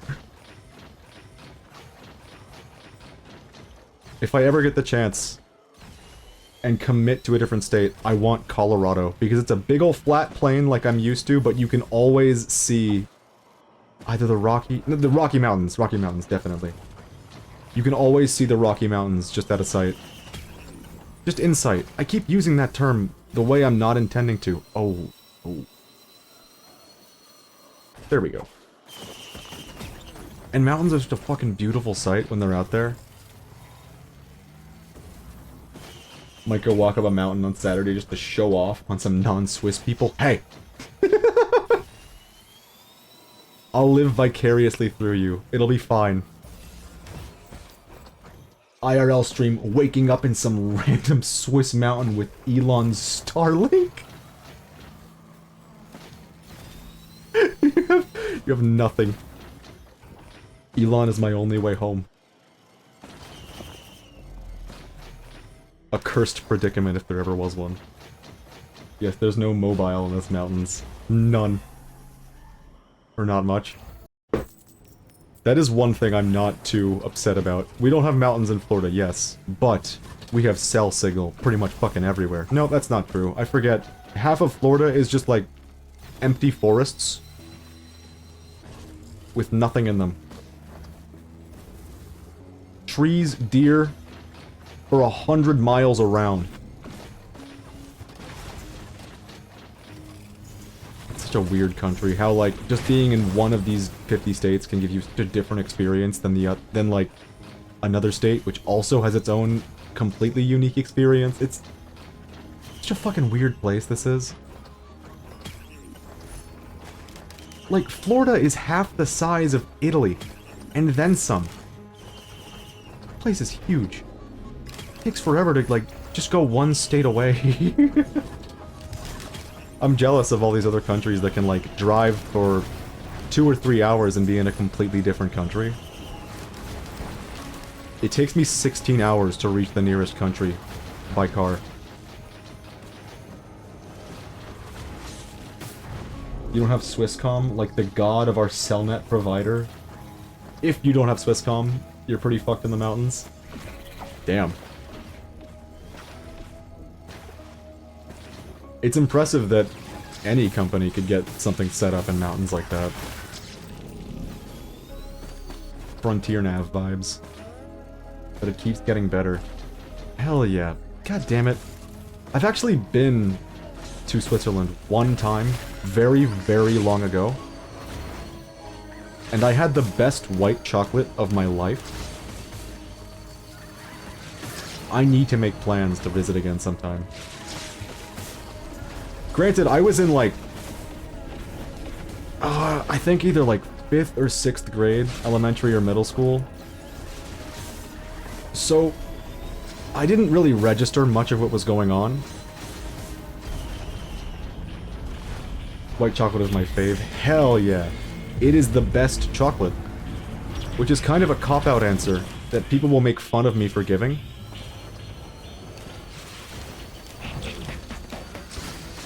Because, I mean, it's just not quite the same as milk and dark chocolate. It's just a completely different thing. That ain't gonna stop it from being the best.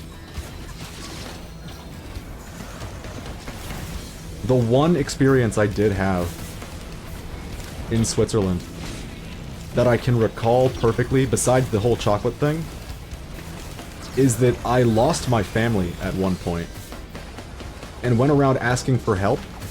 And I knew a tiny little bit of French. My elementary school was obsessive about forcing us to learn another language in every year. I don't want to die here. It's gonna happen though, isn't it? So I knew a little bit of French, almost enough to get by. But I could like... I was talking to random people asking for help. And like 1 in 3 people actually knew any French. So I was like, God damn it. This was not useful. This was not a good waste of a good use of my early years. Luckily, someone kind of understood what I was saying after a while and helped me out. But still, I felt so useless. What? Did he just like blink and disconnect my grapple beam? That fucker.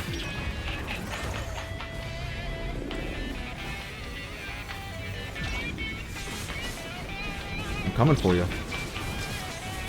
Stop. Even dealing like 100 damage with the grapple feels fucking phenomenal. I love this goddamn character. Yeah, I guess most kinda hate French. Only the French part speaks that. Oh no, I was misled. Like a middle schooler wearing like a t-shirt with a fucking one-up mushroom on it walks up to you and is very clearly American and he starts speaking sloppy French. I would react the exact same way. I would just like look at him uncomfortably and then walk off.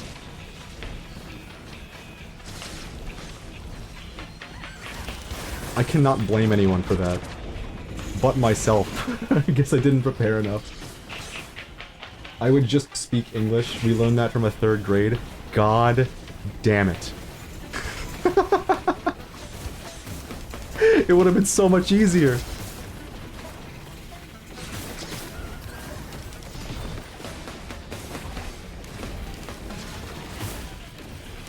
I needed the inside scoop. I'm a Swiss person. I needed it. Well, I'm over here now. I'm gonna grab some items before moving on, though. But I can't... Wait. Learned English from the 3rd grade, French from the 5th grade, but I can't speak a single sentence. We have 9 grades, by the way. Oh, man. That's beautiful. Wungus. More Wungus, please.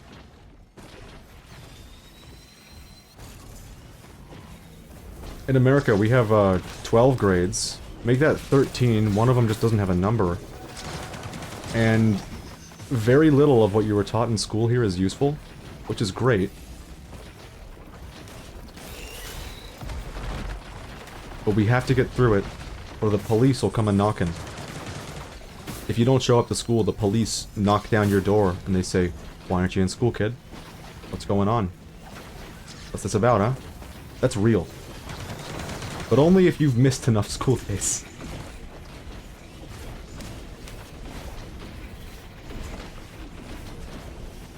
You can add some more if you want to... If you want to study later, you have to add like 2 or 4 years more? I went working with 15? Yay! God! They won't let us work at age 15. They barely let us start work at 16, and even then, you can't do anything of value. I feel like I could get an item right now. 4 days work, 1 day school. That's beautiful. I mean, it's obviously child labor is not like a beautiful thing, but when you're the age where you can start working, and the world around you is like, no, you will wait. It's not great. It's not 100% work. Yeah, I mean, to be fair, who would trust a 15-year-old with anything important? Hopefully no one. For learning the job and whatnot. Man. I keep, like, forgetting how restrictive American education is. And the cool part about it is it's only getting worse. And if that weren't bad enough, the government is, like, about to cut the Department of Education. Like, just, like, nix the whole thing. get it out of there, it will not recover. In the first 2 years, you just walk with the experienced workers. Hey, that's worth something, at least. If they pay you for it, double plus. It didn't work. The hiding spot failed.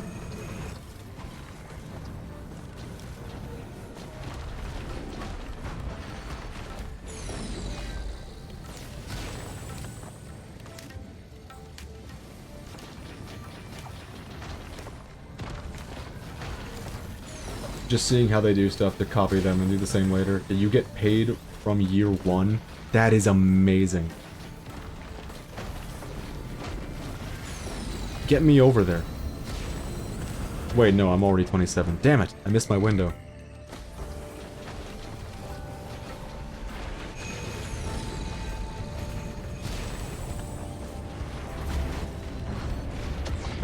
I'm picking an unwinnable fight, aren't I?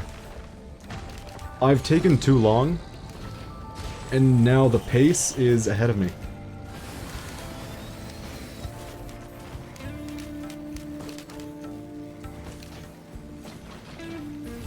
See, like, before you can get hired for a regular job in America, like an actual decently paying job, you have to get stupid qualifications. Very stupid qualifications. Like, okay, do your 13 years of school, then go to college, and get like a 4-year degree, which is usually going to take 4 years, but with how most colleges function these days, don't be surprised if you get another year or two stable on the end of it. And then, only then, do you qualify for entry-level work.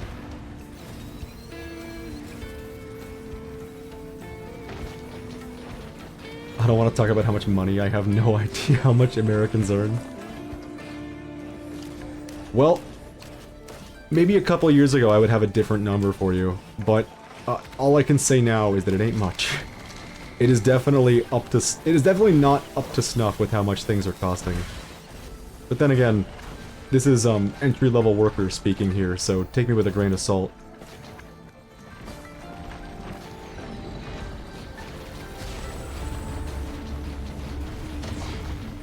I earn like 85k USD a year. But I have no idea if it's much. That's not bad at all. Especially, like, you said you were 22 earlier? That's pretty fucking good for 22, I'd say. And in any economy that isn't America's, that would get you very, very far. Unfortunately...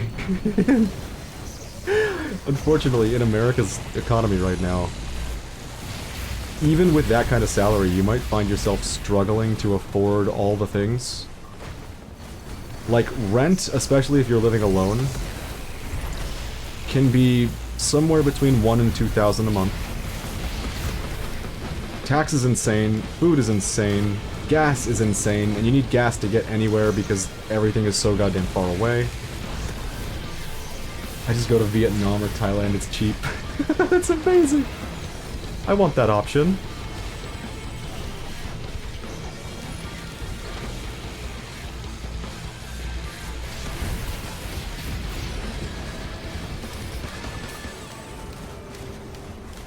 I'm inside the jelly.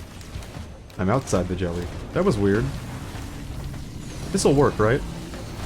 It didn't work! That was so tragic.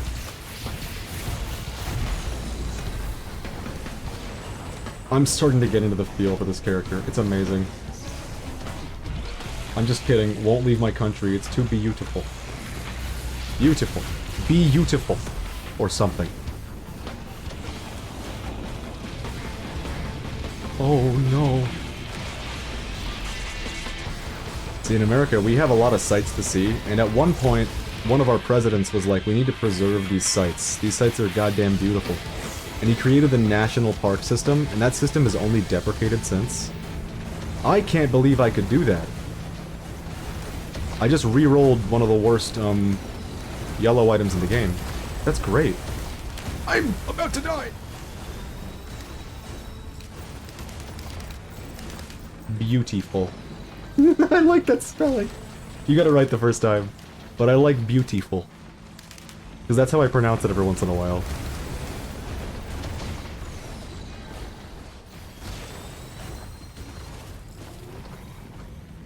Oh. You know what? It was right the first time, goddamn. You never know with English.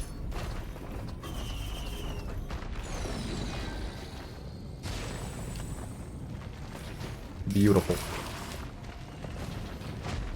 You know, the cool English thing to do these days is to mispronounce a word on purpose and then just roll with it. Misspell too. That'll get you like big points. What did I just see? That thing floating? Huh. Beautiful, said Google. Yep.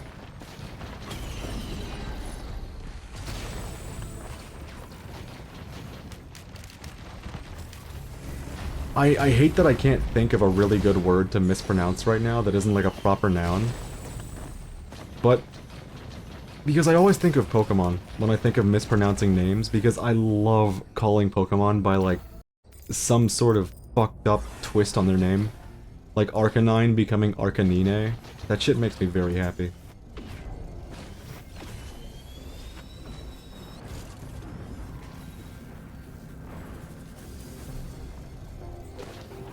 I should probably just go right for the TP. By the way, in Swiss German, my native language, we don't have grammar. But when we're doing business mails, we write in German mostly, and German has grammar, so... I never would have imagined that a language could just, like, say, you know what? Grammar? Nah, I'm good. I never in a million years would have conceived of that being possible. Not grandparent, the run is over. I'm stuck on a roll. At home you speak Swiss German, and in school you speak German sometimes, and sometimes Swiss German. That is so fucking interesting. I love the idea of no grammar. I really do. So many years in lower level education have been wasted learning the grammatical structures of other languages. French, Japanese, all these new grammar systems, and you're telling me the whole time there were languages that just opt out? I love that.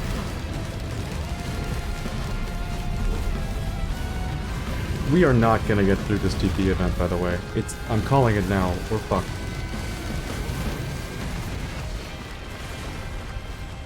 It's like a German dialect, but we speak it all with our own dialects.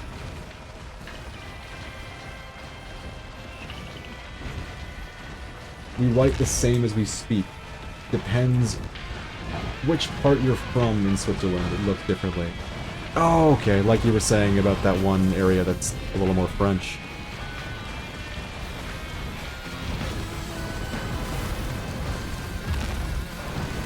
You know, we kind of have a... No. I was about to say we kind of have something almost similar in America. Don't burn me, please. I would like to not burn. Thank you. No, they write in French? Fuck them. That's really funny. They don't even speak it, they just write in French to fuck with the people around them.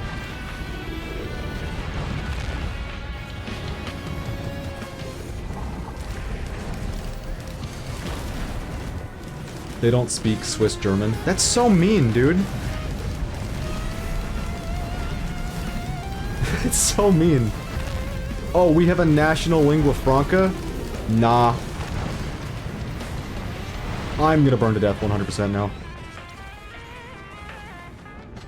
Hey, we tried though. We got a new item for our troubles. And then we've got the Italian one, and they speak Italian, obviously.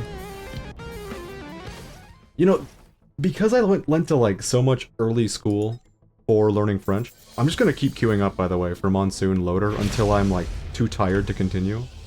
And by too tired, I mean at some point, I will stop making brain-based decisions and start being really, really dumb with the options I choose. And that is the indicator that I must stop. Corrupted extra life? What? Forgot about that. The really, really cool thing to me about Italian, German, French, English, I think Spanish as well? Yeah, Spanish too. The really, really cool thing to me about them is that they all come from the same Latin language.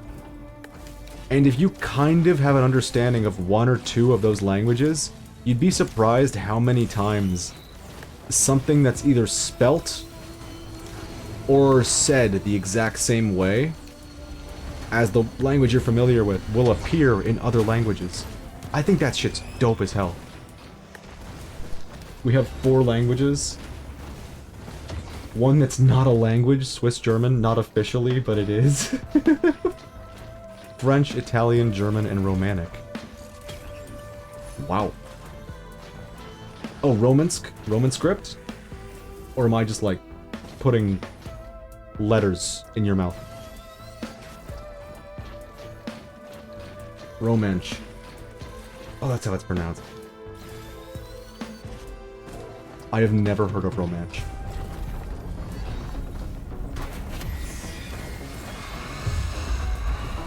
I've said this on too many streams now, but like, me being big dumb Johnny America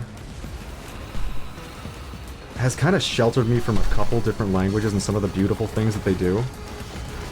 And the thing that, like, got me incredibly interested in language as a concept is one day, a long, long time ago, when dinosaurs ruled the earth, I was so desperate to play Monster Hunter Generations Ultimate on my Nintendo Switch.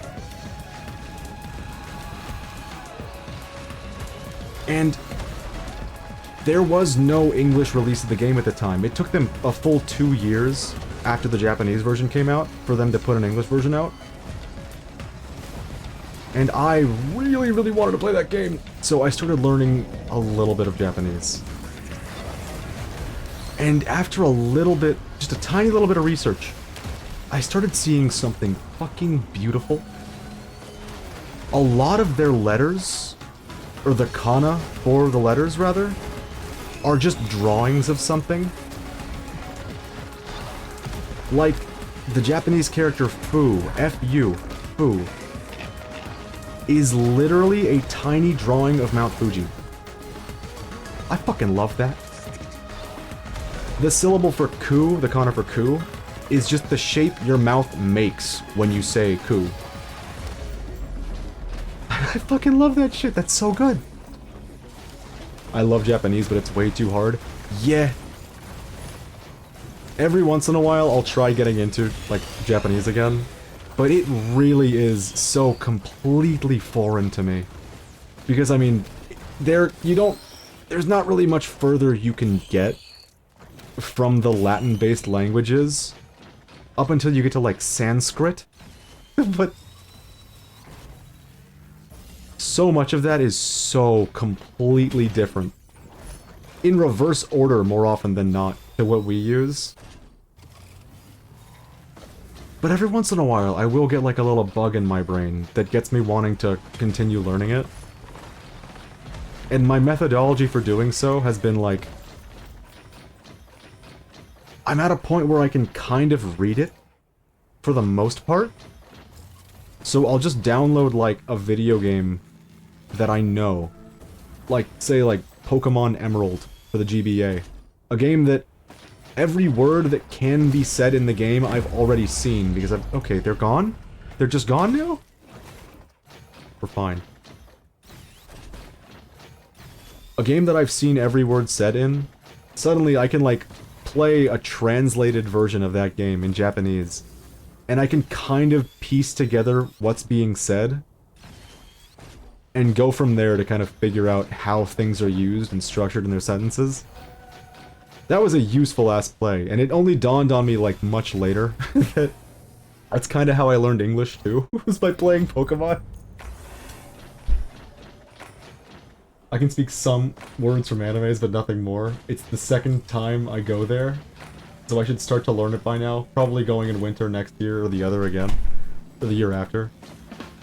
It's a fun language to learn, is the cool thing. It's such a fucking artful language. Like, I don't think there is a single language out there in which... oh no. In which the written language and art go hand in hand quite as hard as they do with Japanese. I think that shit's beautiful. Even before 3rd class, I always played games, or I already played games in English. It is crazy how useful a video game can be for learning a language. And I'm not talking like Mario teaches typing, or like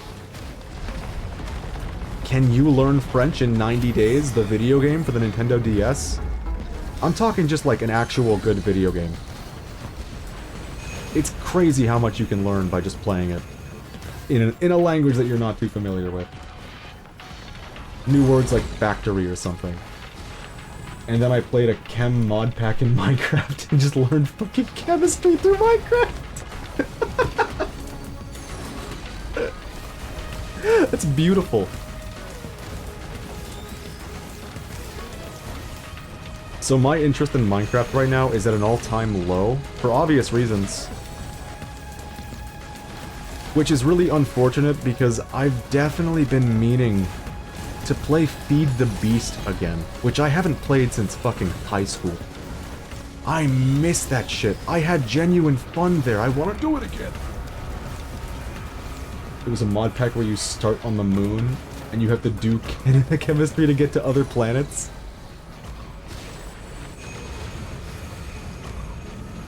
That sounds crazy. It's wild to me how different of an experience modern Minecraft can be. There are times when it puts the game to shame. Uh-oh! We're frozen! I think the thing about vanilla Minecraft that makes it so appealing is the limitations. Which, I mean, they keep adding new shit, so the limitations aren't so limited anymore. But, like, back when the game was at its, like, peak, it was really cool seeing the kind of building techniques people would use to turn a bunch of blocky garbage into what looked like an actual home. It really is the old adage, like, limitation breeds creativity. It's that shit. Give me another equipment item, please. I'm begging you. Good to get a decent game sense as a little kid, moving and aiming from a young age. Ooh, recycler this early, hell yes! It really is important. Most of my time working has been spent working in a school. And back when I was working in an elementary school, I got really, really sad about how easy it was for kids to get, like, bought into the hype of a video game, and the video game is actually garbage. Like, it's a nothing game looking to, like, waste your time and money if it can. It's really, really easy for a kid to fall into that shit. And then I remembered that, like, I have played so many such games as a kid. It's a developed taste. Learning that some games are garbage and not worth continuing, and others are like the cream of the crop, and that it's kind of a push-pull thing, figuring out which ones are which. Even rage chatting when you die in multiplayer to swear to others. Nearly learnt 10-finger through writing. Through raging! 10-finger writing! Through raging in death screens. It's beautiful. Probably gonna set up Minecraft beta for my kids. That's a good idea. I think that's one of those games that genuinely is great for kids. Which is awesome, because the company that owns it now,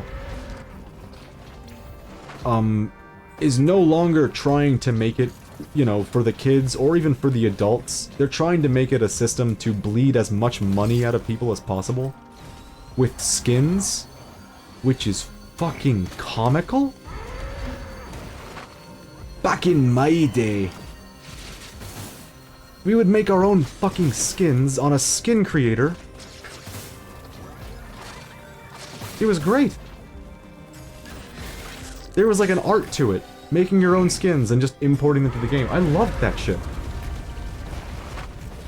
Now you have to buy like a preset so you can play as fucking Mario or something.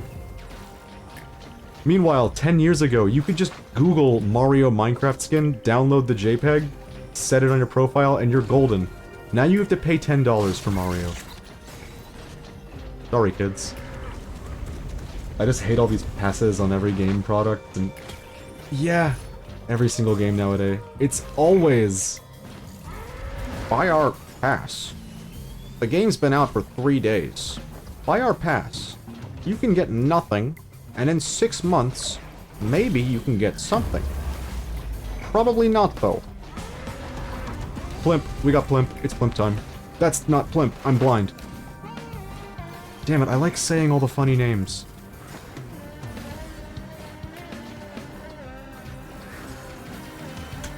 I'm a fool.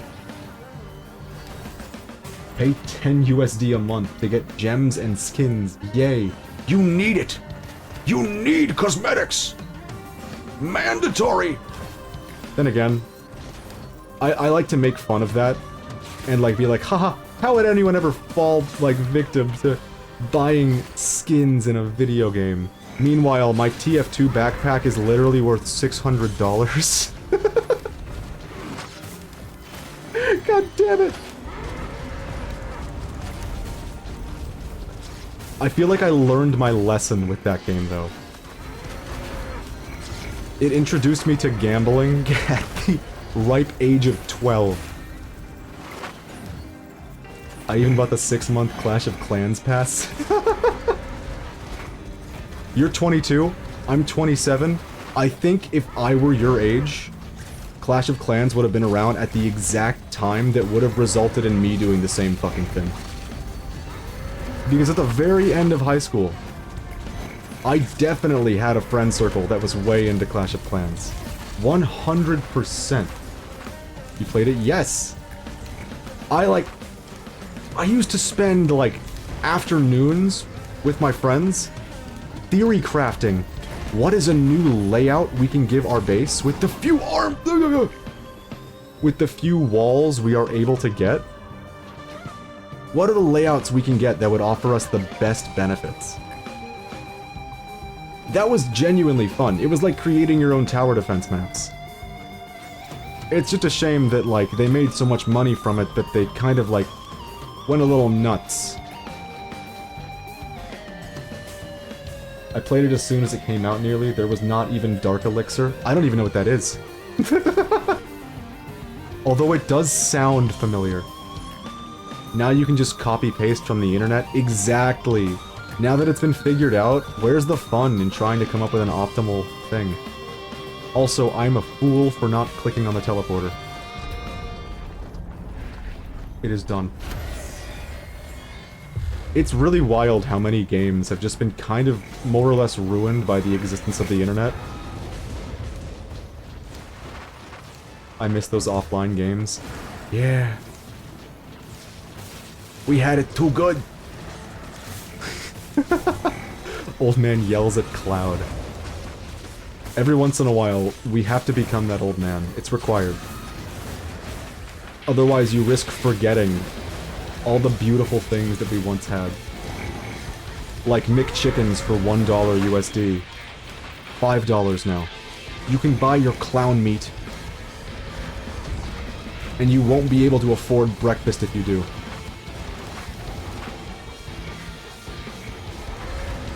I miss those old mobile games with no ads. I'm telling you, man. Way back when? I think I'm working on a script about this, actually. Like, I don't have anything posted on the quote-unquote main channel which has literally nothing there. But the reason it exists at all is because I have like 50-something scripts that are like half-cooked and I need to finish them. Which is emblematic for my level of ADHD. Like, yeah. Yeah. You're not gonna finish a lot of things, are you? I have a script reflecting on that, because genuinely, you got like an iPod Touch or an iPhone in, say, like 2012 or 2014, and you had suddenly hundreds of legitimate free games with amazing experiences on them. And the only barrier between you and getting them is knowing what they are. So you would spend days at a time just browsing the App Store to see what was new, what was popular, until it became a place where you could just buy your way to be the #1. I've got an iPod Touch, it's still working. Hell yeah, you're keeping the art alive. I have like 100 games on it, but battery's not that good anymore. Oh no! You're gonna have to do the classic. Ye olde, keep the device plugged in at all times. My laptop does that. I have a MacBook from like 2015, and the second it gets unplugged, it dies instantly. And I could just replace the battery, but that's like $200 that I'm not willing to spend right now. I can't afford this, can I? Oh, what a shame.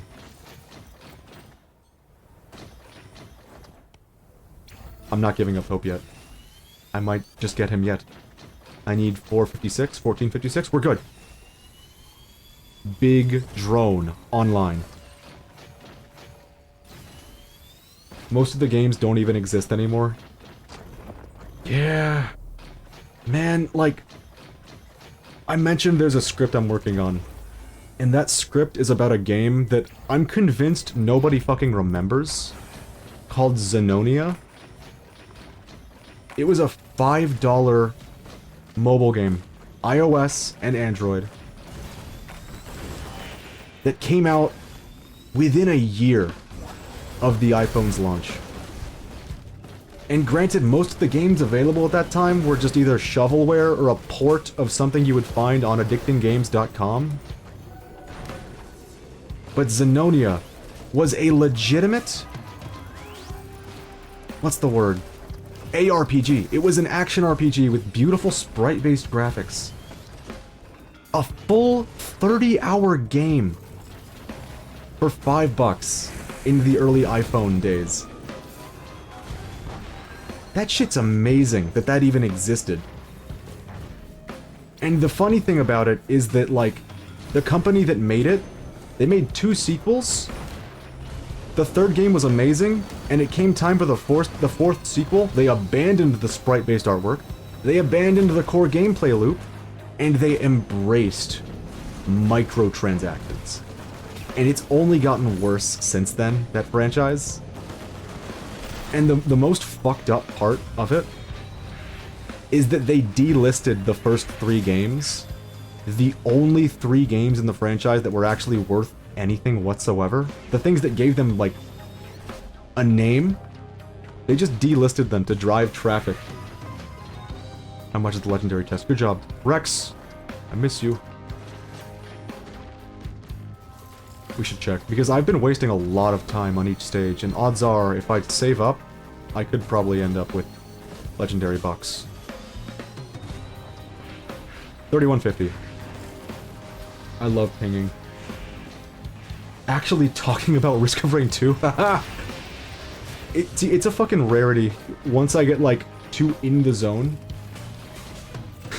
I just stop talking about the game I'm playing. Which is a sign that you've made a really intuitive game, by the way. And that's a good thing. IMHO. I played so much Eden Eternal on my iPod, and now it's filled with microtransactions. Yup. Ah, God. Too many good things shared that fate.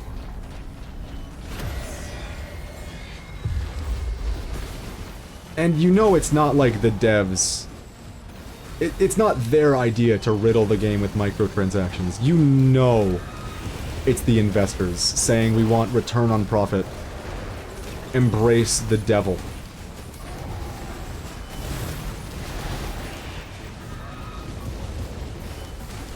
God, it's so sad that we live in that world right now. Oh no! I have lost it in the mosh pit. Brain turned off for a moment. I can't see! I can't move! Oh my god, that was awful.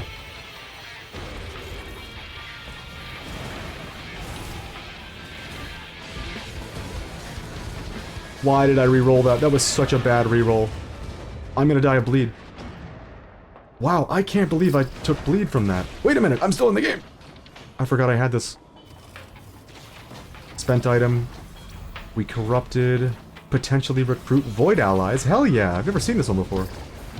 Oh, it corrupted the Titanic Knurl. I didn't know that could be corrupted.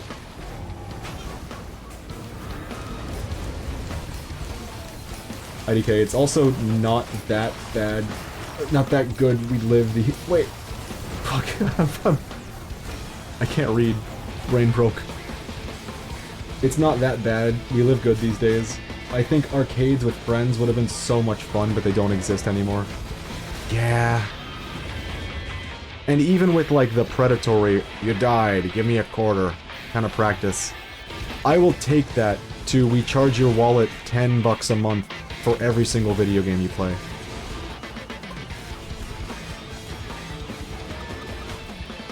Luckily, most arcade machines, oh no, what's going on here? Oh, new Void Ally just dropped, hell yeah. Luckily, we can still play most of those games with the forbidden word that Nintendo hates to hear but loves to use and charge people for. Emulation. Luckily, we can play a bunch of these old video games and, like, hop into Discord calls with pals still. But it's not the same experience, especially, like, I mean, we're fucking adults at this point. I didn't get enough money. I could activate 2 combat shrines. And probably die for it. Not a cup! No!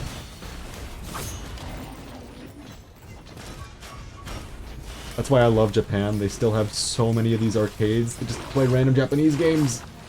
Pay like 100 yen. I have no idea how much that shit is, but yeah! That's a good way to say it. You know, yeah, I don't actually know what the exchange rate is right now, but historically it's been 100 yen equals 1 USD. I imagine it's worth more USD right now, considering the obvious. The Great American Collapse. No, it's like Monopoly money. It's 175 equals 1 CHF right now. Yeah, that ain't easy. That is not a calculation I would be glad to be doing. Alright. Somehow, those 2 combat things got us enough money to get the red chest twice over. Which is awesome. I don't know if it's gonna be enough to clear. But I can say... We're about... Best red item. Best red item is here. I think 100 yen is like 0.7 USD right now. Gotcha.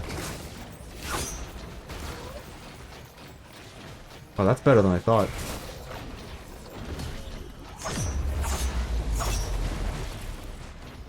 There's a non-zero chance. We just got the hard light afterburner. There's a non-zero chance we can win.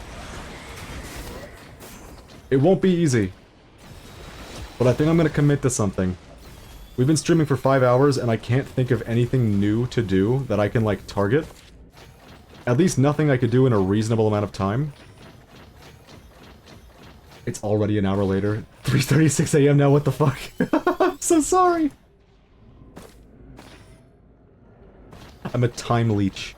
Give me your time. I think I'm gonna play this run out. Win or lose, I think it's the last one I'm gonna do today. Does this guy ever heal? Is he gonna be okay? Yeah, can't stop chatting here.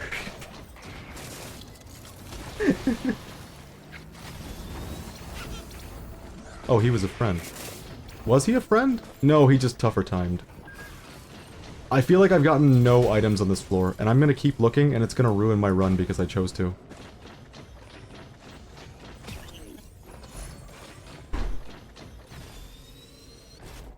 Oh good, okay. Thank God this exists. And thank God with a loader, we can just, like, jump through here at lightning speed. More backup next. Oh, where did you come from? Sometimes I forget that the void enemies can have void items built into them.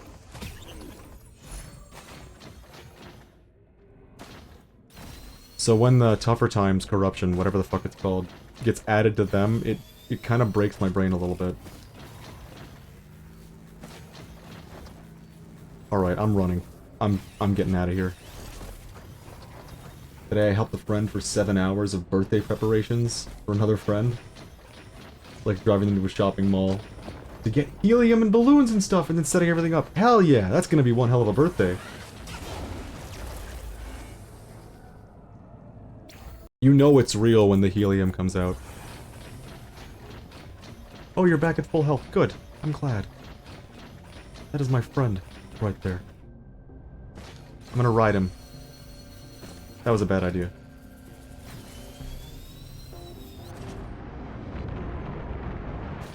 I'm not seeing the TP. We just got here. I'm making that call a little early. There it is. Beautiful. Going right for it. Wait, let me send a little pic. Don't you worry. Wait. No! Run over. Why did it have to be him? I hate this guy.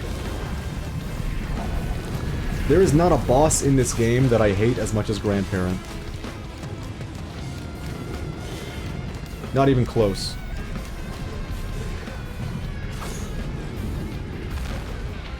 Don't be doing the sun. Okay, it's fine.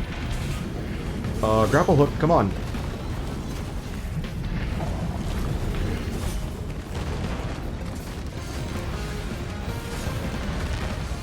Alright, I'm fucking out of here. He's gonna do the big move. He's doing the big move! All's well.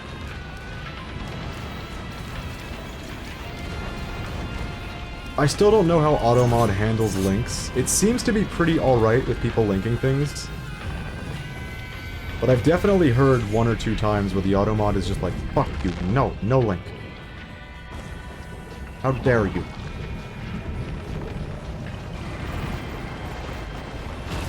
Come on, please! Please get me in there!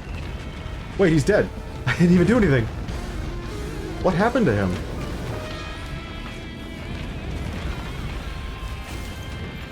I wonder where the grandparent went. Alright, Gups, you've met your maker. I take it back, they did, like, nothing.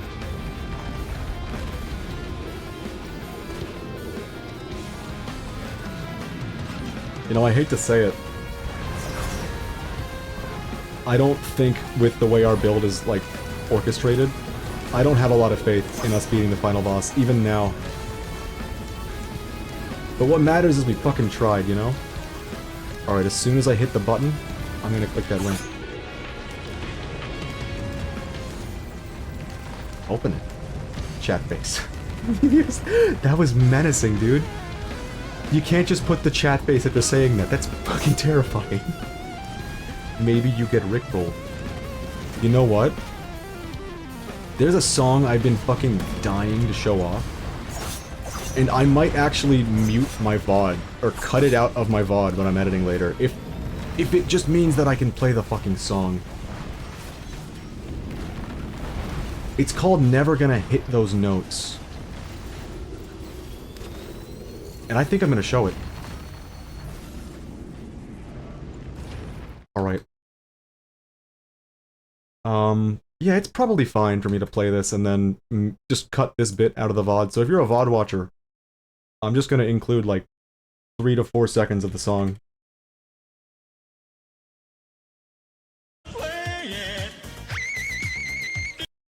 That's it. That's all I needed to show. That was important to me. He just hits the highest fucking note I've ever heard in my life.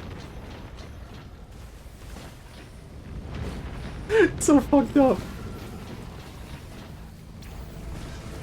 Wait a minute. I didn't mute things, did I? No, we're good. We're golden. I guess that's the sign to go sleep in then. If Rick Astley is hitting those notes, it might just be.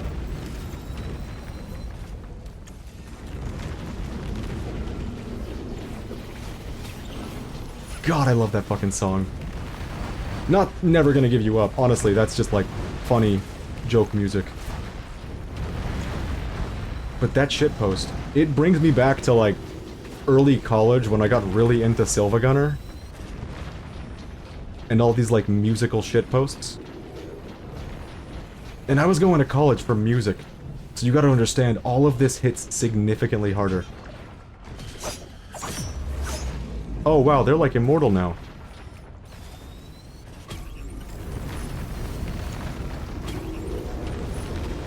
Oh, Void Egg! The thing about the Void Egg... it's called the Volcanic Egg. I'm a fucking moron. For some reason, I've been calling every single Void-related thing a Void Egg because of this thing, and it's actually not even called the Void Egg. Yep, goodbye, have fun and all the things. Like I said, good Easter and stuff. See you in the future. Gonna fax you. Hell yeah! Because you clicked on the link, so I got your fax. Oh no. How dare you? How could you do this?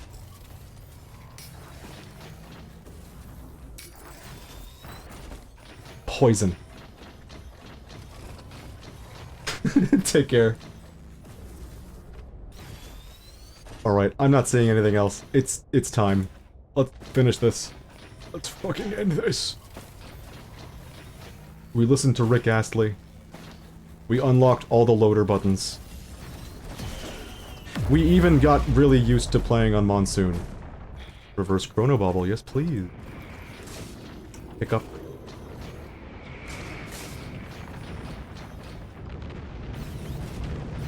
Let's see if we can fucking win. That would be beautiful, if we could end the stream with a victory. Why did it play that sound? That's usually the sound that it plays when you enter the portal. Alright, here we go. I am definitely worried about this boss fight. I don't see us winning. Which is a great thing to say. Going into something. Yeah, I have no confidence in this.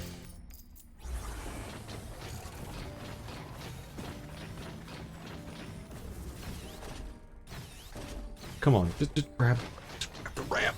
Grab the ramp loader!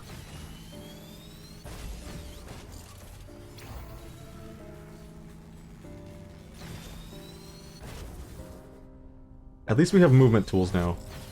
That much is not lost on me. Look at how quick we can go, holy shit! This is the one level I'm like very, very unfamiliar with. Because it was literally added within 2 weeks of me stopping my, like, time with this game. Arthritis took over. It was over. Welcome back, Kenzo. I may or may not have been doxxed. I don't think so. I hope it was a joke. I clicked a link in my chat. What was I thinking? I don't think I was doxxed, but I was definitely threatened. Not in a legitimate sense, but, one of the other chatters. I think it was Pito. He was just, he sent me a link. And I clicked on the link. And he says he has my fax now. It's over for me. This run has been going really, really well. We got a lot of the best items in the game. Oh god, but the one thing we didn't get is any healing whatsoever.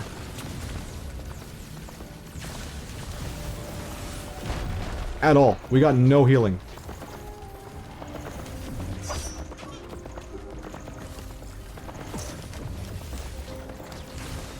So, I don't know. I don't know if we're even gonna see Mithrix. It'd be really cool. I would love to see him. I miss Mithrix.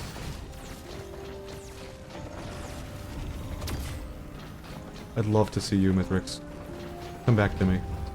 But we have to charge like 4 pillars, don't we? Man, how do people do this?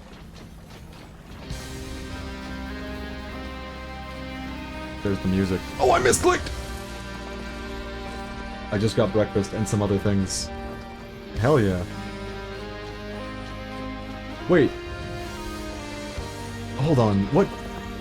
What time is it where you are right now? It was like 3 AM for our Swiss friend. It can't be that far off for you. Wait a minute, that means it's probably like really early in the morning. 3 AM, fuck. You got breakfast at 3 AM! Human hours. Oh, that's nice. You guys have like a better version of a Waffle House or something. I see no other possibility. Oh, this is the funny one that pushes you away. I love this guy.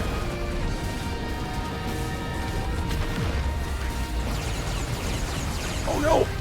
Delete him! Remove him from the game! It didn't work. Why didn't it work? No, I just made breakfast. Roger that. I don't know why I intuited that as like... went to place. Collect breakfast. 3 AM. Delicious. We're gonna be fine, right? No! Oh no. A new challenger has appeared.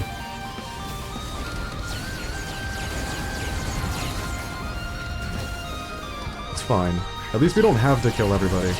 It'd be really, really neat if we could make it to Mithrix today. That would be real cool. Because this is, unfortunately, Kenzo, this is the last run today. I have to stop myself. Otherwise, I could just keep playing Loader Monsoon runs for the next, like, million years. Why am I so slow? I needed to stop myself. So this is it. They keep dying in my special circle. Putting fire all over the place.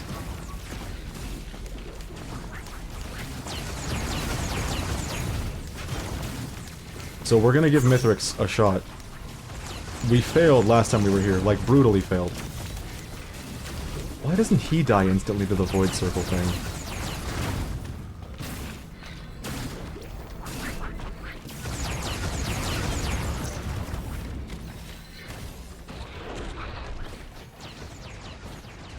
One left. This is better than I expected us to do. That much I can admit, freely. I'm starting to finally get used to using Loader's kit with my current control schemes. Scheme. And this is the hard one. This is the one where you have to be inside the bubble the whole time.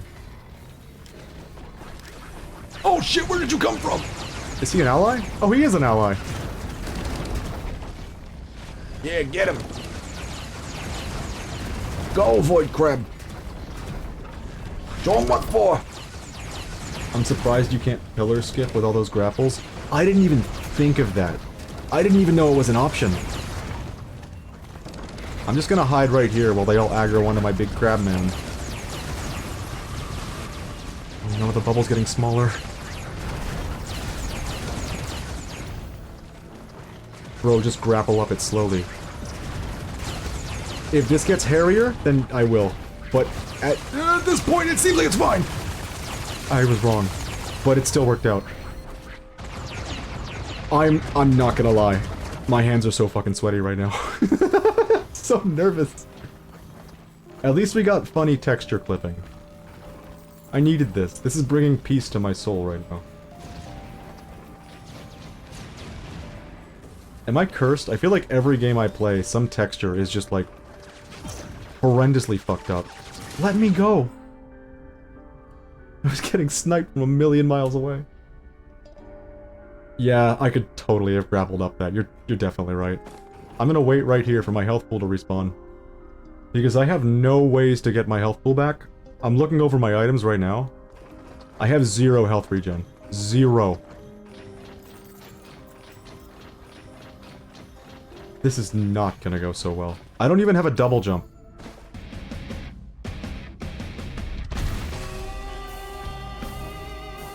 It's you and me, Mithrix. Let's fucking go. Luckily, we have Hard Light Afterburner. So we can do some pretty insane stuff here. And we have the Volcanic Egg, which I keep calling the Void Egg, and it's definitely not called that.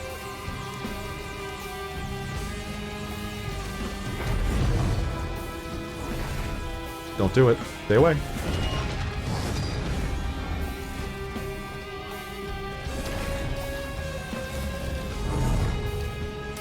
I think we can get through this, just so long as I don't do anything stupid. Immediately stand still and just tanks a bunch of hits. Oh!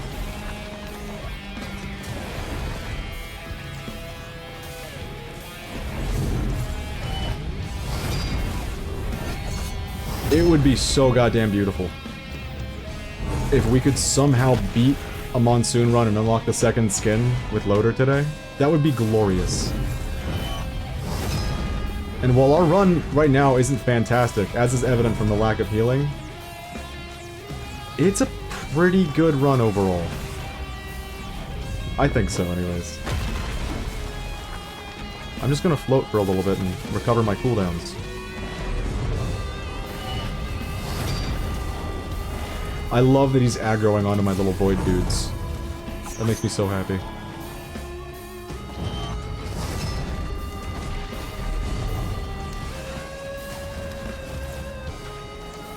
Yeah, getting a Void Jailer spawn here is actually busted. This is like... I feel like I'm cheating. Ah, shit.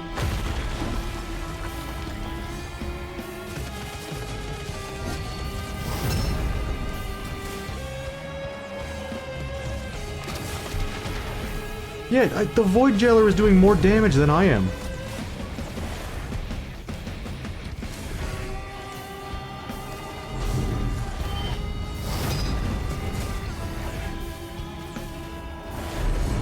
I'm getting so carried by Hardlight Afterburner and the Void Man.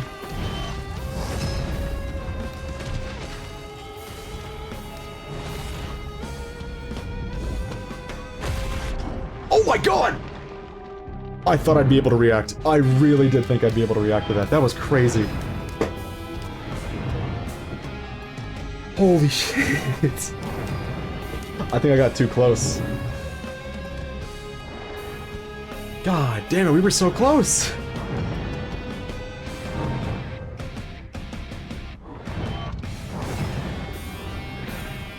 I wonder how much health we were at. Well, that was kind of insane. I'll have my revenge sometime, that's for fucking sure. At some point, surely, I will adapt fully to Monsoon. And I'll just be able to, like, reach Mithrix in my sleep. So look forward to that. That being said, stream is ending now. Thanks for coming by. I fucking appreciate it. This was good. I had a really good time. I missed this game, and we did a whole hell of a lot today. We got all the buttons, and we even got a cool little artifacty thing. Have a good morning. Thank you, Kenzo! Thanks, I will. Alright. Till next time, there will definitely be more Risk of Rain 2 streams. 100%. It's only a matter of when. There will be a couple of streams in between then and now, though. We're doing Pikmin 2 soon, that's for sure. More GameCube games, more earlier stuff, too. I hope I see you there. Thanks again. This is not the button that ends my stream. See ya!